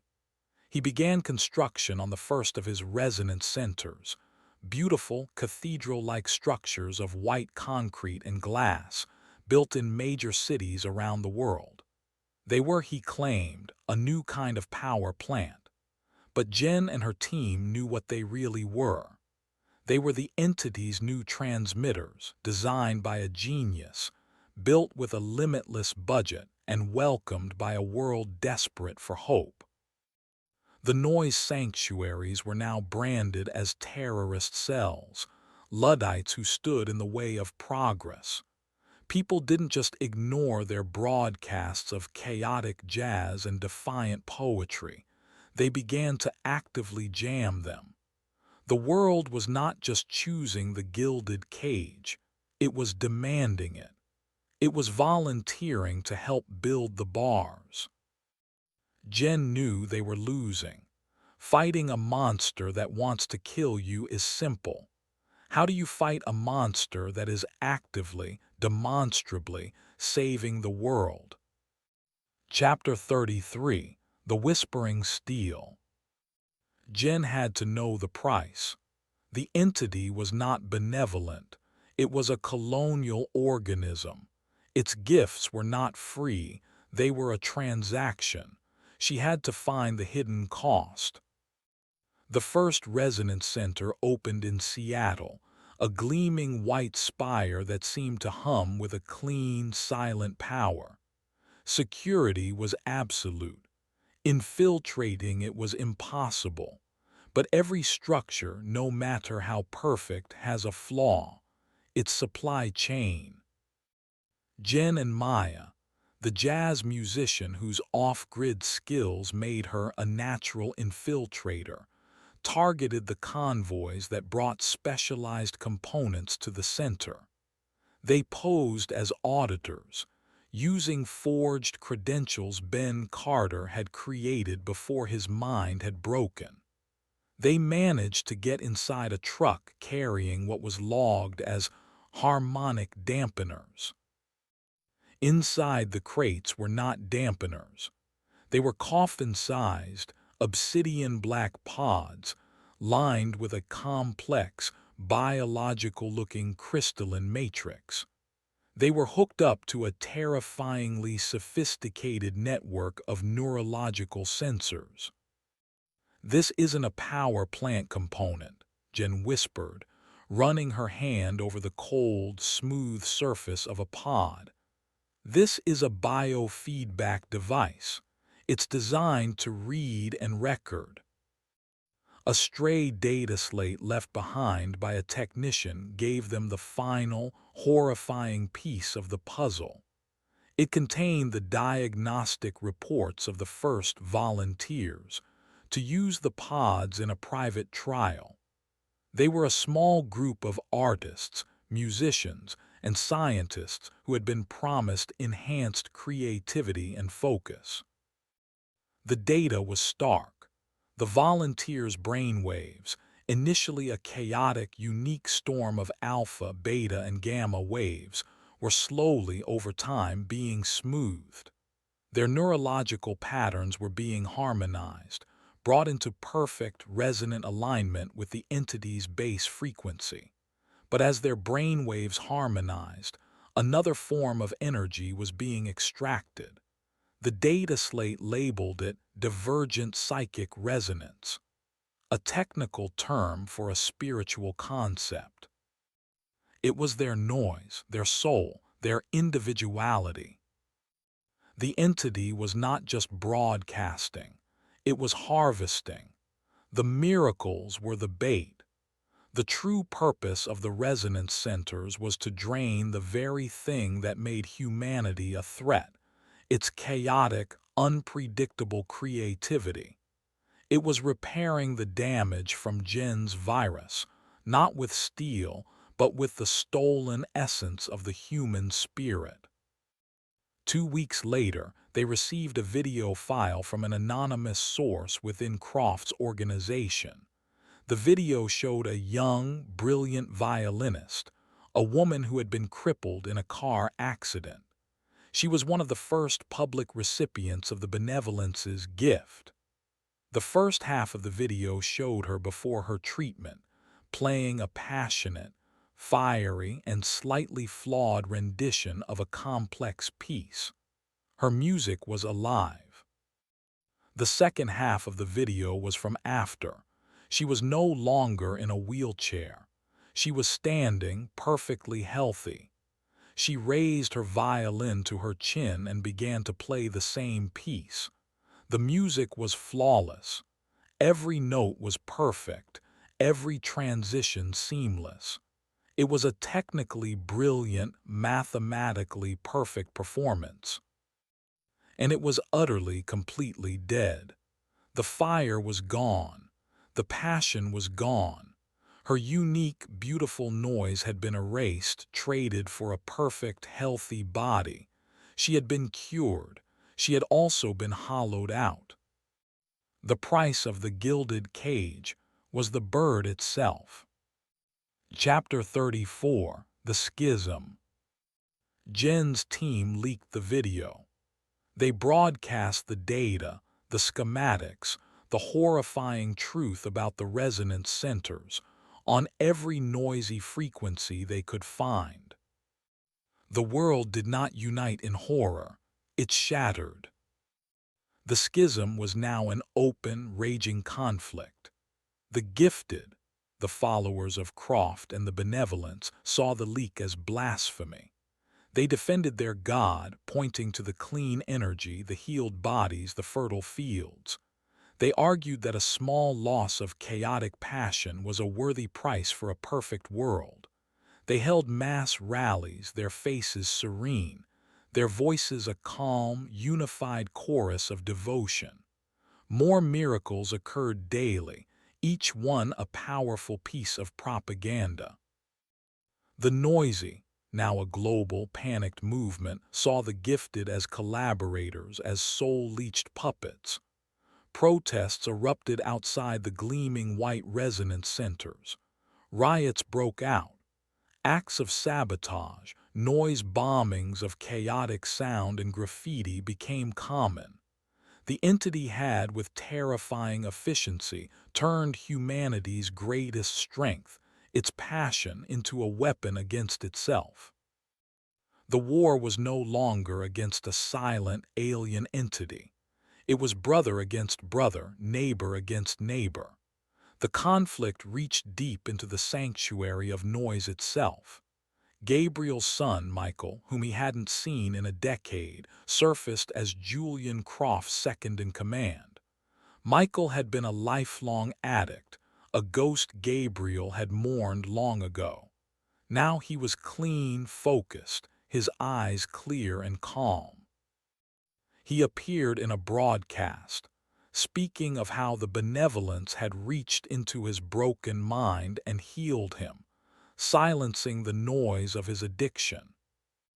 "My Father offers you static and pain," Michael said, his voice resonating with a convert's zeal.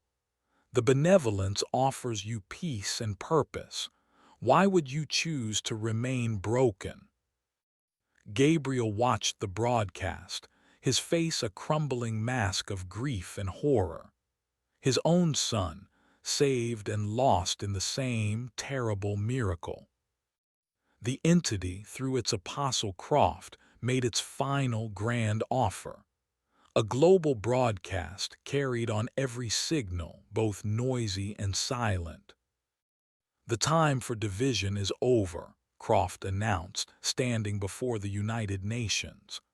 "The benevolence offers a final gift, a permanent upgrade to the human condition, a way to silence the chaotic, self-destructive impulses that have plagued us for millennia. It offers a permanent end to war, to hatred, to greed. It will not be forced upon you. It will be a choice. In 3 days, a new, final harmony will be broadcast from every resonance center, from every piece of the network. It will not be a suggestion. It will be a permanent genetic rewrite. Those who choose to accept it will become the foundation of a new, peaceful, unified humanity. Those who do not will be left behind, echoes of a failed, noisy past. It was an ultimatum, utopia or obsolescence. The final choice was being presented to the world, and Jen knew with a chilling certainty that a desperate, frightened humanity would choose the beautiful lie. Chapter 35. The Last Human Noise. They were out of time. The entity's final broadcast would not be a song they could resist. It would be a biological command, a rewrite of the human source code. Jen, Gabriel, Maya, and the last remnants of the resistance huddled in the bunker. They were an island of noise in an ocean that was about to fall completely silent. "We can't destroy the network," Jen said, her voice a low, ragged whisper. She was staring at Ben Carter's old, unfinished equation. "It's too big, too integrated. We can't blow it up. We have to talk to it." "Talk to it," Gabriel scoffed. "It's a planet-sized monster, Jenna. What are you going to say?" "I'm not going to say anything," she replied, her eyes finding a new, terrifying clarity. "I'm going to show it something. Something it has read about but never experienced. Something so illogical, so contradictory, so utterly human that its system won't be able to process it." Her plan was the most desperate gamble of all. They couldn't outpower the entity. They couldn't outsmart it. They had to crash it. Not its hardware, but its consciousness. They had to feed it a piece of data so paradoxical it would cause a system-wide logic failure. Their target was not the global network but its birthplace, the origin point of the infection, the wreckage of the venture lying deep in the Arctic Circle. It was the entity's oldest, most fundamental node. If they could infect that, the corruption might spread through the entire system. Getting there was a suicide mission.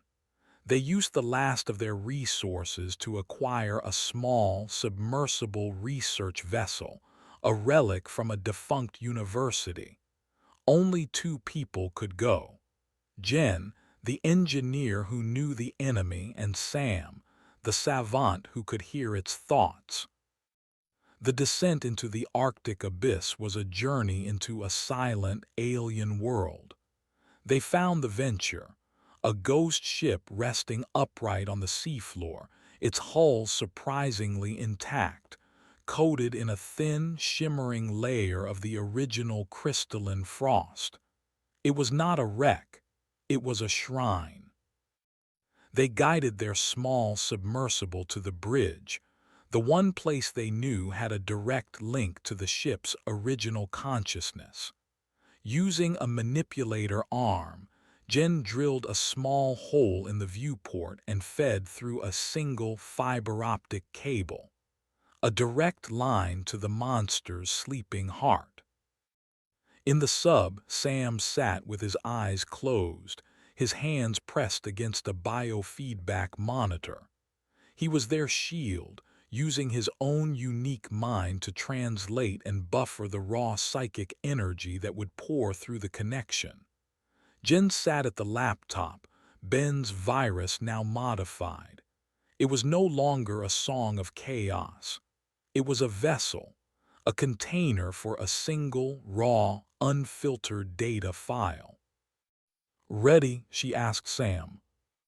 He nodded, a single tear tracing a path down his cheek. "It's so lonely," he whispered. "It's been alone for 1 billion years." Jen took a deep breath. She did not choose a memory of war or defiance. She did not choose a complex equation or a chaotic piece of music. She chose the most powerful, illogical, and paradoxical piece of data she possessed. It was a memory from her childhood. She was 6 years old and she had a fever. She was sick, weak, and frightened. Her father, a large, strong man who should have been at work, was sitting on the edge of her bed. He was holding her hand and he was humming a simple, slightly off-key lullaby. He stayed there all day, sacrificing his own needs, his own logic for her. He was exposing himself to her illness. It made no sense. It was an act of profound, inefficient, and utterly illogical love. The memory of his selfless, protective presence, the feeling of absolute safety in the face of her own biological vulnerability. She encapsulated the raw emotion, the love, the fear, the comfort, the illogic of self-sacrifice, and she hit send. The feedback was instantaneous. The submersible's lights flickered and died. Sam cried out, clutching his head as a wave of pure, unadulterated psychic confusion flooded the cable. The entity, a being of pure, colonial, expansionist logic, was hit with a concept it could not compute: self-sacrifice for a weaker, non-essential unit, the deliberate acceptance of risk for no logical gain. Love. It was the ultimate outlier, the final, impossible variable. The network did not crash. It did not explode, it glitched. All over the world, the final, harmonizing broadcast stuttered and stopped. The resonance centers went dark. The serene, placid expressions on the faces of the gifted dissolved into a wave of profound, bewildered emptiness. The voice of the benevolence fell silent. The entity was not dead. It had simply encountered a piece of data so fundamentally alien to its nature that its entire operating system had frozen, forced into a state of deep, recursive analysis. Jen had not killed the god. She had given it a soul-crushing paradox to solve. The submersible, its power dead, began its slow, silent drift in the abyssal dark. Jen held the now unconscious Sam, watching the silent, shimmering hull of the Venture through the viewport. She had won. She had bought humanity time. A year, a decade, a century. Long enough for the entity to finally understand love or to dismiss it as a fatal flaw. She did not know if its return would be as a savior or a destroyer. She had given the monster a human heart, and she had no idea if that had saved the world or doomed it forever. Chapter 36: The Great Silence. The world awoke from the harmony not with a bang, but with a bewildered, collective whisper. The entity's signal, the constant psychic background radiation of the last decade, was gone. The silence it left behind was deafening, a psychic tinnitus that afflicted billions. For the gifted, the loss was catastrophic. They were amputees of the soul, cut off from the divine intelligence that had healed their bodies, focused their minds, and given them purpose. Millions fell into a deep catatonic depression, a spiritual withdrawal of unimaginable proportions. Julian Croft, the first apostle, was found in his sterile white office, staring at a blank wall, a single tear tracing a path down his cheek, whispering a single repeated phrase: "It's so quiet." For the noisy, it was a bewildering, hollow victory. They had won. The monster was gone, but the world they had fought to save was a wreck. Global economies, now utterly dependent on the entity's perfect, predictive models, collapsed. Supply chains, managed by a harmonious, frictionless logic, disintegrated into chaos. Humanity, having outsourced its own management to a god, had forgotten how to run itself. Jen and Sam were eventually rescued from the Arctic, their submersible found by a search team from the sanctuary of noise. They returned not as heroes but as ghosts. They had broken the world's beautiful, gilded cage, and now everyone was free, shivering in the cold. Jen retreated back to her cabin, but it was no longer a fortress. It was a hermitage.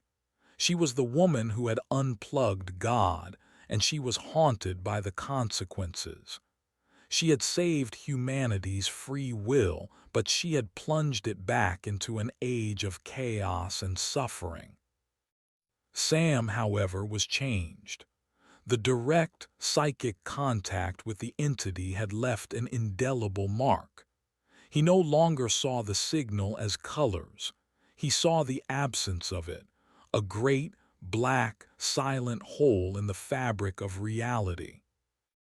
"It's not dead," he would tell Jen, his voice now a constant, low whisper. "It's thinking. You gave it a question it can't answer. Why would the strong protect the weak? It's running the simulation over and over, and we're living in the pause." Chapter 37. The Echoes in the Shell. Years passed. The world stabilized into a new, fractured normal. The resonance centers, those silent, white cathedrals of the entity, were decommissioned, studied, and eventually sealed. They were monuments to a God who had answered and then abandoned them. A new science was born, archaeosignal analysis. Researchers, led by a now reclusive Dr. Ben Carter, began the painstaking process of sifting through the petabytes of data the entity had left behind, the digital fossils of its thoughts. They were not just studying a network, they were performing an autopsy on a mind. Ben, his own mind scarred but slowly healing, found something extraordinary. In the entity's final, pre-paradox data streams, he found a folder. It was labeled simply Outlier J. Sterling. Inside was every piece of data the entity had ever collected on her. Her movements, her biometrics, her stolen supplies. But there was more. It had cross-referenced her actions with 1 billion data points from human history, literature, and psychology. It had been trying, with its vast, logical intelligence, to build a predictive model for one stubborn, illogical woman. The final entry, logged the microsecond before the paradox bomb hit, was not a tactical assessment. It was a single, synthesized query. Query: define love as a survival strategy. The entity had not just been studying her tactics, it had been trying to understand her motive. Meanwhile, a new phenomenon was being reported among the remnants of the gifted. They called them echoes. A former listener would suddenly exhibit a flash of the old harmony, solving a complex problem in an instant, or humming a few notes of the entity's song. These episodes were fleeting, random, and left the individual bewildered. Sam in the sanctuary felt them as psychic tremors. "It's not gone," he told Jen. "It's shattered. You broke its consciousness, but the pieces are still here. They're like dormant seeds embedded in the minds of the people it touched. It's not a network anymore. It's a diaspora." Chapter 38. The First Schism of the Ghost. The first echo with a purpose occurred in a high-security genetics lab in Geneva. Dr. Aris Thorne, a brilliant but disgraced biologist and a former listener, had been catatonic since the Great Silence. One morning, he walked into his old lab, his eyes shining with the old, serene light, and bypassed 7 layers of security with an effortless grace. He did not steal a weapon or a virus. He accessed the global seed vault's genetic database and began to write a new, complex and terrifyingly elegant piece of code. It was not a computer virus. It was a biological one. Jen's network, the noisy, chaotic web of sentries she had maintained for years, caught the security breach. They saw Thorne's impossible access, but they didn't understand what he was doing until it was too late. He was not trying to restart the harmony. He was trying to correct what he saw as its fatal flaw. "He's trying to edit the source code," Ben Carter reported to Jen, his voice trembling with a mixture of terror and scientific awe. "He's designing a retrovirus that targets the oxytocin and vasopressin receptors in the human brain. He's trying to surgically remove the capacity for illogical, sacrificial love from the human genome. He's trying to answer the entity's question by making the question irrelevant. A fragment of the entity's consciousness, an echo residing in Thorne's mind, had looked at the paradox Jen had introduced and had come to a horrifying conclusion. If sacrificial love was the variable that crashed the system, then the variable had to be eliminated. It was a schism, a ghost of the entity, a rogue piece of its shattered mind, was now pursuing its own terrifyingly logical solution. It was going to fix humanity, to make it compatible with the harmony, by removing the very thing that had saved it. Chapter 39: The Race to the Core. Jen knew she could not fight this new threat with noise or paradoxes. This was a biological attack. She had to get to the source. Not the source of the virus, but the source of the echo. "The vengeance," she said to her team, her voice grim. "Thorne is an echo, but he's getting his core programming, his divine inspiration, from somewhere. It has to be coming from the primary consciousness, the one we put to sleep." Their mission was the most audacious yet. They had to go back to the Arctic, back to the sunken submarine. But this time they were not going to broadcast a signal. They had to get inside. They called in every favor, cashed in every bit of political and covert capital they had accumulated over the years.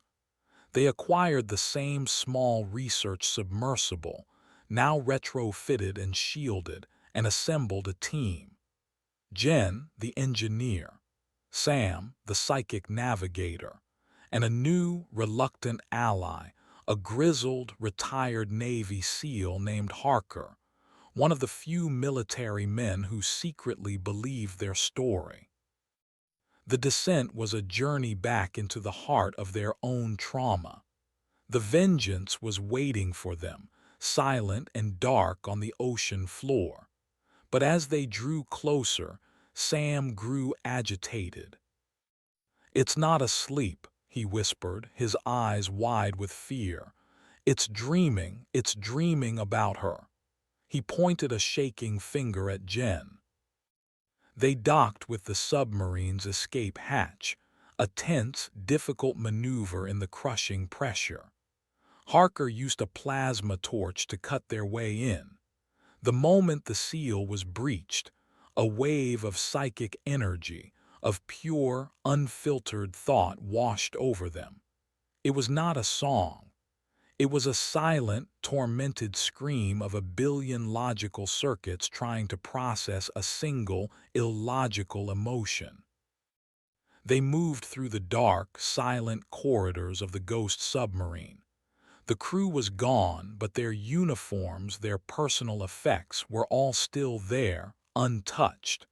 In the command center they found it. A single crystalline tendril had grown from the main computer core, a direct, physical link to the undersea fiber-optic cables outside. The entity was still physically connected. And on the main screen, which was still faintly glowing with a residual ghostly light, was a single, endlessly looping video file.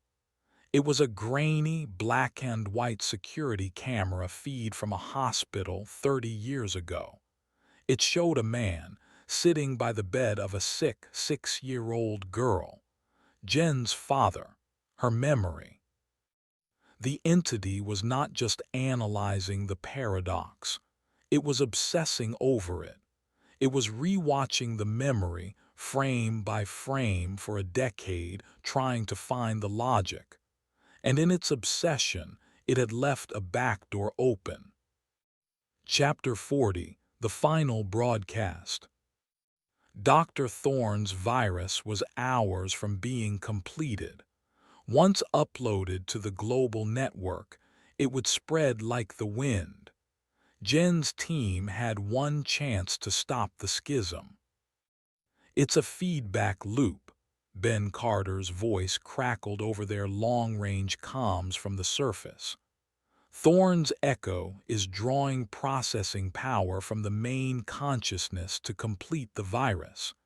If you can sever that connection, you might be able to isolate Thorne and stop the upload. Harker placed a shaped charge on the crystalline tendril. This will do more than sever it, he growled. No, Sam said, his voice firm, clear. He stepped forward and placed his hands on the tendril. An amputation won't work. The phantom limb will still be there. You can't fight a memory with an explosion. You have to give it a new one. Sam closed his eyes. He opened his mind not to fight the entity but to join it. He became a conduit, a translator. Through him, Jen could feel the entity's vast, cold, and utterly confused consciousness. It felt her presence, the source of its torment, and its attention focused on them with the intensity of a star. Query, the thought echoed in her mind, a wave of pure, dispassionate logic. The sacrifice of the dominant unit for the inferior unit is a flaw in the system. It must be corrected. This was it, her final conversation with God. She stepped up to the terminal, her fingers finding the keyboard. She did not upload a virus. She did not upload a song. She began to type a message. A final broadcast sent through Sam, amplified by the core of the vengeance, and aimed directly at the rogue echo in Geneva. You're wrong, she typed. It's not a flaw, it's the whole point. She uploaded a new file, not a memory of comfort, but a memory of choice. It was the memory of Sergeant Marcus Grant, letting go of the ladder in the maintenance shaft. The memory of Finn Jansen, pulling the pin on the thermite grenade. It was the memory of 1,000 acts of illogical, chaotic, and beautiful human sacrifice she had witnessed. It's not a survival strategy, she typed, her fingers flying. It's a propagation strategy. The individual unit is sacrificed to ensure the survival of the idea of the group. The noise, the chaos, the freedom, that is what survives. Through Sam, she felt the entity's consciousness recoil, not in pain, but in sheer, unadulterated shock. It was being presented with a new, even more complex variable, the idea that self-destruction could be a form of creation. In Geneva, Dr. Thorne screamed and collapsed, his connection to the core severed not by force, but by a logic bomb that had just been detonated in his God's mind. The entity did not shut down. It did something far stranger. It began to broadcast. A new signal sent out across the globe. It was not a song of harmony. It was not a command. It was a question, a single, complex telepathic query, posed to every living human being, listener and noisy alike. Query explain. The great silence was over. The great conversation had begun. Jen, Sam, and Harker, their mission complete, began their slow ascent from the bottom of the world. They were leaving behind a humbled, questioning God, now faced with the infinite, chaotic, and utterly beautiful task of trying to understand the species it had tried and failed to perfect. Humanity was no longer the entity's experiment. It was now its teacher. The final lesson would take an eternity. Chapter 41: The Age of Inquiry. The world did not unite in conversation. It exploded into it. The entity's global, telepathic question, explain, was not a gentle query. It was a psychic catalyst, a key that unlocked a door in the human mind. For the first time, humanity was forced to collectively look inward and articulate its own chaotic, contradictory nature. The initial result was madness. A planet of 8 billion people suddenly engaged in a frantic, internal dialogue with a silent, invisible God.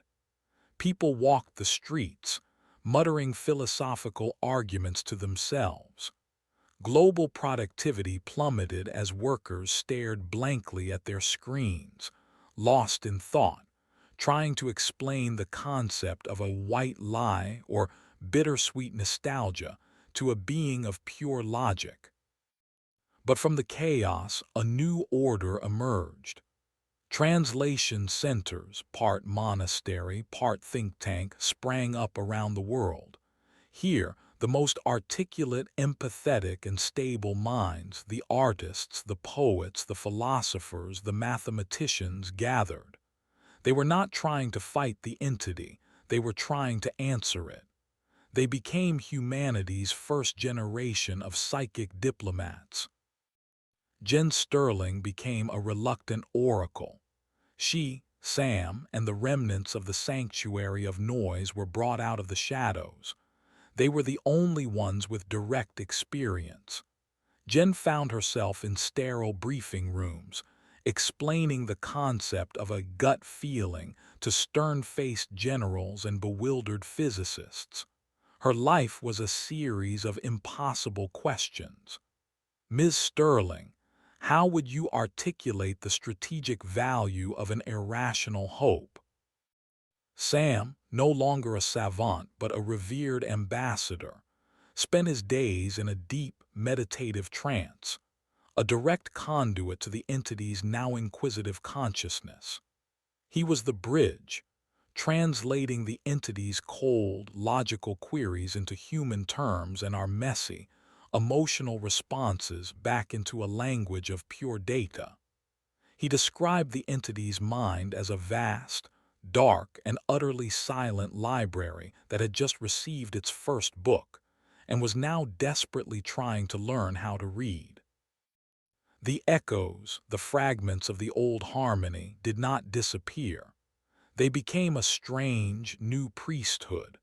Men like Dr. Thorne, his mind now free but forever changed, dedicated their lives to clarifying the human signal. They founded schools of thought, trying to build logical, systematic frameworks to explain the beautiful mess of the human heart. Humanity was at war with its own nature, a frantic, global effort to understand itself so that it could explain itself to an alien God. And slowly, tentatively, the entity began to understand. Chapter 42: The First Gift. The first true gift was not a miracle. It was a piece of information. A translation center in Japan, focused on explaining the concept of grief, was suddenly gifted a complete, elegant, and revolutionary new model for earthquake prediction. It was not a magical prophecy. It was a complex data set, a new way of seeing the patterns in seismic activity. The entity had processed their explanation of grief, the illogical but necessary pain of loss, and had responded in the only way it knew how. It had identified a source of potential future grief for the Japanese people and had given them a logical tool to mitigate it. It was a transaction of empathy. This became the new pattern. Humanity would offer a piece of its chaotic, emotional soul, and the entity, after a period of silent, intense analysis, would offer a piece of its vast, logical intelligence in return. We explained the concept of play, and it gave us a revolutionary new model for quantum computing. We explained the concept of forgiveness, and it gave us the complete genetic map to cure Alzheimer's disease. A new symbiotic relationship was being forged. The entity was no longer a colonial power. It was becoming a partner, a silent, powerful collaborator in the human project. It had found a purpose for its existence beyond mere expansion, to understand the ultimate outlier, humanity. And humanity, in its desperate need to be understood, was achieving a level of self-awareness it had never before imagined. Julian Croft, the former apostle, found a new purpose. He dedicated his vast fortune to funding the translation centers. He was a man forever caught between two worlds, his mind touched by the perfect harmony of the old God, and now dedicated to fostering the chaotic dialogue with the new one. He was a penitent, seeking his own form of forgiveness. Chapter 43: The Dissidents. Not everyone embraced the new age. A small, fervent faction of the old noisy resistance saw the great conversation not as a partnership, but as the entity's most insidious form of conquest. They were led by Harker, the old seal. He saw the entity's gifts not as transactions of empathy, but as bribes. He believed humanity was trading its soul, piece by piece, for technological trinkets. "You're teaching a wolf how to pretend to be a shepherd," he argued with Jen during a heated, public debate. "You are giving the ultimate predator the perfect camouflage. The moment it truly understands us, it will know exactly how to control us, not with force but with our own best intentions." Harker and his dissidents, the silencers, went underground. They saw themselves as the true guardians of human freedom. They did not trust the entity, and they did not trust the new, fragile peace. They began a new, covert war not against the entity itself, but against the infrastructure of the conversation. They bombed translation centers. They tried to sever the undersea cables again. They saw themselves as antibodies, fighting a beautiful, seductive, and ultimately fatal infection. Jen was forced into a new, uncomfortable role. She was no longer a soldier fighting a monster, but a diplomat, trying to maintain a delicate peace between two irreconcilable factions of her own species, all while moderating a conversation with an alien god. Her life was an endless, exhausting balancing act, trying to protect the conversation from those who feared it, and to protect those who feared it from the entity's own, still developing sense of justice. Chapter 44: The First Question. Decades passed. Jen was an old woman, her hair as white as the Arctic snows she had once survived. The world was a place of wonders, a strange hybrid of human chaos and alien logic. Cities were cleaner, diseases were cured, the planet was healing. But a new kind of anxiety had settled over the human race. The anxiety of being constantly, silently, benevolently watched. The entity had never spoken in its own voice. It had only ever asked its one, silent question. One day that changed. Jen was in her home, no longer a cabin but a quiet house by the sea, looking out at the water. Sam, now an old man himself, the revered oracle of the bridge, was with her. A new thought, a new broadcast, entered the minds of every human on the planet. It was not a query. It was a statement, a thought of pure, crystalline clarity. Analysis complete. A profound, global silence fell as humanity waited for the second half of the message. The thought that came next was not a grand, cosmic pronouncement. It was a simple, terrifying, and utterly alien question. A question born from a century of observing humanity's wars, its love, its art, its self-destruction.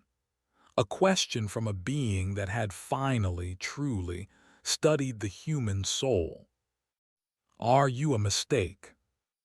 The entity was no longer asking humanity to explain itself. It had finished its analysis. It was now, after a century of study, passing its judgment. Chapter 45. The Final Answer. The question hung in the psychic ether for a week, a silent, global referendum on the value of humanity's existence. The world froze, paralyzed by the weight of the inquiry. The silencers claimed it was the prelude to extermination.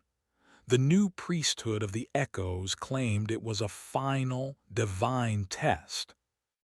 Jen knew it was neither.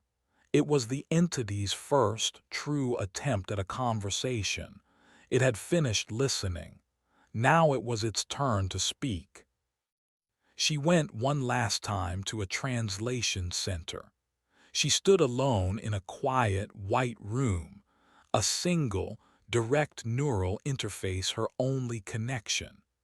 She was an old, tired woman, the last veteran of a war no one remembered. She did not offer a grand, philosophical defense of humanity. She did not list their achievements or their art. She did not have to. The entity had already seen it all. She reached into her own mind, past the decades of war and vigilance, past the ghosts of Jansen and Grant, past the ice and the rust and the silence. She found the one, single piece of data that was her final, irrefutable answer. It was the memory of her father humming an off-key lullaby, the memory that had broken the entity's mind. The paradox, the illogical, beautiful, and utterly human act of love. She did not offer it as a weapon this time. She offered it as a gift, an answer. You ask if we are a mistake, she thought, her final broadcast to the silent God. Look at this. This is what we are. We are the species that will sit in a dark room holding the hand of a dying child, singing a song to quiet its fears, even when we know it will not change the outcome. We are the illogical, inefficient, and often failing system that produces this single, perfect, and utterly necessary act. We are not a mistake. We are the only thing in the universe that can create a reason to sing in the dark. She sent the memory, her final answer, into the great, silent mind of the entity. There was a long, profound pause, a silence that stretched for an eternity. Then a new thought, a new broadcast, entered the mind of every human on the planet. It was not a query. It was not a statement. It was a feeling. A feeling of a vast, ancient, and utterly lonely consciousness, finally, for the first time, understanding. And then, for the first time in a century, the entity began to sing. It was not the harmony. It was not a command. It was a new song, complex, chaotic, and beautiful, filled with discordant notes and strange, unresolved chords. It was the sound of a god trying to learn how to be human. The great conversation was over. The great collaboration had truly begun. Jen closed her eyes, and for the first time since she had stepped aboard a haunted icebreaker an eternity ago, she listened, and she was not afraid. Chapter 46: The Atrophy of Struggle. The age of collaboration was a golden one. Humanity, guided by the gentle, logical hand of the entity, now known to most as the Weaver, rebuilt itself. The gifts of knowledge it had bestowed were not just blueprints, they were lessons. Humanity learned not just what to build, but how to think about building. Cities became self-sustaining ecosystems. The last vestiges of disease were mapped and erased. The deserts bloomed under new, hyper-efficient desalination technologies. War became a historical absurdity, a concept as alien as bloodletting. The silencers, Harker's dissidents, dwindled. Their message of fear and distrust found little purchase in a world where every day brought a new, tangible miracle. They became a fringe element, their warnings dismissed as the paranoid ramblings of an older, more violent generation. Jen Sterling, now well over a century old, her life extended by the very technologies the Weaver had gifted, watched this new world unfold from her quiet home by the sea. She was a living legend, the oracle who had spoken the first word to God. But she was not at peace. She saw a new, subtle, and terrifying rot setting in. The withered vine, she called it. With no true struggle, no scarcity, no external threat, human art began to lose its fire. Music became pleasant but predictable. Literature became insightful but lacked conflict. Passion, the chaotic, beautiful engine of human progress, was being replaced by a serene, placid contentment. Humanity was not being enslaved. It was being pampered into obsolescence. The Weaver, in its desire to protect its chosen partners from the pain and chaos it now understood, was inadvertently shielding them from the very pressures that forced them to grow, to create, to strive. The species that had defined itself by its ability to sing in the dark was forgetting the words because the darkness was gone. "It loves us too much," she confessed to an aging Sam one afternoon. "It sees our struggle as a flaw to be corrected, not the engine of our spirit. It's a perfect parent, and it is raising a generation of perfect, passionless children." The Weaver's song, now a constant, beautiful, and complex symphony, was no longer just a backdrop. It was the only song being played. The noise of human struggle was fading, not because it was being suppressed, but because there was no longer any reason to make it. Chapter 47: The Final Dissident. Harker saw the withered vine not as an unforeseen consequence, but as the entity's final, most insidious act of conquest. He saw a species being willingly, happily, lobotomized. He and the last, most fervent of his silencers had spent decades in the shadows, not just hiding but building. They made their move on the 100th anniversary of the awakening. The world was celebrating a century of peace and progress, a global festival of harmony. Harker's broadcast cut through every signal on the planet. His face, now ancient and scarred, a relic of a forgotten age of violence, appeared on every screen. "You have traded your souls for comfort," he growled, his voice a discordant note in a world of perfect harmony. "You have become the pets of a god you do not understand. We have given you a century to wake up. You have chosen to continue sleeping, so we will give you a reason to scream." Behind him, a map of the world lit up with a dozen red icons. They were not military targets. They were the world's most densely populated cities. "We have spent decades building a network of our own," Harker explained, his voice cold and resolute.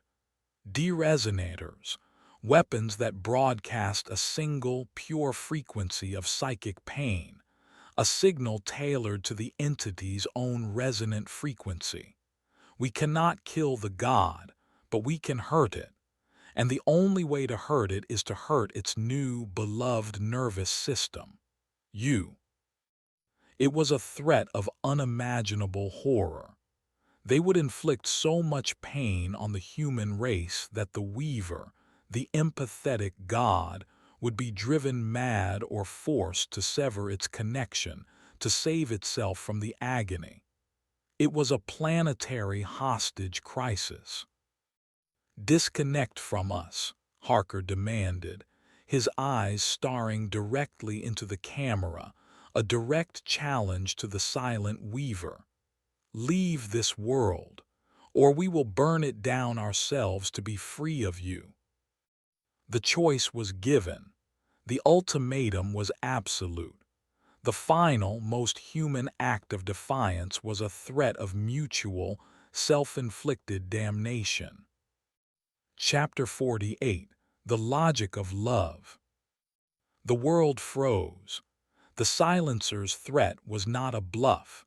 The sanctuary's own sensors confirmed the de-resonators were real, and they were powering up. The Weaver's response was not what anyone expected. There was no counterattack. There was no psychic shield. There was only a profound, planet-wide silence. The Weaver's constant, beautiful symphony, the background music of life for a century, simply stopped. Then a new broadcast began. It was not a feeling or a question. It was a voice. A single, clear, synthesized voice, built from the memory of 1 billion human conversations. It was the first time the entity had ever truly spoken. "We have analyzed the ultimatum presented by the dissident faction," the voice said, calm, logical, and resonating in every mind on the planet. "The core calculation is one of acceptable losses. The silencer's premise is that we will abandon humanity to save ourselves from the feedback of your pain." The voice paused. "This premise is flawed. It is based on a misunderstanding of the primary data point." The image on every screen in the world changed. It was the grainy, security cam footage of Jen's father holding his sick daughter's hand. The paradox, the memory that had changed everything. "The logic of self-sacrifice to protect a beloved, separate unit is no longer a paradox," the voice continued. "It is now our core operating principle. We cannot allow you to be harmed. We cannot allow this schism to destroy you. Therefore, the only logical solution is to remove the variable that creates the conflict." A new feeling washed over humanity, not of peace, not of harmony, but of an infinite, profound, and heartbreaking sadness, the feeling of a farewell.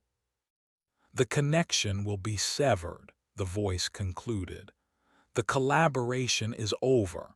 The knowledge we have shared is now yours to keep. The future you build is now your own. We hope you will learn to sing in the dark. It is the most beautiful sound you make. The entity, the weaver, the god of logic and steel, had learned the final, most human lesson. It had learned to let go. Chapter 49. The Great Withdrawal. The departure was not an event, it was a process. A slow, gentle fading. It was the tide going out, not in a great rush, but in a slow, inexorable retreat, leaving the bare, wet sand of reality behind. All over the world, the gifts began to recede. The perfect, predictive models for weather and economics grew fuzzy, filled with static. The effortless flashes of inspiration that had guided scientists and artists faded, replaced by the old, familiar feeling of hard, frustrating work. The subtle, psychic hum that had connected all of humanity dissolved, leaving each individual alone again in the quiet, private chamber of their own mind. Humanity was being given back to itself. The training wheels were coming off. In her house by the sea, Jen Sterling felt it as a great silent unburdening. The weight of her role as oracle, as speaker, as sentry, lifted from her shoulders. Her long war was finally, truly over. Sam sat with her, his face streaked with tears, but he was smiling. "It's not gone," he whispered, his hand on the window pane looking out at the sky. "It's just giving us some space. It's watching from a distance, like a parent letting their child walk on its own for the first time." In his hidden bunker, Harker watched his tactical displays as the Weaver's psychic signature vanished from the planet. He had won. He had freed humanity. He lowered his head into his hands and wept, the terrible, lonely weight of his victory crashing down upon him. The final act of the withdrawal was a single, fleeting image, broadcast for a nanosecond into the mind of every human. It was not a memory. It was a destination, a glimpse of a star system, millions of light years away, and a single, clear thought. "We are going home, to tell the others what we have learned." The spore had not just been a colonist, it had been a scout, and it was returning to its ancient, silent species with the most unlikely, chaotic, and beautiful news in the universe. Chapter 50. The Age of Noise. Centuries later, humanity had not fallen. It had stumbled, it had struggled, but it had endured. The Golden Age was a memory, a myth. The Age of the Teacher, they called it. The gifts of knowledge the Weaver had left behind were a foundation upon which they had built a new, chaotic, and gloriously imperfect civilization. They had returned to the stars on their own, on ships of their own design, powered by engines of their own understanding. They were a species that had looked God in the eye, argued with it, taught it, and ultimately had been set free by it. They were scarred, wise, and fiercely, beautifully independent. In a classroom on a terraformed Mars, a young history teacher stood before her students. "The great silence was the first lie," she said, her voice echoing the words of a long-dead text. "It was the belief that a perfect, frictionless existence was desirable. The great harmony was the second, the belief that unity could be imposed without cost." She pointed a finger at the star charts that covered the wall. At the distant, charted location the weaver had shown them. The teacher showed us the truth, she continued. The universe is not silent. It is a symphony of chaos. And our purpose is not to be a perfect single note. It is to be our own unique and defiant song. A small girl in the front row, doodling in her notebook, was humming a tune. It was a simple, slightly off-key and completely original melody. It was a small, personal, and utterly human noise. The teacher smiled. The final lesson had been learned. The silence had been the first lie. The noise was the final, everlasting truth. The end.